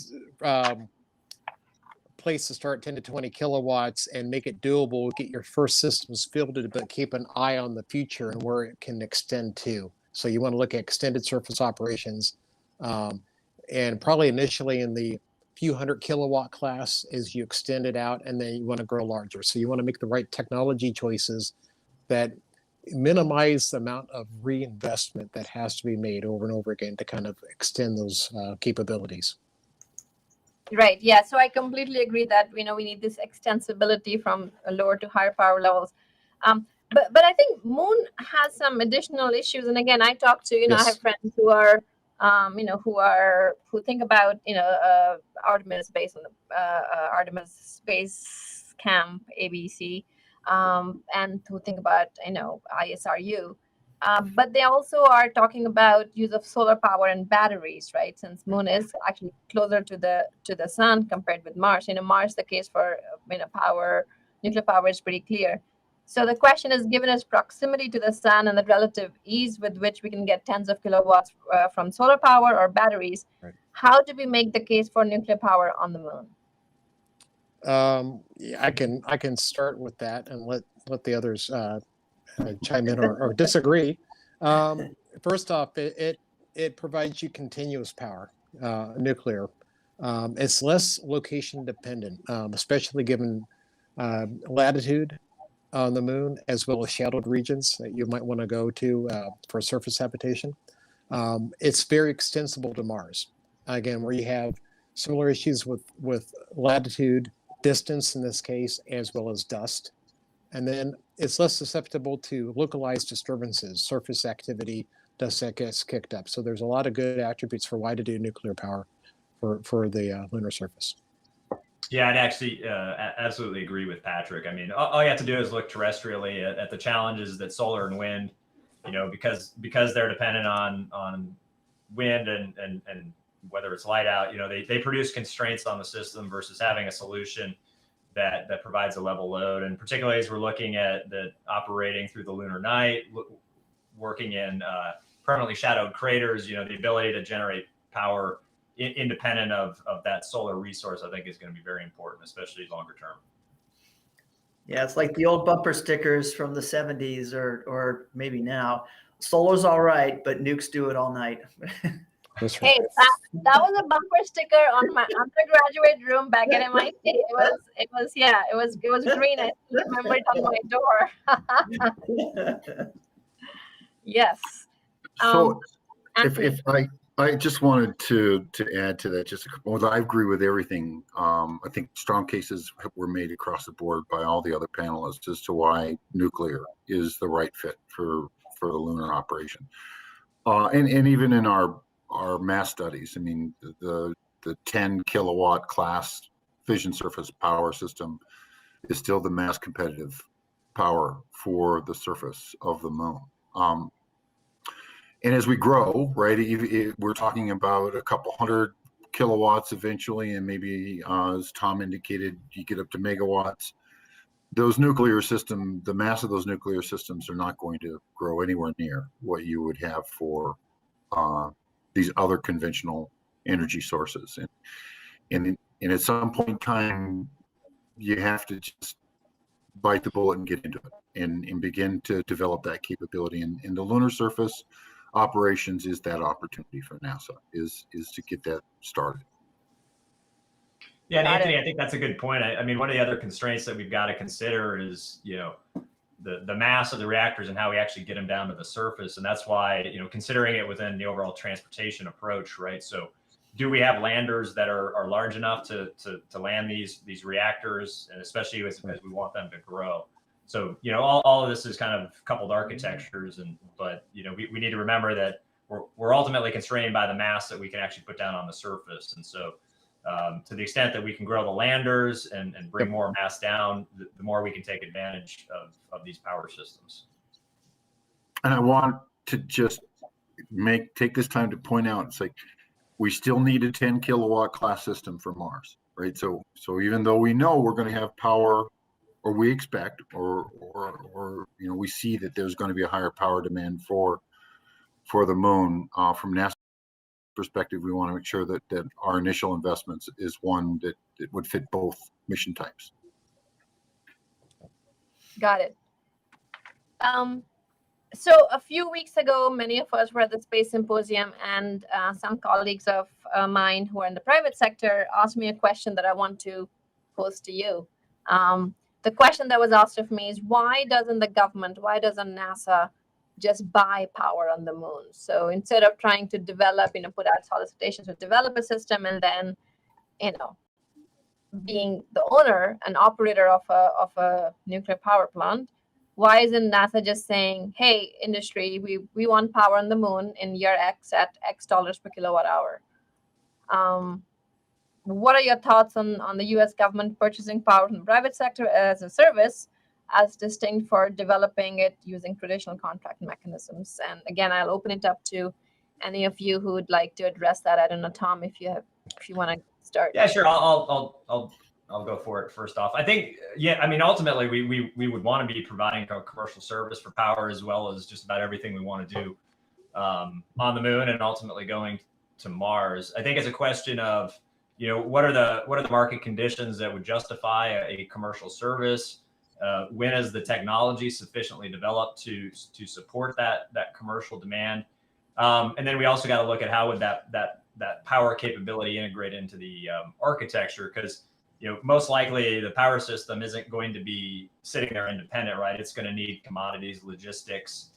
So I think we'd have to think through all of that, but ultimately we definitely would want to get to the point where it's bought as a service, just like we do here on Earth. I think, again, it's just a question of when do the economics and the technology kind of close the business case. Right. Jonathan, Patrick, any thoughts on that? Yeah, no, I agree with Tom on that. It's just about when the infrastructure develops to the point that there's a real user need, and then you're at a point where you have to build it out as basically a grid system. If you're going to actually add users with separate facilities or adjoining modules to that habitat setup that's there initially. Right, and if it were be like if you'd have different utilities providing it, if it really grows a lot, or maybe it could start out as kind of like the Tennessee Valley Authority is kind of like a pseudo government, pseudo private company running power generation for the Southeast. So there may be some opportunities like that to build it out. But again, it comes down to for a commercial investment, it's going to come down to the business model for that. Awesome. Hey, so I'm starting to see lots of questions come in, which is very exciting. Before we switch to those, I just want to kind of close this particular question out with Anthony. Anthony is a nuclear point person at NASA. You're like, what is she going to ask? I mean, are there any restrictions or any legal issues NASA has where we can't do that, where we can't just set a price? No, not that I know of. It's not my field, but it, I've not heard of any. I think that one thought on the question itself is, NASA has a need for the power, and NASA would quote be its own customer for that power, for the initial missions. But part of our strategy is that, like most everything, we don't want to own the product, right? We want to be able to build that coral reef. We want to be able to anchor that investment and nurture it along so that it gets to the point where it is something that industry would have and be able to not just use themselves, but also provide back to the government. I think that's always been a consistent model that NASA's had. One of the interesting things that we do have, hopefully very soon, looking at getting a release out for a solicitation for designs from industry for the integrated power plant. And some of the folks that have talked about this, it's interesting because they've asked questions. They go, well, if we give you 30 kilowatts and we still hit your mass needs, can we sell the other 20? Right. So they're already beginning to think commercial product from their own business model. So I do suspect that once we establish that coral reef and we anchor the capability, that the commercial growth and production and supply of power will be something will come naturally. I love that metaphor, Anthony, coral reef. I just think that's fantastic, having dived at a few coral reefs. Yeah, I mean, setting up a coral reef on the moon and Mars would be pretty Spectacular. Okay, so let's switch to some questions. A question for Patrick, and again, others can chime in as well, is how heavy is a 10 kilowatt reactor? That's the reactor is one question. I'll put it on a percentage basis. Okay, so if we're and this is a one way to contrast NTP from fission surface power as we look at that. The reactor winds up being just the reactor relative to the rest of the system about roughly about 10% of the whole power system mass. But when you get to and you get up to NEP class, it gets a little larger percentage because as that grows, but the rest of the radiator and everything else grows faster. And then for nuclear thermal propulsion, the engine system, the reactor is about 3/4 of the total mass. So that's really reactor dominant on the mass. But on the power system side, it's a critical element, but it's about 10% of the overall system mass, not including the shielding, of course. Yeah, and Patrick, maybe one way to answer that very specifically, I think the draft RFP for fission surface power that NASA put out about a year ago, I think had a requirement for the landed mass to be 3,500 kilograms. So that's right. So about 350 kilograms, right? Yeah. Right. Exactly. As a reactor designer, I agree with those kind of numbers. and just to, and I was going to touch on this earlier, that when you take a look at NEP and the kind of the technology needs there, and it's not insignificant to really make that NEP crewed Mars mission work. You need to have and we'll go back in terms, and well, talk in terms of alpha, which is kilograms per kilowatt for the power system. The alpha needed to make that system effective is 10 kilograms per kilowatt. When you look at the again in the draft RFP, those requirements initially, the alpha in that case is a few hundred kilograms per kilowatt. So you have to get a lot lighter to make that NAP system work. A lot of that comes with economy of scale as you scale up, but a lot of it comes along with technology advancements that have to occur with the larger power system to make it lighter weight as well. Got it. So next question, I think maybe directed to Anthony, but others should jump in. Is the plan to eventually deploy single large system or build a large capacity out of small, about 10 kilowatt units? Seems the latter would have resiliency and graceful degradation built in. So right now we're looking at both options. It is built into the solicitation that the design of the surface power system can have interconnectivity with other units, individual units, to provide higher power output. So if we're talking 50 kilowatts, and maybe we're talking 5-10 kilowatt level, or 2 or 3 slightly higher power level, that has, as you said, that has a benefit in redundancy. It has a benefit in reliability in terms of the power needs that you can supply. Part of what we're also asking for in the design of those systems is for a fault tolerance in the design. That is that if we have a major component failure, that we're still able to produce something like 50% of the rated power of the power plant itself. To look at power growth beyond 50 kilowatts, certainly by the time you get to a 100 kilowatt system, it's a complexity of integration, and probably even you can run some reliability studies that would say it's more efficient to go to larger systems, and to increase that power on the system itself. So that's one of the reasons why we've built into that solicitation is what would be the extensibility of that design from 10 kilowatts to say something like a 40 kilowatt system. That's kind of the growth extensibility that we would have in that power system. And we'll wait and see what industry has to offer. We've posed I think a very challenging problem to industry. They seem very excited about it, and we're very anxious to see what they come back with as far as solutions. Yeah, no, that is very exciting. I'm myself pretty excited about the ideas coming in. Anything to add, Patrick, Jonathan, and Tom, on that question around single versus modular systems, single large versus modular small? Well, I think Patrick kind of touched on it, that I think the single systems ultimately are going to scale from a power to weight ratio a lot better as you start to move into those higher power regimes. So I think ultimately the solution is we'll get to more high power, fewer systems. I think it's just a question of, as Anthony kind of said, where's that crossover between mass, complexity, et cetera.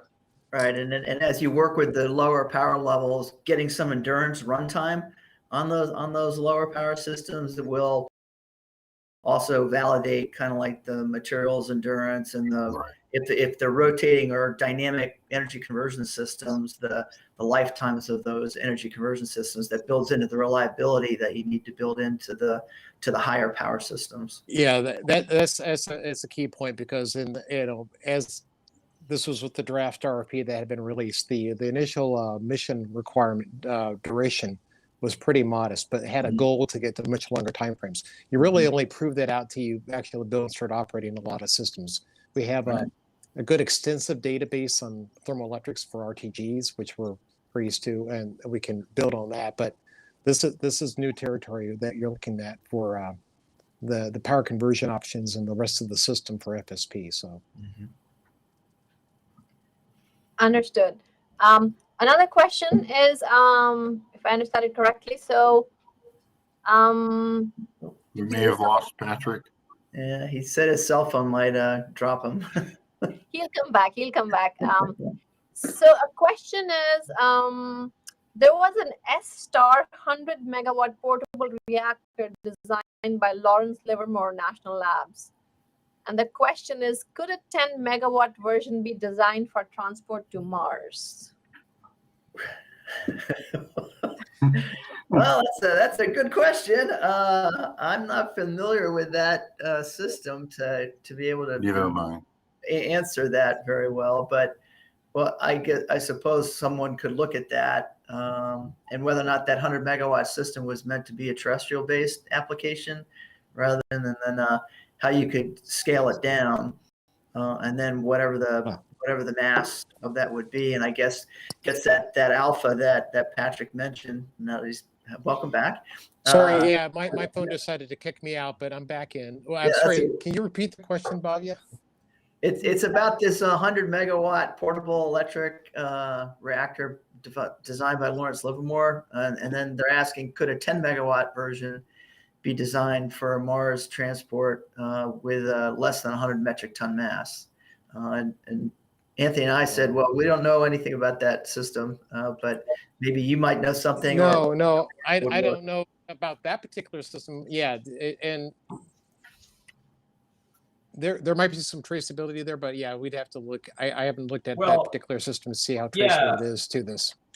Jonathan, what I'd offer, right, again, looking more holistically in terms of common technologies, there appears to be a lot of effort going into terrestrial-based, micro reactors using, the low enriched uranium fuels that are looking to operate in that 10 plus megawatt.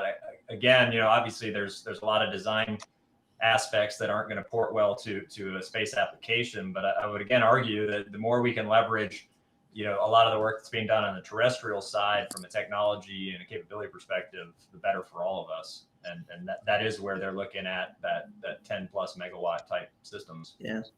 And I think that the thing that kind of concerns me about the higher and higher, like multi-megawatt class scale of electric production, is that you really need to have a really high efficiency energy converter as possible.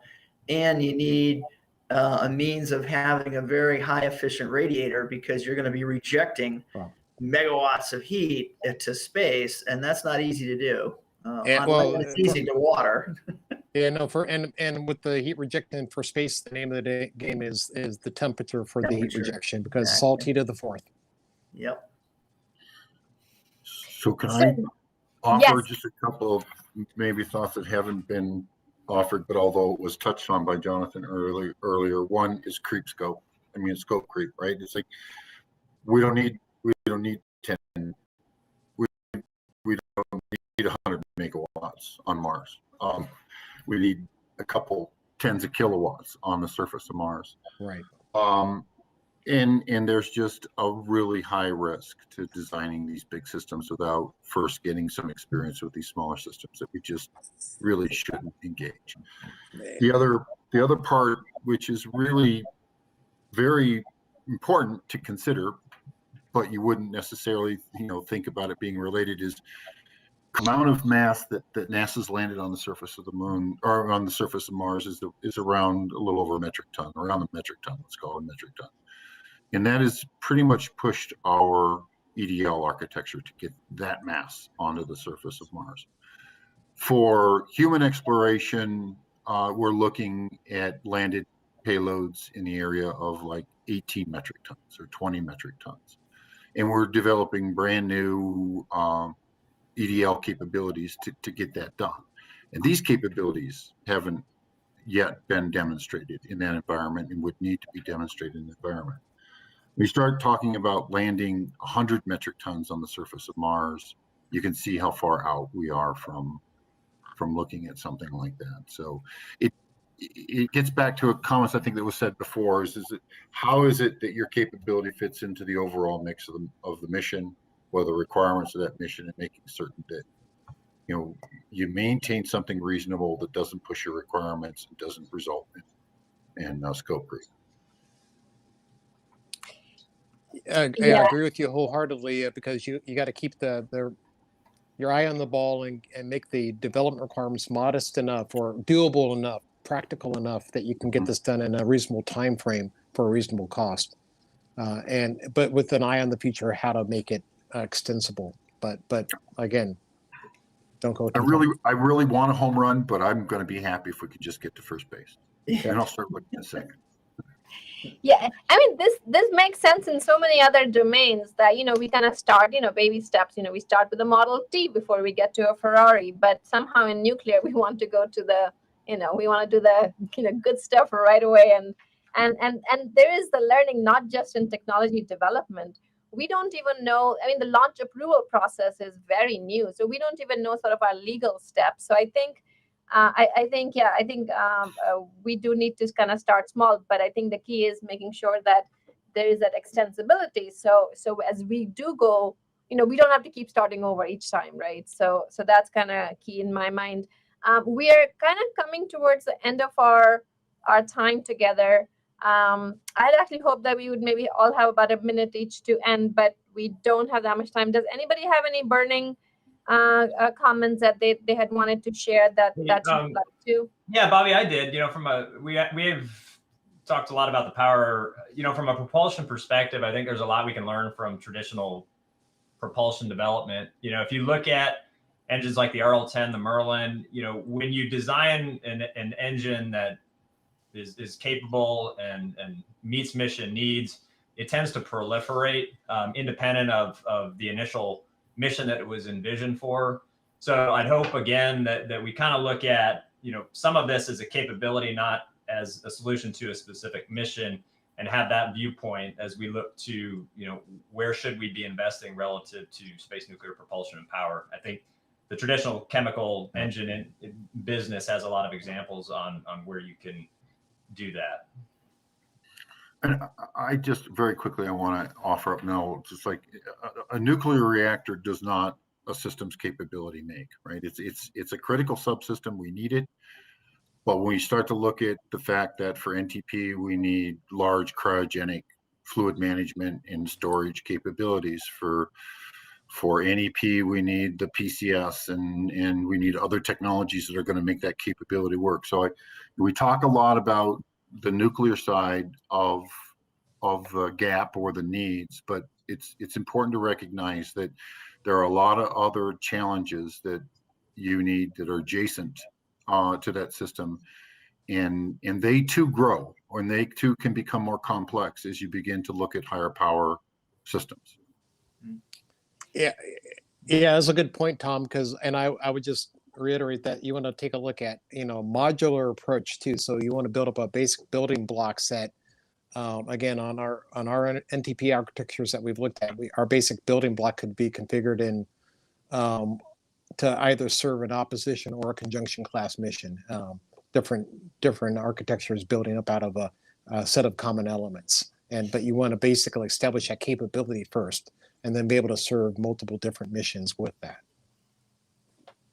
That's well said, Patrick. And I think with that, we should thank our audience for being part of the panel discussion. Thank you all so much for taking the time to talk. I'm hoping that this session was taped, because I need to go back and listen to it a couple of times to make sure I got everything.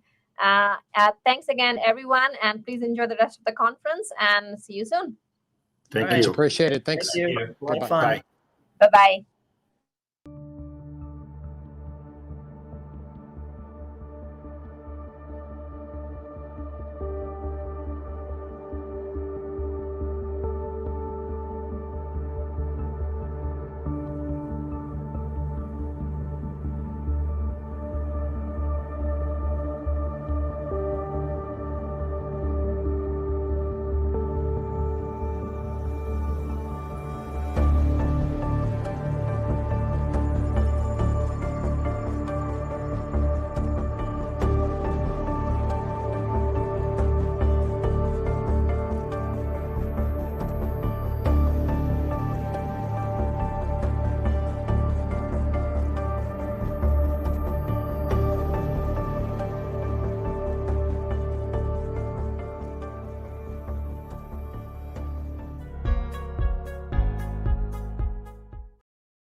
Welcome, everyone, to our panel on the advantages and challenges of long and short-stay missions to Mars. I'm Tim Sheehan, the Space Exploration Architect at Lockheed Martin. Today, we'll be discussing the two classes of Mars missions, short-stay or opposition class, and long-stay or conjunction class. We've got a great panel here for you today. Hoppy Price is the Mars Program Chief Engineer at the Jet Propulsion Laboratory. Brett Drake is Associate Director in the Space Architecture Department at the Aerospace Corporation. And Dr. Sharmi Watkins is the Assistant Director for Exploration in NASA's Human Health and Performance Directorate. So the mission class is one of those key aspects of designing a mission for humans to go to Mars. And there's implications across the whole architecture on which class that you choose. So that includes propulsion requirements, how long the missions are, abort capabilities, and even the possibility of doing a Venus flyby on the way home. So at Lockheed Martin, we are continuing to work on our Mars base camp concepts. In papers this fall, we're going to discuss a new vehicle configuration that includes nuclear thermal propulsion to improve performance, safety, affordability, and also to provide that ability to do short or long stay missions and reduce the launch requirements for propellant. So today, our panelists are going to explain what the two classes of mission are, continuing the discussion from the last panel, how those mission classes differ, pros and cons, the different risks involved with each from their own perspective. They'll present for about 5 minutes or so. I'll ask them a few questions, and then we're going to take questions from the audience. So please put your questions in the chat. So Hoppy, let's start with you. Okay, thank you, Tim. So in the Mars Program Office, we're currently managing 3 orbiters and 2 robotic rovers and 1 helicopter on Mars, and they're doing great things. And we would like to have humans join us there, join the robots. And so the question is, what's the best way to get there? What's the best path? And so we'll talk about the short versus the long stay missions. So go to the next slide, please.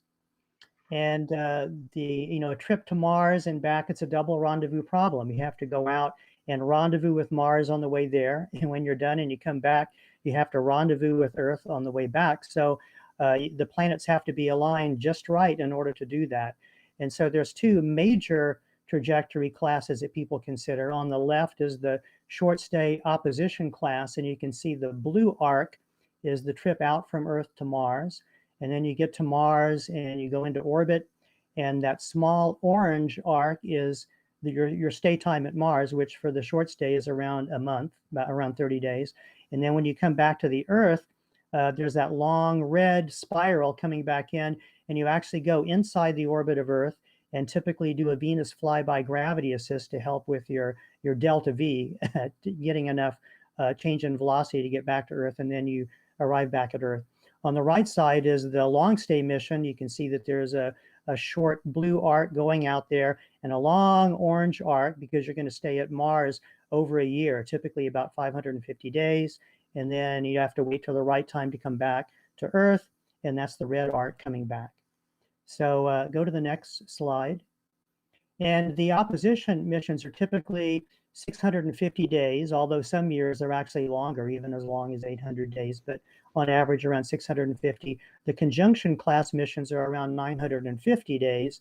And the opposition class missions, although they're shorter, they require typically much greater delta V, like 2 to 5 kilometers per second. So that's a lot.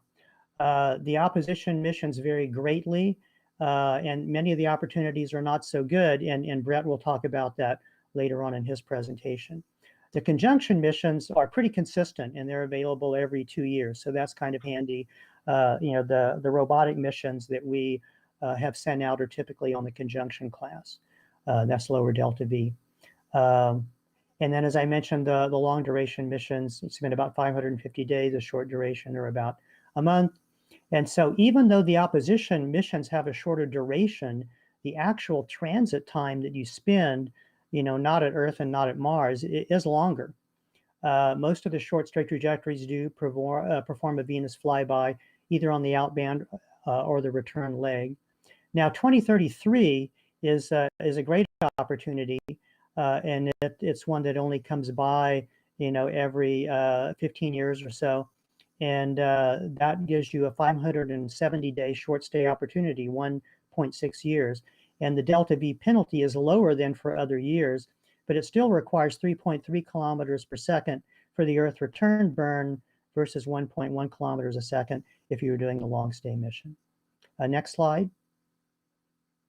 So, for the Venus flyby, thermal control is an issue. So inside 1AU, you would probably need to deploy a sunshade to provide thermal control for the Mars transit vehicle. And you need to point the sunshade towards the sun to shade the vehicle. And the solar arrays would need to be tilted to be off-pointed from the sun so that you meet their thermal control requirements. And you'd probably have to have some brief periods off sun point to do trajectory correction maneuvers, or if you had an off nominal pointing event. And if you had non-cryogenic propellants, that would make it less problematic. But in any case, the thermal control is something you really need to address for the short stay missions. So there's this risk of performing the Venus flyby for like a 1.8 year mission versus a longer 2.6 year mission that doesn't have these thermal control issues. Also, when you're inside the orbit of the Earth, solar flares could present a greater threat for the crew. So an adequate radiation shelter area would need to be provided inside the crew vehicle in the event that there was a solar flare event. Next slide. So there's actually an alternate option. If you're doing a conjunction mission, you can actually reduce the transit time by a month or more each way with some additional delta V. And so this requires less additional propulsion than if you were doing the opposition class mission. So these trajectories never go inside the orbit of the Earth, so that reduces the thermal challenges, especially for the cryogenic propellants, and it also reduces the risk to the crew from solar flares. And so if you use this approach with the fast transit conjunction class mission, the total time you spend in microgravity and in deep space radiation environments is lowest for that option if you're able to spend your time at Mars on the surface. And the surface times on Mars can be equivalent or even longer than the regular conjunction missions for this type of a trajectory. So next slide. So in conclusion, the short stay opposition missions offer advantages to minimize deep space exposure time for the crew, but with the cost of some significant engineering challenges. And some years have huge propulsion requirements for the opposition class, and some years are not even that much shorter than the conjunction missions.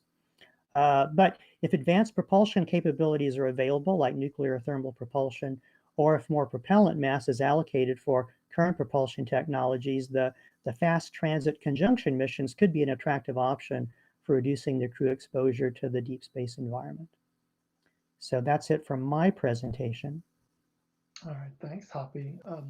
One follow-up question. You talked about 2 to 5 kilometers per second more for opposition class and huge propulsion and propellant.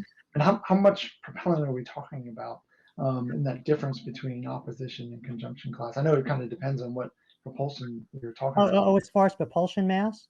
Yeah. So for some architectures that I've been looking at, if you do an opposition class mission, the size of the propulsion stage you'd need to put at Mars to bring you back to the Earth is something like around 50 tons or so. And if you're doing this the 570-day mission in 2033, you need something like 2 100-ton stages to bring you back. And if you're doing a year that's not as good as 2033, you would need maybe 3 of these 100-ton stages to bring you back. Okay. So we're talking about, many multiples of launches more. Right. And in order to get like a 100-ton chemical stage to Mars, you would probably be talking about 1 SLS launch and several commercial launches to provide all of the different propulsion stages to get that thing out there and get it positioned for the trip back. Okay, great, thanks. And Sure. and yeah, we'll hear more from some of the panelists coming up about, okay, so we got propulsion to worry about, but what are we trading? And certainly the shorter missions are attractive. All right, thanks, Hoppy. Sure. Brett, over to you. Okay, thank you very much. So yeah, this question, short stay versus long stay, which the conjunction versus the opposition, has been a cornerstone of all of our human exploration architecture studies since I started 35 years ago studying this problem. And it continues. And what I'll describe today is it's really the choice is really a discussion of the balance of the various trades. There is no magic bullet out there. So if you go to the next chart, I want to go into, Hoppy set the stage pretty good. I want to go into a little bit more detail, pulling some charts that have been shown in the public domain over the last few years. This is a recent NASA analysis done showing the variation that Hoppy talked about, across the conjunction class and opposition class. Over on the left is the variation of conjunction class. And you can see where the trajectory dips down. We call these little fish hooks, where at the bottom of that is the optimum time to depart. And you can see that for conjunction class missions, it doesn't vary very much. There's a slight variation across 15 years that Hoppy talked about. That's called the synodic cycle. So they're fairly stable. They're lower and they're fairly stable. And you look over at the opposition class missions on the right-hand side, there's a much larger variation. Whether or not you pick up a Venus wing inbound or outbound or even at all, there's a great variation. And you see that because of that, a lot of people will focus in on the good opportunities like Hoppy talked about, 2033. That's an exceptionally good opportunity. It doesn't occur again for another 15 years. And so, 2046 or so will be another low in that cycle. So when you're choosing the mission cycle, it's from a mission planning perspective and architecture perspective, you don't necessarily want to focus just on that best opportunity, because if things don't go right, you don't have a launch cadence the way you wanted to, your technologies don't pan out, take a little longer to develop, or Congress doesn't appropriate the funds that you need, you may need to slip. And if you slip and you've only designed for that good opportunity, you'd have to stand down for 15 years before you get another opportunity. So we generally look across a broad spectrum of these opportunities and try to pick ones that are hard, but not too hard, and not too easy, so that we have an opportunity to fly these missions over various different opportunities across that cycle. So you see the variation there. NASA's kind of looking at the 2039. It's not the hardest, but it's a very challenging mission to use that to design the systems. Next chart, please. So here's another view that Hoppy was talking about, the variation of trip time versus what delta V. And the delta V is the amount of change in velocity you need to impart on the vehicle to get there and get back. Over on the very right-hand side is what Hoppy talked about, these fast conjunction missions. You can basically pinch the transit times, make the transit times to and from Mars shorter, stay at Mars longer. So the total time that you're away from Earth still is long, but the time that you're in free space getting to Mars can be shortened. And you can see that's quite a cliff you have to climb up as you try to pinch those transits out to Mars. It rises very quickly. For the opposition class missions, you see there's various different opportunities with and without Venus swingby. You can see there's a general trend that as you decrease the overall mission duration, the total delta V, change of velocity, goes up quite dramatically. And also, the longer you stay, these type of missions, these short stay opposition missions, once you arrive at Mars, every day that you stay, that geometry of getting back to Earth is changing and is getting worse every day you stay. So there's a natural tendency to want to stay as short as period as you can before you start to come home. And you see that in the variation as well. That's an example of a good opportunity in 2033. Next chart. As Hoppy mentioned, there's a great variation across that synodic cycle from opportunity to opportunity. So you can see there's a sweep of the total mission duration versus the opportunity. And you can see there's a huge variation. So again, that's another indication there that you have to, again, think across the whole synodic cycle and what you're trying to accomplish for an exploration program. And you don't want it to necessarily be a one-off type mission. Next chart. And then the question becomes, well, how does that vary as what are the key parameters that really drive the mission design? Sharmi is going to talk about the human health aspects right after I do. And there you may be more constrained and concerned about the total time away from Earth.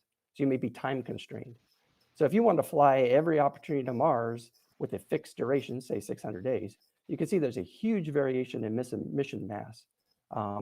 Basically almost tripling the size of the vehicle from the best opportunities to the worst opportunities. So that's an important consideration of how the human health impacts the overall mission. But on the other hand, if you wanted to, say, have a constant vehicle design with the same number of launches required to meet the mission, your mission variation would have to vary quite a lot. Maybe, from like Hoppy talked about in the mid-low 500s all the way up to 800 or so days. So quite a range in variation of the mission duration. And you see this is a statistical analysis that was done, that as you decrease the time and increase the delta V, there's more uncertainty in the vehicle design. The vehicle gets much more sensitive to that change in velocity, which makes other challenges for the human vehicle design as well. Next chart.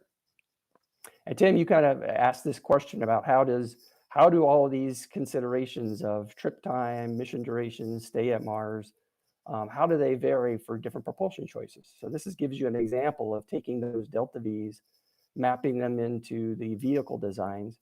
And you can see things like the solar electric propulsion hits a cliff fairly quickly, that it's really not suitable for opposition class missions. Chemical, you could do it, both opposition and conjunction, but you see there's a general trend of higher mission mass, which means more launches. And then both NTP, nuclear thermal propulsion, and nuclear electric propulsion had that ability to sweep through both the opposition and conjunction class missions. So it's a big understanding, trying to understand what technology you want to push and then how it drives the overall mission choice, which drives into the number of launches and things like that.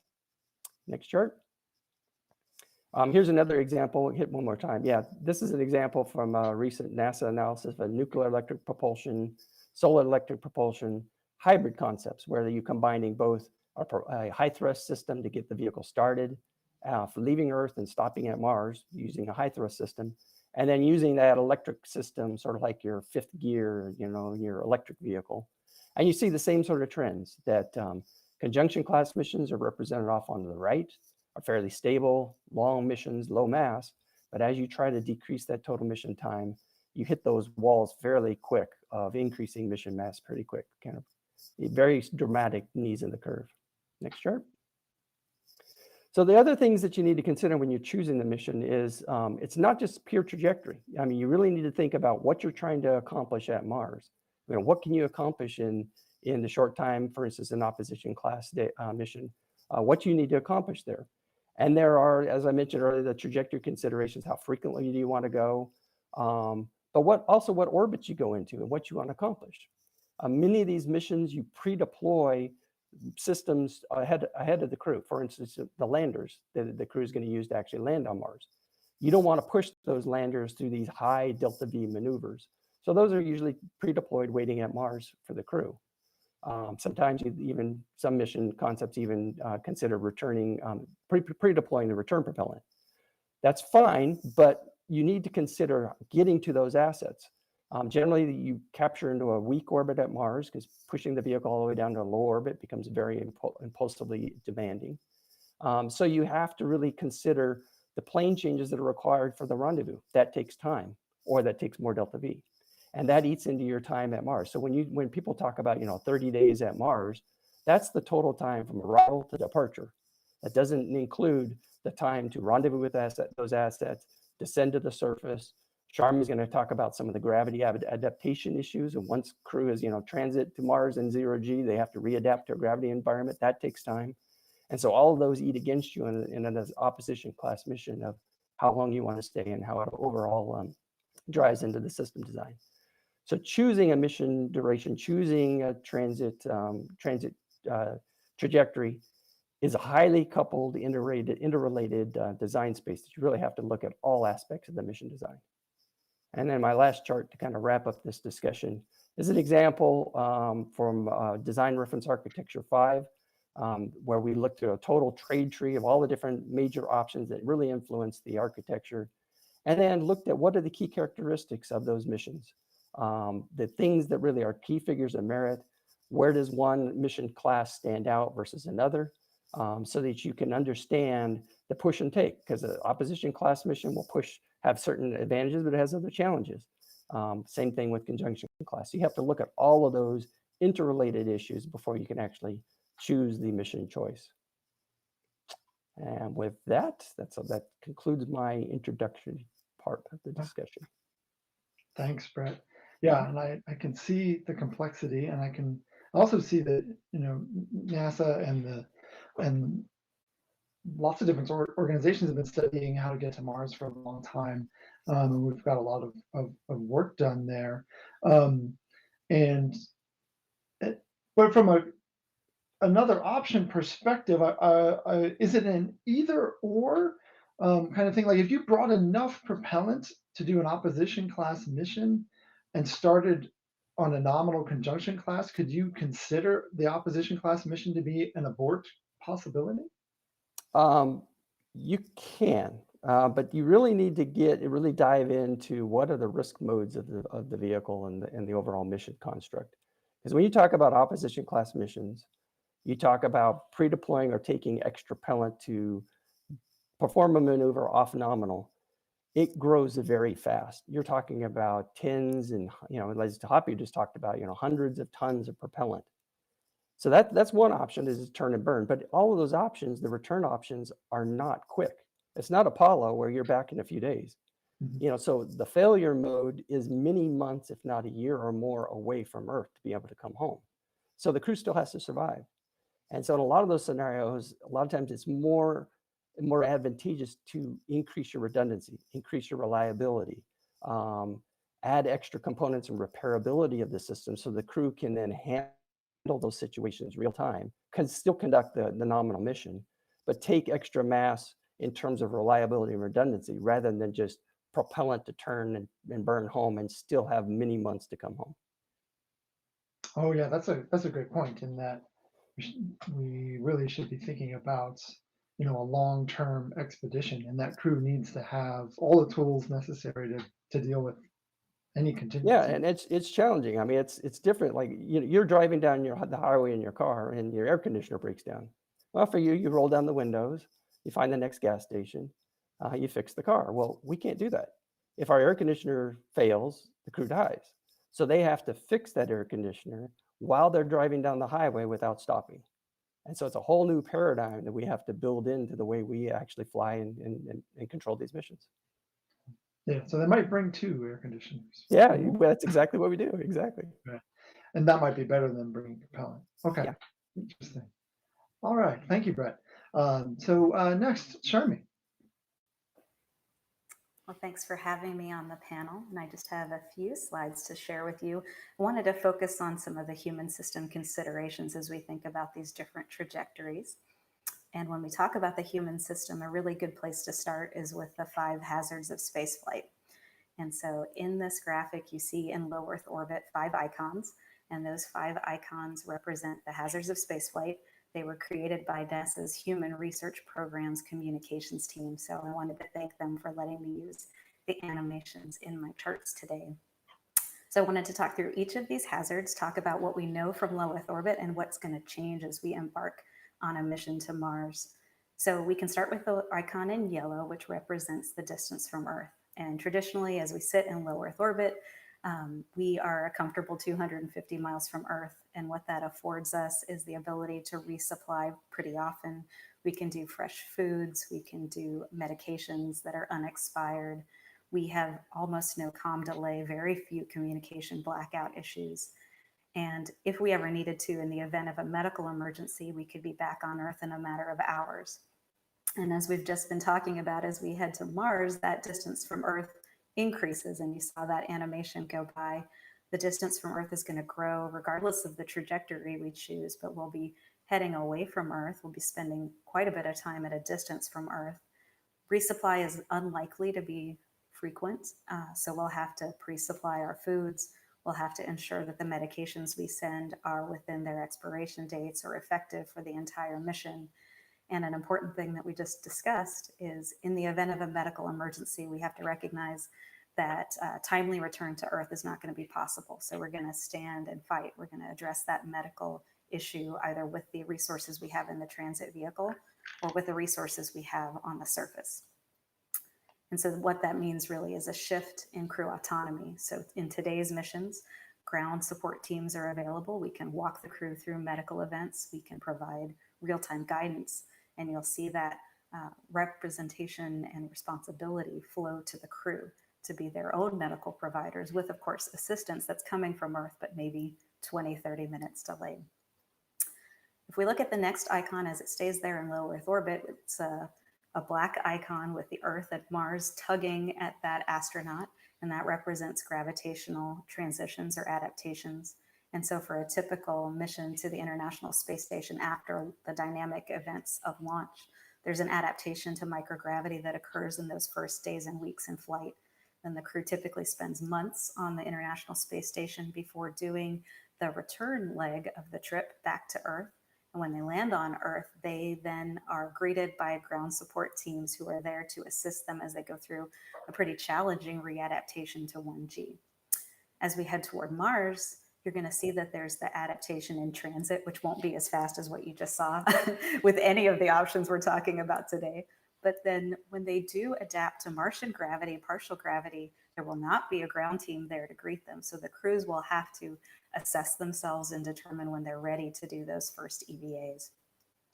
In low Earth orbit, the next icon that's there in blue, it represents radiation. And we are relatively protected, as folks know, in low Earth orbit by Earth's magnetic fields. As we head toward Mars, though, we'll now enter the deep space environment, have more galactic cosmic radiation to deal with. And then on the surface of Mars, an even different radiation environment as we go into the surface radiation zone there, which is more akin in terms of the quantity to what we see day to day on ISS. Then in purple, you see an icon that represents isolation and confinement. And in low Earth orbit, we have grown accustomed to a very large space station that's equivalent in volume now to about that of a 5-bedroom home. It has the advantage also of having some pretty spectacular views of the Earth. And as we head toward Mars, we know we'll be in a different environment, likely smaller than the International Space Station for transit, much likely to be smaller, at least initially, for our Mars missions on the surface. Now, we may build that up over time. So that, I think, is maybe an open question of how much isolation and confinement. Another important piece there is that we expect to do frequent EVAs on the surface of Mars, which to look at the geology, and we expect those to be very rewarding, work-intensive sorts of opportunities to leave the habitat. So there is a psychological advantage there to that work as well. The final icon that I have is the one there in lime green that represents a closed environment. And we're accustomed on the ISS to the closed environment, which is balanced by very complex life support systems to balance the oxygen and the CO2 And we take great care not to introduce, for example, microbial contamination within that closed environment. As we head to Mars, we'll have the transit vehicle, which will have certain properties. It'll be similar to the ISS in many ways, with also complicated life support systems. But then we'll have surface systems that may be very different. We may choose different pressures, different oxygen concentrations, because each of the elements of this Mars architecture will have different roles to play. And we may be balancing on the surface the risk of decompression sickness versus in transit, we may want to stay at a higher pressure. So we can talk a little bit more about those details as we go to the next slide, where we take these 5 hazards of spaceflight, and I'll start to derive for you what we call our human system risks. So these are the risks that we understand regarding spaceflight, and we look at all of these in terms of their likelihoods and consequences and consider them for each mission. So if we look at the ones that are derived from isolation and confinement, you'll see 2 risks there. One is at a team level and the other at the individual level. You'll see 4 additional human system risks that are related to distance from Earth primarily. You see inadequate human system architecture, which kind of nods to that increased autonomy that's necessary, and the risk that in the absence of those good interactions between the human and the other systems, that autonomy may be challenging. We talked a little bit about the challenges of the food supply and needing medications that are stable throughout the mission duration, and also runtime. You know, Brett talked about the different lengths of the mission, as did Hoppy. The longer we're away from Earth, the longer since your last medical checkup, the more time you have to develop a medical condition in flight. There are 2 human system risks that we look at regarding radiation. So one is the in-mission risk of non-ionizing radiation, and the other is a long-term health risk, which is associated with that radiation, and that's radiation carcinogenesis, or the development of cancer as the result of radiation exposure. We have 12 more that we consider primarily related to the change in gravitational fields. And I won't go through all of these, but we can think about maybe bone fracture as one. We know that our bones are developed to withstand the loading that our bodies experience in a 1G environment. And when we are in a microgravity environment, the scaffolding that we need to maintain here on Earth for 1G is a little bit unnecessary. So our bodies get rid of that excess scaffolding by reducing bone density, which can lead then or be a precondition to bone fracture. So we'll have to be very careful to bring with us the right countermeasures to prevent that from happening. We have a lot of experience we've gained on the International Space Station with our countermeasures about how to maintain bone integrity over time. Maybe another one, sensory motor alterations related to the change in gravitational adaptation. Our inner ears are gravity-dependent organs. And so if you take that gravitational vector away in microgravity, become a little disoriented. The triggers and the sensations neurovestibularly that are happening are not in alignment with what a 1G baseline would be. And so your body learns to ignore those extra signals. So that's a challenge for us as we enter the Martian atmosphere and land on the surface of Mars. Having those crews learn to listen again to their inner ears that have been sending faulty signals to that time will be a really interesting challenge. And as I mentioned, the crew will have to do that adaptation just relying on themselves. And then the final hazard to risk box there has to do with the closed environments. And I talked a little bit about some of those challenges, but there's a risk, of course, if we kept the oxygen concentration too low, a risk of hypoxia. If CO2 is too high, carbon dioxide exposure or toxicity could be a concern. And I talked a little bit about decompression sickness, as changes in pressure as we get in the suit to go do the interesting work on the surface of Mars. There's a risk there of decompression sickness if we don't have the right pre-breathe protocols in place. So taken as a whole, those are the human system risks. And for any of these risks, we can think about the different trajectory options. We can think about what these risks look like cumulatively over the transit time. Some of the risks are going to be more significant during the transit phase of a mission. We can also look at how these risks stack up for the surface stay. Generally speaking, the human system risks were going to be additive as we add the transit and the surface stay, and shorter durations may be overall less risky from a human system perspective. But there are some subtleties there There are some of these risks that would be more responsive to a partial gravity environment. That would be a countermeasure for some of them. A good example for that might be the spaceflight associated neuroocular syndrome, which is a relatively new finding we've seen that is a change to the structure of the eye that causes some vision problems. Our leading theories today are that that is a cause of fluid shift. And if it is fluid shift, then the period of time we spend in a partial gravity environment may be therapeutic. So it may be better to have a short transit, some time on the surface of Mars to readapt, to have those fluids shift toward the feet again before re-embarking on another transit. For radiation, of course, cumulative dose, the surface of Mars is a lower radiation daily dose than it is in free space. But of course, we have to add all those pieces together and look at the overall mission. And I mentioned for in-flight medical conditions, the longer the mission, the more opportunities you have to develop a new condition. So those are some of the risks that I wanted to touch on to give you a sense of the trades that we will be making as we look at these different trajectories. All right, thanks, Charmaine. So one question I'm curious about is that on the radiation risk, is it a risk about issues during the mission or issues cropping up later after the mission, and how do those two risks compare? Like, is one worse than the other, or that sort of thing? Right. So we've been looking at that pretty extensively, and the bigger driver for us is that long-term health risk.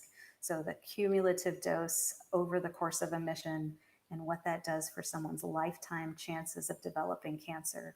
So we have experts within the NASA community who have been looking at that, who set the standards for what would be an acceptable risk to take on for these missions. And traditionally, and what we've been looking at lately, is a lifetime development of cancer of less than 3%. So that your additional days and time spent in space, kind of taken for a vulnerable person or at around the mean, would give you no more than a 3% increase at your lifetime chances of having a cancer, whether that be a solid cancer of the organs or leukemia, so a liquid cancer of the blood. All right, thanks.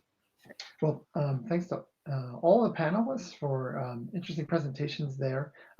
Questions are coming in from the audience. I'll get to those in a moment. I've got a couple of my own. First question, I think, to Brett. The previous panel talked about space nuclear, both from a propulsion and from a power perspective. What are your thoughts about the promise of space nuclear, and is it necessary to go to Mars? Well, the more advanced propulsion you have, the better for Mars missions. I mean, Mars missions are hard, and so the more thrust and ISP you can get, the better it is. But you also have to consider how it ripples through the entire architecture. There is no free lunch, as I mentioned before in my briefing. And for instance, the NTP, it's a great high thrust, high SP system. For those of you who don't know about it, it's a solid core reactor where you just pump hydrogen through it and it produces thrust. Well, its best ISP comes with hydrogen, and hydrogen is hard to store. It takes up a lot of volume. It requires some advanced cryofluid management. So it becomes a challenge there. Nuclear electric, on the other hand, requires a large change in temperature. So you need large radiators from the reactor in order to drive the electric motors to actually drive the thrusters.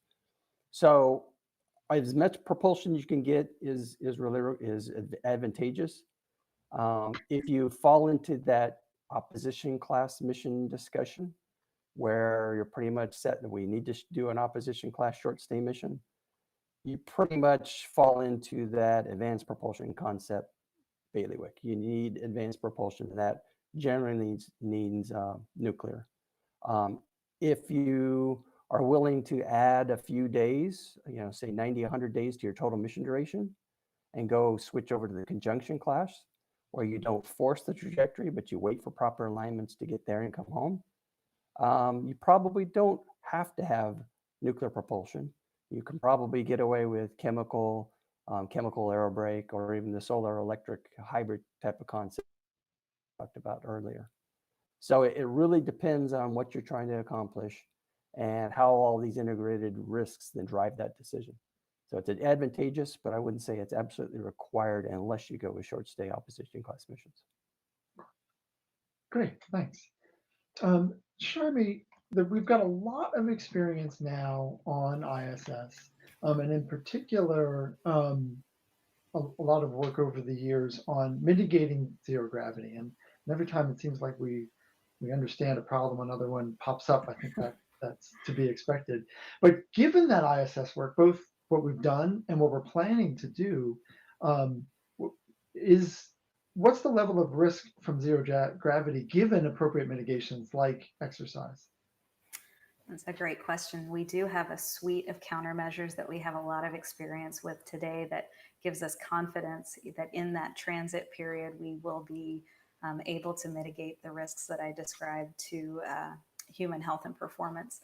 Maybe the most robust countermeasure suite that I could pull on as an example would be our exercise countermeasure suite. But of course, you know that we have the advantage of having lots of launches to the International Space Station to build out and have that pretty robust suite, which involves 3 different pieces of hardware. For a Mars mission, I hope that we'll be able to condense the different tools we have in our tool belt into a single machine that we can have that can be low mass, because I know we have to do our part. But the idea there would be to provide not only aerobic, but resistive countermeasures for things like bone density, for the risk of muscle loss. It can provide benefits from a sensory motor perspective in terms of just that cadence of the footfalls and practicing that ambulation to get them ready for Mars. So that's an example I think that's pretty robust. It probably won't be those same 3 devices that we take with us to Mars, but we'll take everything we learned from those 3 to have a really nice device that can provide all of those benefits from a Martian perspective. I should also point out that we'll need more than one set of devices, right? So we need something for transit, and then we'll need our surface assets as well. So I think you were focusing in a little bit on the microgravity piece, but that's an example of what we have there. Also learned a lot about what it takes to live as a team for those long durations of time. We have lots of great analog experience, but an important thing is, just private crew quarters. You're spending all this time with a small crew. You do need this ability to go and have some space that is yours. So private crew quarters in the transit is another countermeasure we would want to see. Tools for circadian entrainment are also important. We'll have the advantage once we're on the Martian surface of seeing, something like a Earth circadian rhythm. I know it's a little bit longer. We'll get those extra 30 minutes in. But in transit, we need to mirror our body's circadian rhythm. So we can do that with countermeasures like lighting, making sure there's adequate sleep. Those are some of the key lessons we've learned from ISS that we would want to feed forward to the transit and also ultimately to the surface. All right, thanks. Hoppy, when you were presenting, you mentioned something about the Venus flyby and needing to off-point the solar rays, and it got me thinking about, oh yeah, the Venus environment's very different, and why would you want to have less power? But you were talking about off-pointing the solar rays because of thermal concerns? Right. So the thermal arrays that are designed to work between Earth and Mars, if you just point them straight at the sun at Venus, they're just going to fry probably. They'll fall apart. So typically on our planetary missions, when we go into Venus and Mercury, we will often intentionally off-point the solar panels, like by 45 degrees or even 60 degrees. And it's okay because the total amount of power we're getting out of it is fine. You're taking a cosine loss, but there's so much more energy from the sun. So you'll be getting the same amount of power out of the arrays, but you intentionally off-point them so that they'll survive the thermal environment. Oh, great, thanks. Okay, let's get to some of our audience questions here. So two trajectory questions came up. One was, are these Hohmann transfers, the conjunction and opposition trajectories, or are they something else? Maybe that's for Brett. So the conjunction class missions, long stay, if you really optimize for a minimum type energy, then that's essentially a Hohmann transfer out there and then back. Opposition class missions, no, you're a brute force. It's not home, and you're just trying to optimize the trajectory given the constraints within the mission that you're designing. Okay. And then hobby, is there a free return option anywhere here like we have for the moon? Sure. For the for most of the conjunction class missions, you can set it up so that when you're going out to Mars, if you are not able to do your Mars orbit insertion burn, you could fly by Mars and be on a free return trajectory to come back to the Earth, pretty much in the same time frame as if you'd done the whole mission. So it's still like a 950-day mission, but you can be on a free return. And I believe you can also do that for the 2033 opportunity, which is the 570-day mission, because the trip out there is basically a conjunction class trip going out, but you're taking an opposition class coming back. So I think you could probably do the free return setup for the 2033 mission. Well, that's true if you design it to be the outbound trajectory to be exactly units of 1 Earth year back, and you're going to come back to the same spot that you generally came by, unless you're using Mars to kind of bend the trajectory. So you have to bias the trajectory from the beginning, which means generally more propellant just to protect for that free return. Yeah, that's true. And if you did the free return in 2033, it wouldn't be a 570-day mission. It'd be more like a 900-day mission. Right. So you have to plan for that. Your habitat has to be. You have to have enough consumables, food, all that stuff. Right. And that brings up the topic of going to Mars without going to the surface. And maybe this is a question for all three of you. Do you see value in either a orbit mission where you go into Mars orbit, or one of these free return before we do the landing? To me, if you wanted to do a first mission to Mars, and let's say, for example, you're doing 2033, and you could do a short stay mission and just do an orbital mission, that would retire the risk of your system for going out to Mars and coming back, and the crew wouldn't be away from the Earth for such a long time, and you could prove out your transit habitat and your operations and communications at Mars, and it gives you the opportunity to do an earlier mission before you've had the money and the time to develop a lander.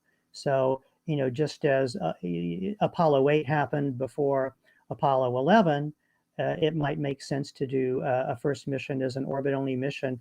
But I think that it's a lot better if you can do it as a short stay, because a long stay mission, if you're going to be orbit only, you're going to be orbiting Mars for 550 days. And that's probably not going to be great for the crew physiologically or psychologically. Yeah, so that's a good example where this debate continues, because topics like that come up, and I don't think personally that an orbital only mission really helps much in terms of buy down risk, because you're exposing the crew to a lot of risks of just getting out to Mars, never landing, and coming home. You can do those types of operations closer to Earth where you have better abort options, like around the moon. Exercise your systems, exercise your habitat, exercise your propulsion systems without having to expose the crew to the risk. It's, these missions are not like Apollo, where the Apollo 8 and Apollo 10 were along the same mission choice as the nominal missions you're going to fly later. A purely orbital Mars orbital mission is completely different in terms of a risk posture for the crew than what you would have for a normal Mars mission. So, those are a good example where you have to really think about all the risk posture and how does that mission actually fit into the overall testing program, risk mitigation program, and then also mission return. Now, there could be some political reasons for doing it, but from a technical perspective, I think there are better ways to retire risk than going all the way up to Mars. Although, isn't there certainly a psychological difference and probably an operations difference whether you're doing something in cislunar space for a year or 2 or 3 and actually being at Mars and doing science from orbit and taking on that risk? And I assume there's value there, and then the question is how much value. Right. So one of the things you get from actually going to Mars and doing an orbital mission there is testing out the systems in the environment of Mars, the thermal environment. and the operations are definitely more test as you fly and fly as you test if you're actually out at Mars. And so, if you I agree with all of Brett's points that there's many things you can test in cislunar space, but there's still more, I think, that you get out of actually doing the Mars mission. And there are also psychological and political aspects of actually doing the mission, going to Mars. And Charmy, everything we're talking about is dangerous. And, part of your job is to figure out what is the right risk level and mitigations. And what do you think about, the risks of being on the surface and doing entry, descent, and landing versus the orbit only? I think that the risk is going to be worth the reward, as folks have mentioned. I mean, to go all the way to Mars, we're going to be really excited to get on the surface and explore. I think that that's the point of going. And so I do think with the current campaign, we want to spend our time at the moon testing out systems, learning what we need to learn so that when we go to Mars, we'll be able to explore. And I think the psychological benefit will certainly be there. I think that it will be high reward for the crew to be on the surface doing those activities versus just doing a flyby. There's definitely some technical benefits, some testing that would happen if we were to do just a flyby.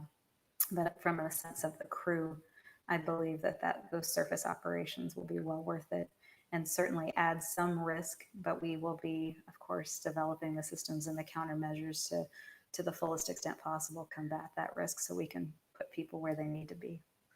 Yeah, and Tim, your question kind of leads into one of the lines of thinking that people have. You do an orbital only mission, well, you can avoid the interdistant landing risk. You can avoid the development of those systems, but in reality, you're delaying them. But you're still, the objective is to get to the surface of Mars, and you can't wait to do a Mars orbital mission and then say, okay, now let's start developing the lander. That's going to be a 10 or plus, 7-10-year development program. So you have to have already started the development of those lander systems before you conduct an orbital mission. And so you're just compounding the cost against each other. So it's really, what is your test program? How are you mitigating those risks? And it's not always just flying to a destination. There are other ways that you can buy down those risks without exposing the crew to those types of in-mission risks. Okay.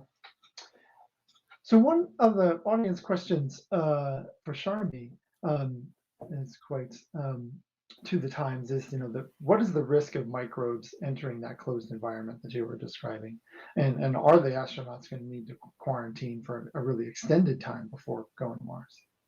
So we actually have been doing that for quite some time, since even before, those early Apollo missions. Quarantine has been part of NASA's policy. So it turns out that we didn't have to change much, even in this time of pandemic, about how we prepare our crews to go even to the space station. So we do have a period of time that we call our health stabilization period. We have the crews undergo some extensive testing, and about 2 weeks before launch, we stopped doing contact with folks who have not also been screened. And the idea is to reduce the chance of any communicable disease making it to the International Space Station, because we don't want to launch someone who is feeling ill, nor do we want to have the entire crew ill with something as simple as a GI illness. So I do believe there will be a quarantine before leaving for Mars. It probably won't be too different than the quarantines we have today. All right, thanks. So one of the questions here is, could a short duration mission be done on the first mission and maybe to set up a base for a longer second mission? Can we mix and match on when we do the types of short stay or long stay? Or is it such an effect on the vehicle designs and the crew countermeasures that we can't do that? Yeah, so if you decide to fly the first human Mars mission as a short stay opposition class missions, you're buying into advanced propulsion, large vehicles. So if you built that system, you could then switch over for subsequent missions and fly conjunction class But in that case, you would probably fly those fast transit ones. So you'd use the advantage of those propulsion systems to get to Mars faster and stay at Mars longer. So you would just use the same vehicle to fly that type of a fast conjunction mission. The question is, what's the cost and risks associated with building that larger complex vehicle, and how does it ripple through the whole launch infrastructure, mission operations, those sorts of things? And are those hurdles that you can actually get over? All right, thanks. So we're starting to get to the end of our time. And so I wanted to ask of all of the panelists here kind of an open-ended question. We've talked a lot about the different risks that we are balancing, technology development risk, medical risk, the logistics and supplies, supporting the mission. And from your perspectives, what are your thoughts on the best way to balance these different risks? Or how do we make these big, huge decisions when we're designing how to send humans to Mars? How do we achieve that right balance? And where do you see the focus of meeting the mission requirements in balancing those different risks? Why don't we start with you, Sharni? Sure, I think it's a great question. That's one we spend a lot of time thinking about. To me, the best steps we can take for risk mitigation for Mars are really to spend our time at the moon wisely. So there's a lot from the human system perspective that we think we can learn either in lunar orbit, where we have a little bit more of that deep space environment from a radiation perspective. We can learn how we do in those adaptations to partial gravity. And of course, it's different fractional gravity, but we believe that there may be some similarities in the way the body responds. And we want to build our N. Right now we have an N of 12 for the moon, right? So we'd be very happy to have more subjects, a very diverse population going to the moon to better understand at that basic fundamental level what's going on with human physiology. Because when we improve our understanding there, I think we can have more robust mitigations, both for the transit and for the Martian surface. So to me, that's our biggest chance to improve our posture before heading to Mars. All right, thanks. Brett? Yeah, I was going to say almost the same sort of thing. I think part of the challenges associated with Mars mission is when you look at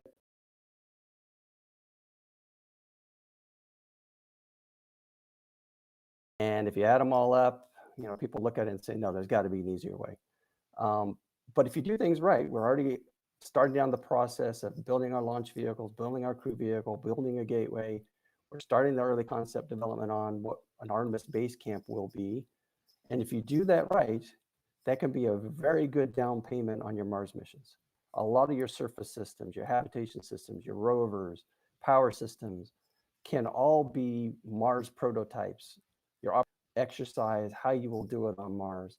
And then when you go and look at, well, what's left to do Mars, it's the hurdles are much smaller, and the bite in the apple has to be smaller. So I think that's one of the best ways of doing it. Also, there's some commonality across the systems where if you start developing those systems early, you can use them regardless of the trajectory choice.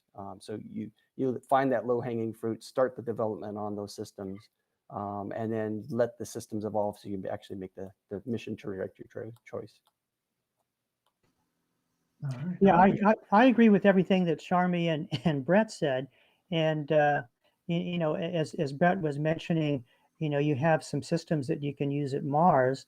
And I think if you develop the big thing to me is the transit habitat, getting the crew to Mars, getting them back safely.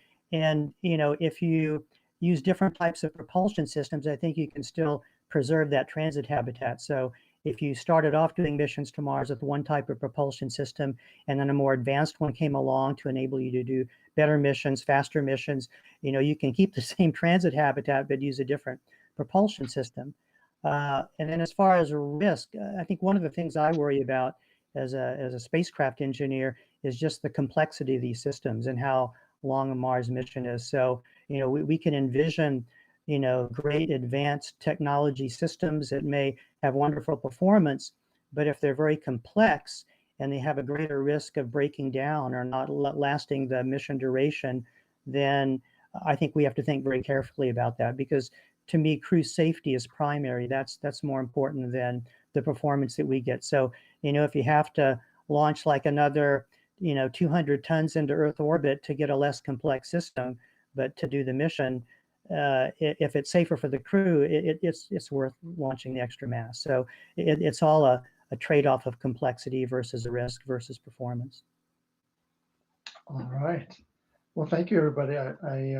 We addressed a lot of different risks here. I was kind of getting worried, but I heard that optimism at the end.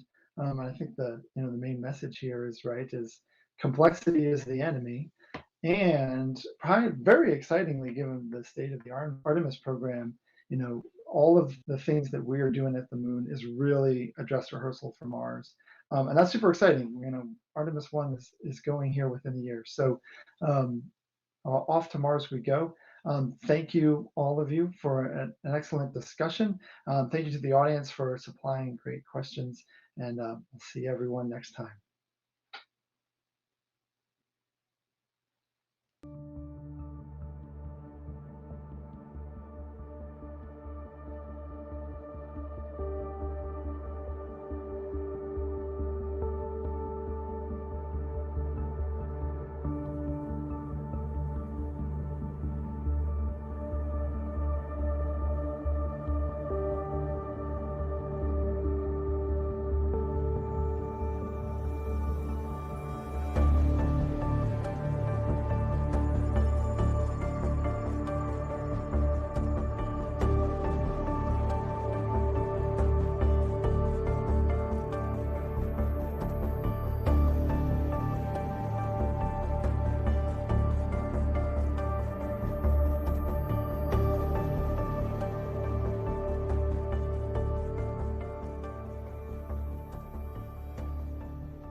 Thank you, Tim, Hoppy, Brett, and Sharmi for a fascinating discussion, one that we need to have more often because, of course, trajectory to Mars, people don't think about the implications, the pros and cons of both. And so it's definitely a discussion we need to continue to have over the upcoming months as we plan to return to moon and then plan which opportunity we will choose to go to Mars. Obviously, would love to be able to take some opportunity to utilize that 2033 window for going to Mars. So I think we need to continue this discussion over the upcoming months. So thank you very much.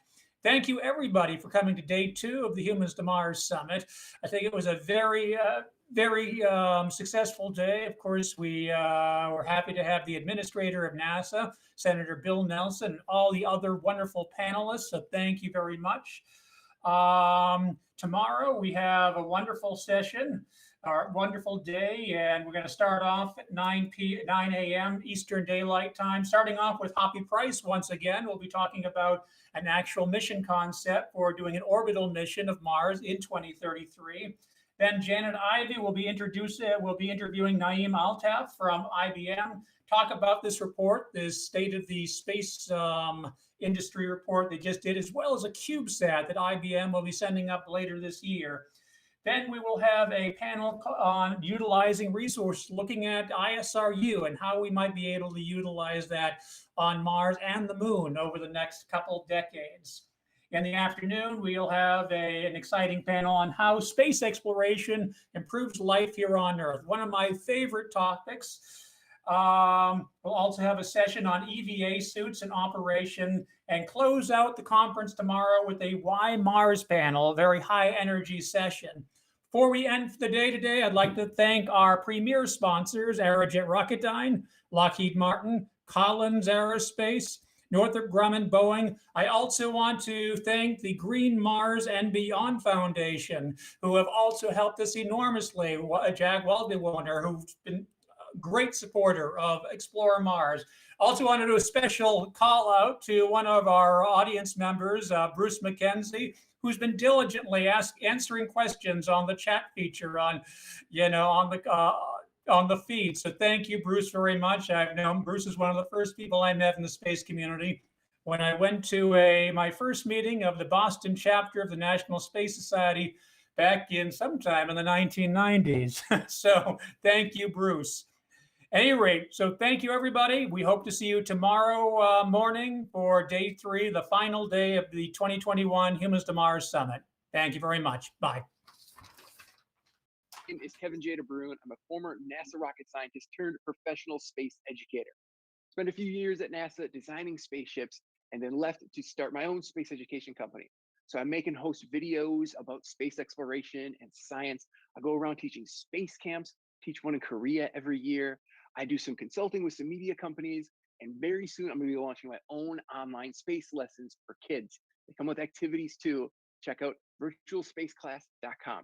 And I do all of this because I believe it's so important to be inspiring our youth about space and science. So I am trying to expose as many people as possible to the wonders of space exploration and its importance to us here on Earth. And I also want to expose other people in the STEM community.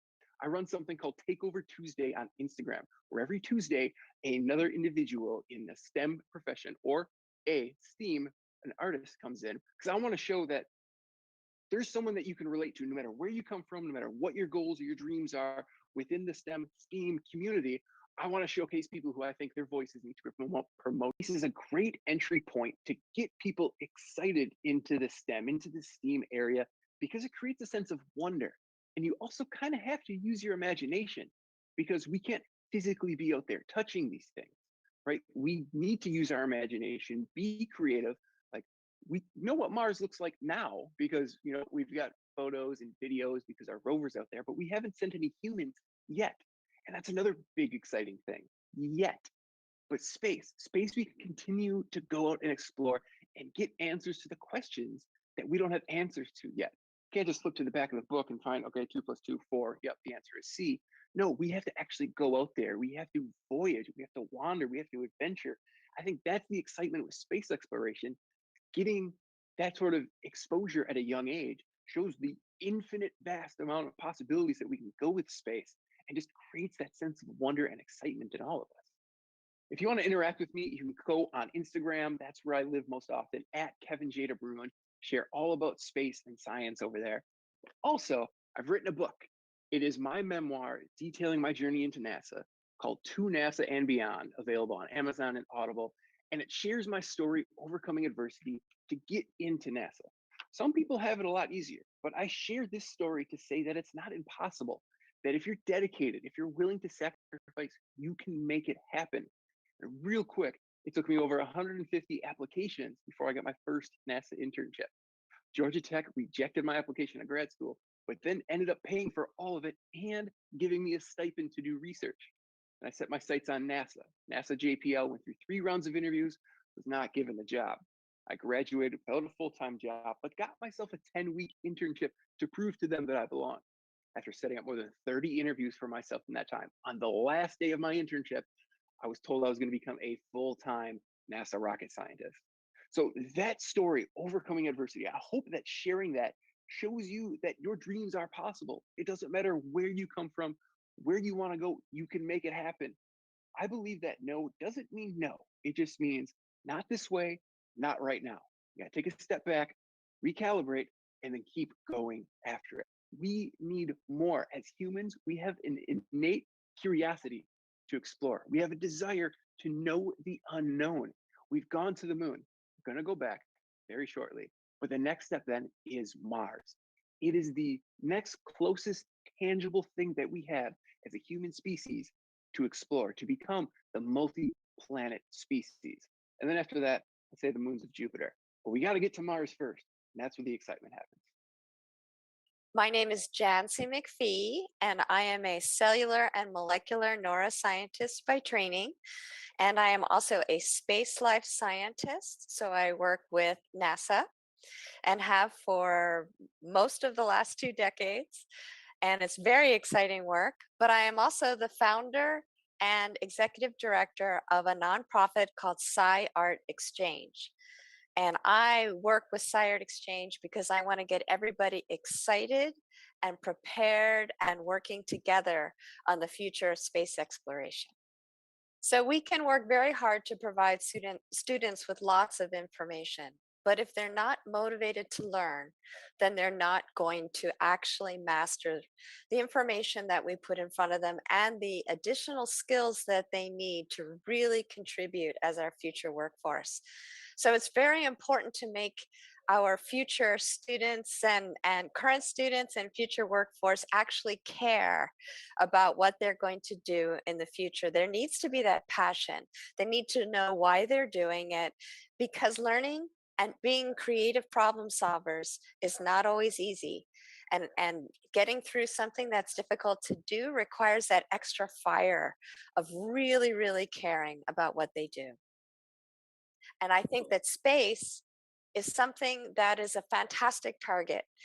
You know, humans are explorers by personality, by nature. It's very much in our DNA to explore what is nearby and what is far and to keep reaching. And what better way to motivate people to learn than to give them the opportunity to learn skills that will help humans move further into space, explore and develop our solar system and beyond. We are going to Mars. It is possible. It's there. It's a great place for humanity to strive for.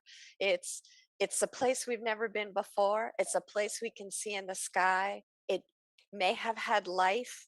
It's a place that's all over our science fiction and our artwork and our films. We just want to go there. And what a wonderful way to bring everyone together and everyone working on what they need to personally develop as individuals and what they bring to the teams that are going to get us to Mars. Mars is a fabulous place to rally everyone and get us all excited about the future, and doing it by working together. My name is Zarina Salito. I am talking today from Tucson, Arizona. That is Pasco Yaqui land and Tohono O'odham land. So I just wanted to give an ancestral recognition to the land that I'm talking on. I am a co-founder of the nonprofit Taking Up Space. And what we do is we mentor Native American girls ages 9 to 12 years old, and we mentor them for 36 weeks in STEM. And after that, our capstone is we send them to space camp, all paid for 6 days of an adventure where they get to pretend and be an astronaut for a week. Space exploration is very exciting. It embodies what the human spirit is, which to explore and to find new things out. And so a lot of times I feel that kids get bored with things, but because space and space exploration is cutting edge and the new sort of the new way to look at things, I think that brings excitement to the girls that I work with. They can see themselves contributing in some way that's bigger than themselves. And that's, I think, what is important about space exploration in general, is that it's not about individuals, it's not about countries, it's about everybody coming together and cooperating to do something bigger and to find something larger than us. So I think that that's what is exciting about space exploration. And I think that also lends into the girls' excitement. So that way they know that what they're doing is something that is happening now, but it's also happening in the future. They're, little 9 and 12-year-old girls who are Native American, and they're here to help build our future. So sharing our story is important, so that way other people can know that, yes, Native Americans still exist. Yes, they are doing things that are in the now and the present. There's not this outdated version of Native Americans, that they're on the cusp of exploring. And I'm actually hoping that one of our girls ends up being the first female Native American in space. We've had John Harrington is our first Native American in space, but we yet to have our first female Native American in space. So that's what kind of we're hoping for, and we're pushing for. Even if the girls decide not to go into space exploration, just the fact that they have STEM in their background just gives them better equity. So regardless of what they do, they at least have some training to pursue a career that they want to pursue. Hopefully in space, but you never know.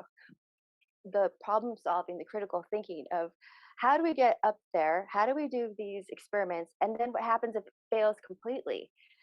And it can be heartbreaking, but the lessons that you can learn, I think, is why Mars. Why Mars incorporates everyone coming together. So it just embodies human spirit, human endeavor, what it means to try really hard and to fail, and what it means to actually make it on there and have a little helicopter floating around Mars. So it's really interesting. I'm Holly Malier. I am CEO and founder of STEAM Space Education Outreach and the Cities in Space events. We've been established since 2015, and we're constantly working to get every single child we can to learn and be passionate and move towards the stars. What we do is we create events where children can have conversations with professionals in the space industry, along with rocket scientists, researchers, CEOs, including artists, filmmakers, all sorts of performers that work right alongside in the space industry. So our kids, ages 4th to 12th grade, can see where they want to go after high school for college and what career they want to take and move into to get them closer into space exploration. I tell our kids, go meet your future bosses and then become their boss. I'd like to say, who doesn't love space? Let's just start with that. But there's so much opportunity, there's so much adventure. And also, you can put children in scenarios where they really have to collaborate and work together. They have to learn how to delegate and communicate well and find goals and work cooperatively together to reach them. And we can put them in these scenarios where if they don't work together, they don't have good leadership skills, they aren't good listeners, they don't have empathy, then a whole civilization that is just starting on another planet or off-world could die. So that is one of the biggest reasons why this works so well. It's because it gives students opportunities here while they're learning how to make this amazing future for humanity up there. Mars is worthy for many reasons. Quite a long time ago, actually, when we were just launching back in 2015, I heard a brilliant woman say, Star Trek likes to talk about space, the final frontier, but it's the next frontier. And that struck me. And since then, I've heard many people say that. I believe that Mars is the stepping stone for humanity. It's a place for us to go as a united front, as a global community with a shared mission to make a successful civilization together that will then continue to explore throughout the universe. It's an opportunity to do things a little different. We don't have to go into the wild, wild west. We can actually work together. And again, just like what we simulate quite often in Cities in Space and our other events, if you don't work together and if you don't have all of those extra things together, not just rocket science and space agriculture and architecture, but if you also don't have things such as art for design utilization, if you don't have counseling for mental health and a legal structure, it will be hard to not just survive, it'll be hard to thrive. And Mars is that step to helping humanity understand how they can actually be better, work together, find their same goals together, and move out beyond even further. This is just the beginning. We are in a golden age of space, and it's so exciting.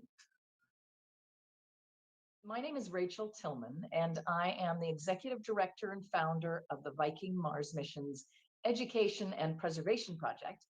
And we are a 501c3 nonprofit. And what we do is we are focused on preserving the history, artifacts, oral histories and original documents of the Viking Mars mission. So the first successful mission to the surface of Mars in 1976. What we do is we preserve that history, and then we work to inspire future leaders and thinkers and to push equity and collaboration into the industry through our projects and through our mentorships and raising our young people up as we work with them. So that's really what we do. We're focused on the Mars mission arena, if you will, and specifically our deep knowledge is Viking, but we do a lot of work with leadership and youth mentoring. And from our very inception back in 2008, equity and collaboration have been our two really key focus areas. If you think about Mars, Mars is one of the planets that humans on Earth have been able to see in various ways for centuries. And so it has captivated the human curiosity. And curiosity is that carrot, if you will, that guides us to innovate and to try things that we've never done before, right? So humans have always aspired to go to Mars, and it's difficult. And so when we achieve a difficult thing, such as going to Mars, we then learn that we can do more. So it pushes us to do more. Mars also has an atmosphere that we can work with a little bit more easily than, say, Venus, and it's closer than Pluto, so and other planets. So it's also more accessible in that way.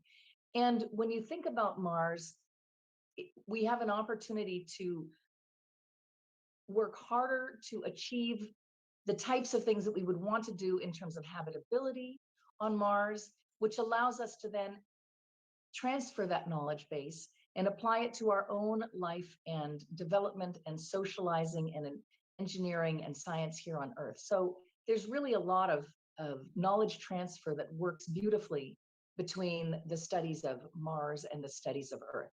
So as we see what's happening to our own planet, we can then collaborate with scientists and engineers that are working to go to Mars, which has a less habitable environment, and we can learn things that can help us to do better here on Earth, as well as aspiring to do great things on Mars. So Mars really does represent, it embodies things that were considered impossible, that we have somehow, through collaboration and hard work and creativity, managed to achieve over the last really 40 years. That's really been the span of our Mars exploration.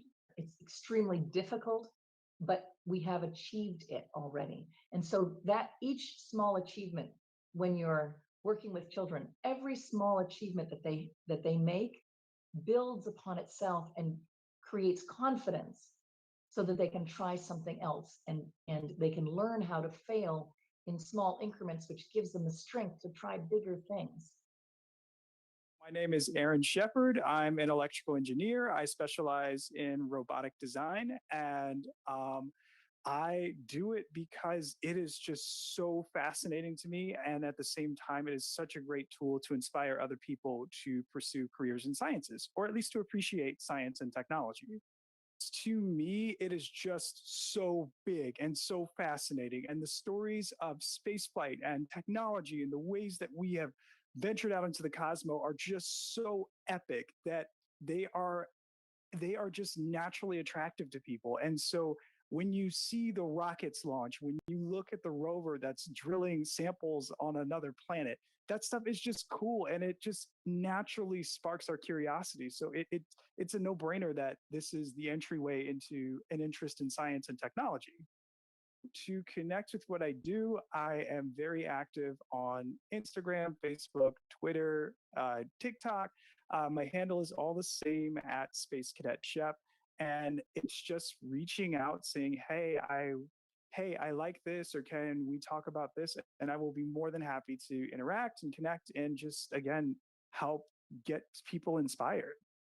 I think that people are ultimately attracted to passion. They're attracted to positive energy. And so when I communicate this thing that I do and I pour my heart and my soul into it, there's a level of authenticity there that I hope inspires people to find what makes them feel alive and what sparks that fire within them. So that's why I do it, and that's why I'm so passionate about it, and that's why I really put all of my energy into it. Why Mars? It's because it's who we are as people. We were never designed to stay in one place. We were always designed to reach out and to explore. And when you do this, if you think about why we went to the moon and what happened as a result of it, we advanced ourselves tremendously. The moon landings inspired generations of scientists. It sparked revolutions in technology. The way that your phones are, our computers would not be the same without the technology that we developed through for the moon landing. So why Mars? It is just crucial to our step. It's crucial to our ability to evolve as people and to grow. And again, this is just what we were made to do. We were made to explore. We were not supposed to sit at home doing nothing. Like, there is a big, bright universe out there, and we were perfectly designed to explore it. The first thing I have to say is that, when you run a STEAM-based NGO and you teach a few thousand students a week, the one thing you need to realize is that problem solving, critical thinking skills, creativity, those are going to be the skills that we need for the jobs of the future. So I feel that as the custodian of making STEM exciting for young students, it is important to go out there, expose the students to the possibilities of STEM, whether it be space, engineering, architecture, chemistry, biology, whatever it is. We want to expose those students to the excitement of STEM, and hopefully they choose to pursue careers in STEM as well. No one ever grows within their comfort zone. So if we don't expand our horizons, if we don't attempt challenges that are technically difficult for us, we're not going to grow as a species. So I feel that getting to the moon or to Mars or any other planet for that matter, these are challenging tasks. They require us to think beyond the realm of our common knowledge. We need to come up with innovative new ideas and solutions. And I think that is what is so inspiring about Mars and the moon. We are taking students and we're giving them the opportunity to not only dream the future, but to live it as well. I would not hesitate to go to Mars. I think that I would not hesitate if I had a chance to fly into space either. I've always been a bit of a space cadet, and I've always felt that there was some place up there in the universe for me. So if there was a chance to get to Mars, I'd take it with both hands. I would have to say that my most incredible success story is the ability to bring students from around the world together, connecting with various space celebrities. I've had the wonderful opportunity to interview several space celebrities, and getting these students together to actually speak directly to an astronaut or a scientist, and have them actually speak directly to them in return. That to me is what I call democratizing science. And the feedback that I get from the parents of these kids to say that you've changed my child's life. My child has always been fascinated with space, but they got to speak to an astronaut and the astronaut responded. Now my child is dead certain on becoming the next astronaut from South Africa to fly to Mars. So I think that, we don't always get to see those little successes along the way, but when the feedback does filter down through to us, it is always gratifying to know that the efforts that we go through and the efforts that we make to bring these children closer to STEM, they are actually embracing it and thoroughly enjoying it and feeling it that it is of benefit to them. We could build rockets. We could fly astronauts into space. But what's next? We've been to the moon, but we could go to the moon a lot better. We could spend more time on the moon. But then what's next? We are always going to have a new goal in mind. So I feel that if you actually put a goal like Mars ahead, As Nelson Mandela once said, it is always impossible until it is done.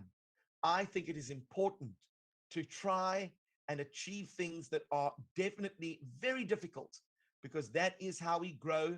And that means we're going to move towards the future with exciting new opportunities ahead. Hi, everyone at the Humans to Mars Summit. My name is Bailey Post, a recent graduate from Hampton University with a biology pre-med background. My biology background is what has boosted my love for all things science related. I've had multiple opportunities to mentor children in the STEM industry through various organizations such as the Boys and Girls Club.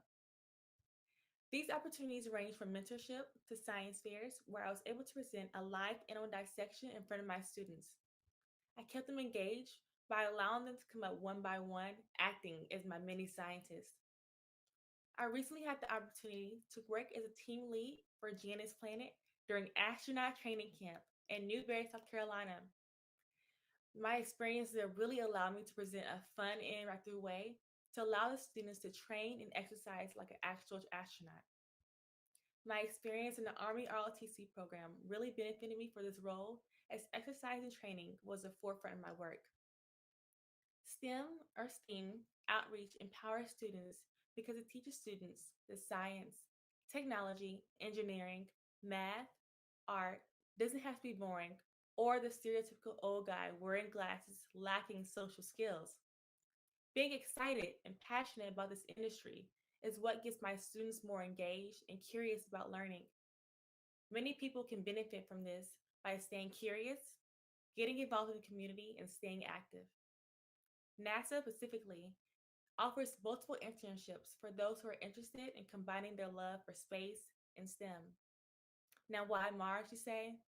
Mars is an important teaching tool. It allows and gives our generation and people all over the world hope that they can achieve whatever they set their mind to, and that we can really, truly explore the universe.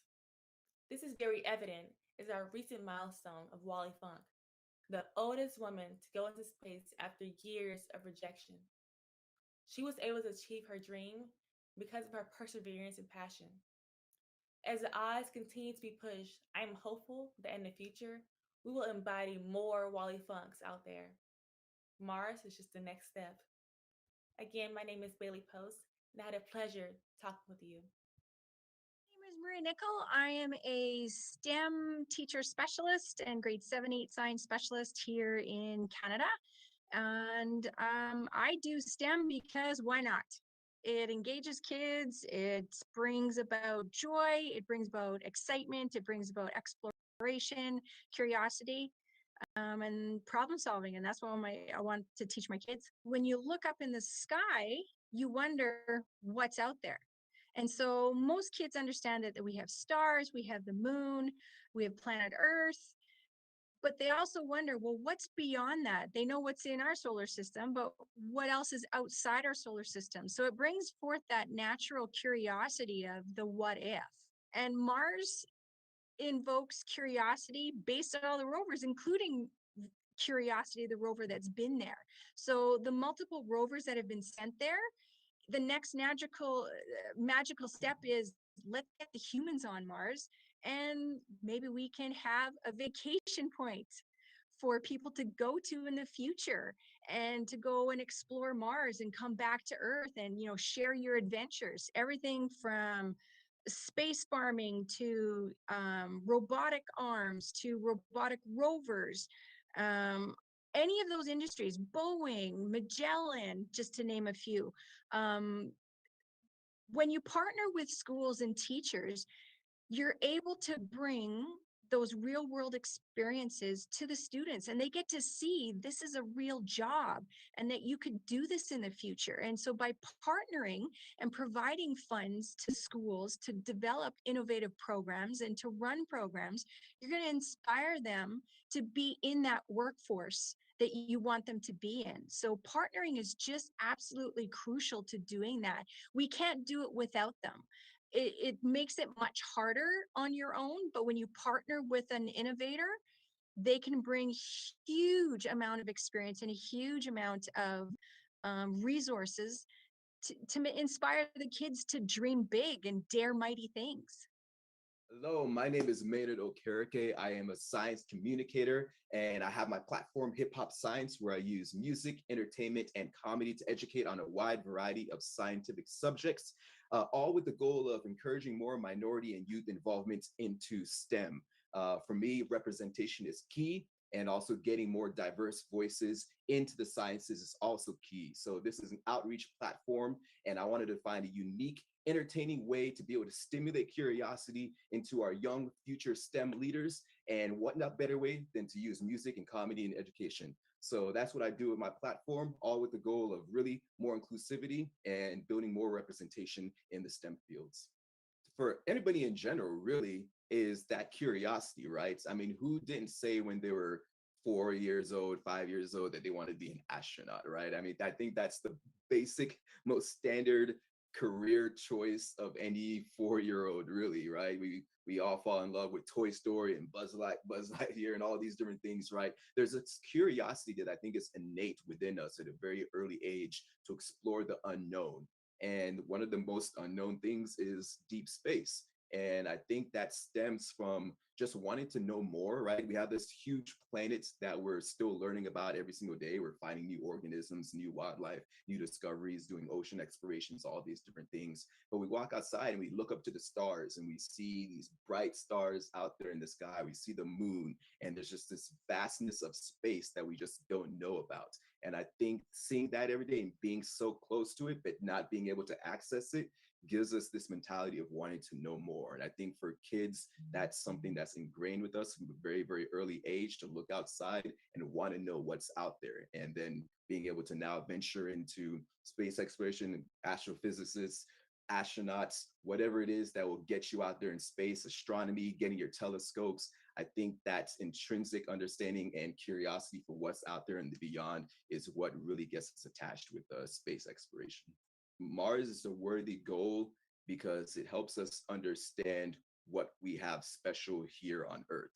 And I think that would be probably the best summation of it. And that kind of goes hand in hand with a lot of space exploration, right? I think our curiosity of wanting to know what's out there and how some of these different planets came to be, it gives us a better fundamental understanding of what we can do to protect our own Earth. And with Mars being like, knowing that Mars is very similar to Earth at one period of time, really being able to see that dynamic of change over time and how that can better influence what we're doing here on planet Earth. It's a pleasure to be here. My name's Jo Warner. I have, I hate to admit it, something 30 plus years experience in leadership, organizational development and training. And quite recently, I became the founder, startup of Equinox Rising.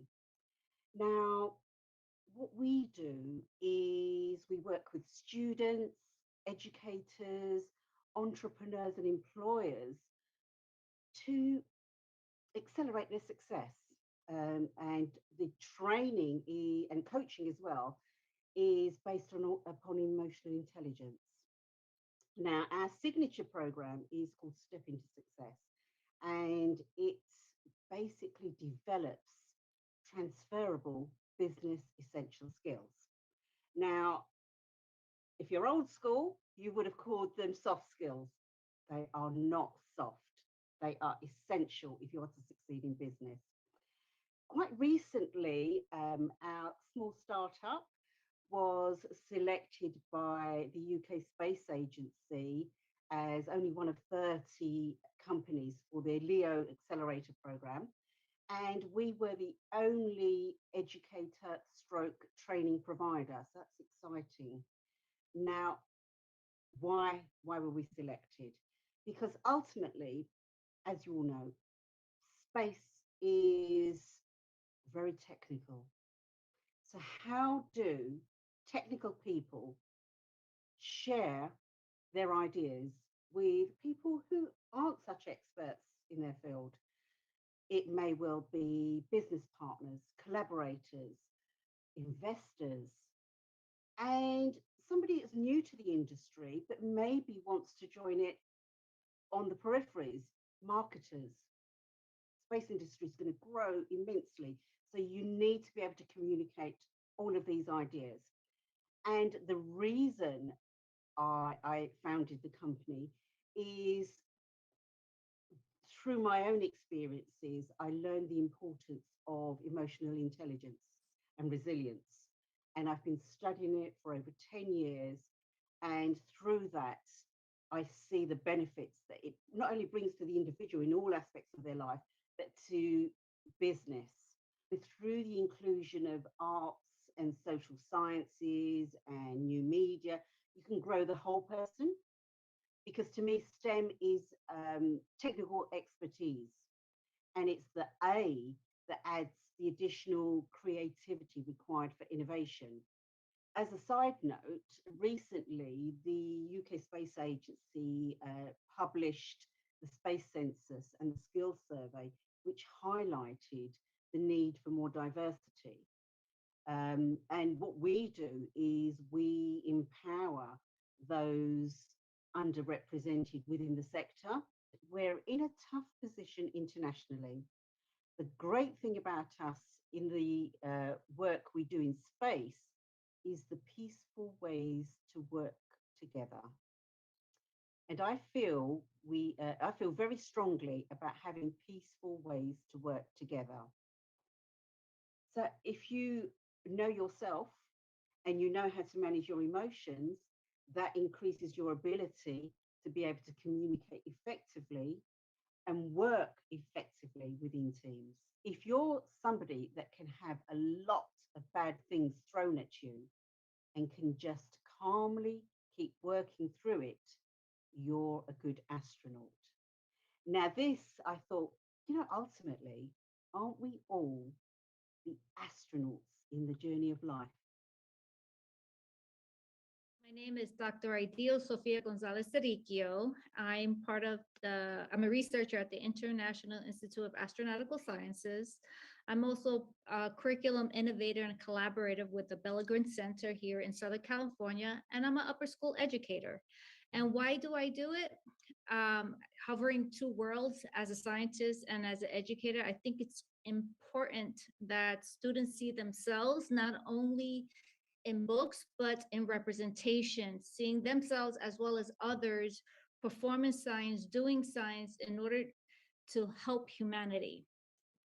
And one of my passions, besides my own research, is having students performing ongoing research, either through citizen science or working with me. And they could see the relevance of why they are learning certain material. The outreach component, having them feel empowered that they can change the world, empower one another, bring peace with one another, and help heal our planet. It sounds cliche, but you only see yourselves as human. And that you need to depend on one another, learn from one another to survive in space, because space is trying to kill you. And in order for us to survive, we need to depend upon one another, learn from one another, and develop empathy and strength for one another. I really believe that space exploration will allow us to achieve a level of understanding, of community, honoring multiculturalism, and developing a social justice platform for anyone to achieve their goals, their dreams, and see themselves in whatever they want to be seen in and as, which is exciting. One of the former astronauts that were in ISS last summer, Glover, how he used his platform of science and space to speak of social justice and equity within at least the United States and beyond, using formulas as F equal ma, the force and our mass could accelerate towards freedom and social justice. So yes, I agree with your theorem. Space is a great equalizer because we need to depend on one another for survival. I'm part of Project Possum. I'm a scientist astronaut candidate through IIAS, and I'm also an ambassador. So I encourage educators, enthusiast students to contact me because I have ongoing research, curriculum for educators to have science as a verb and to bring good. Also, if there are students interested in sharing their viewpoint in STEM, I have a magazine that I co-run called Mind Magazine, and we're always looking for artists and writers to explore STEM with a multiculturalism lens. So I look forward to hearing and collaborating with anyone who's interested. Mars is a worthy goal because it's a snapshot of our possible future, and we could learn how that planet lost its atmosphere, if there was any survivors, and it could provide us new insight and help us develop new innovations to help our planet now and prevent us to lose our Earth. And at the same time, why Mars? We are explorers. And as explorers, as scientists, to see another planet, to inhabit another planet, and to just learn from an abiotic factor, which possibly have biotic factors, and learn about new forms of life, that's just a scientist spirit and dream.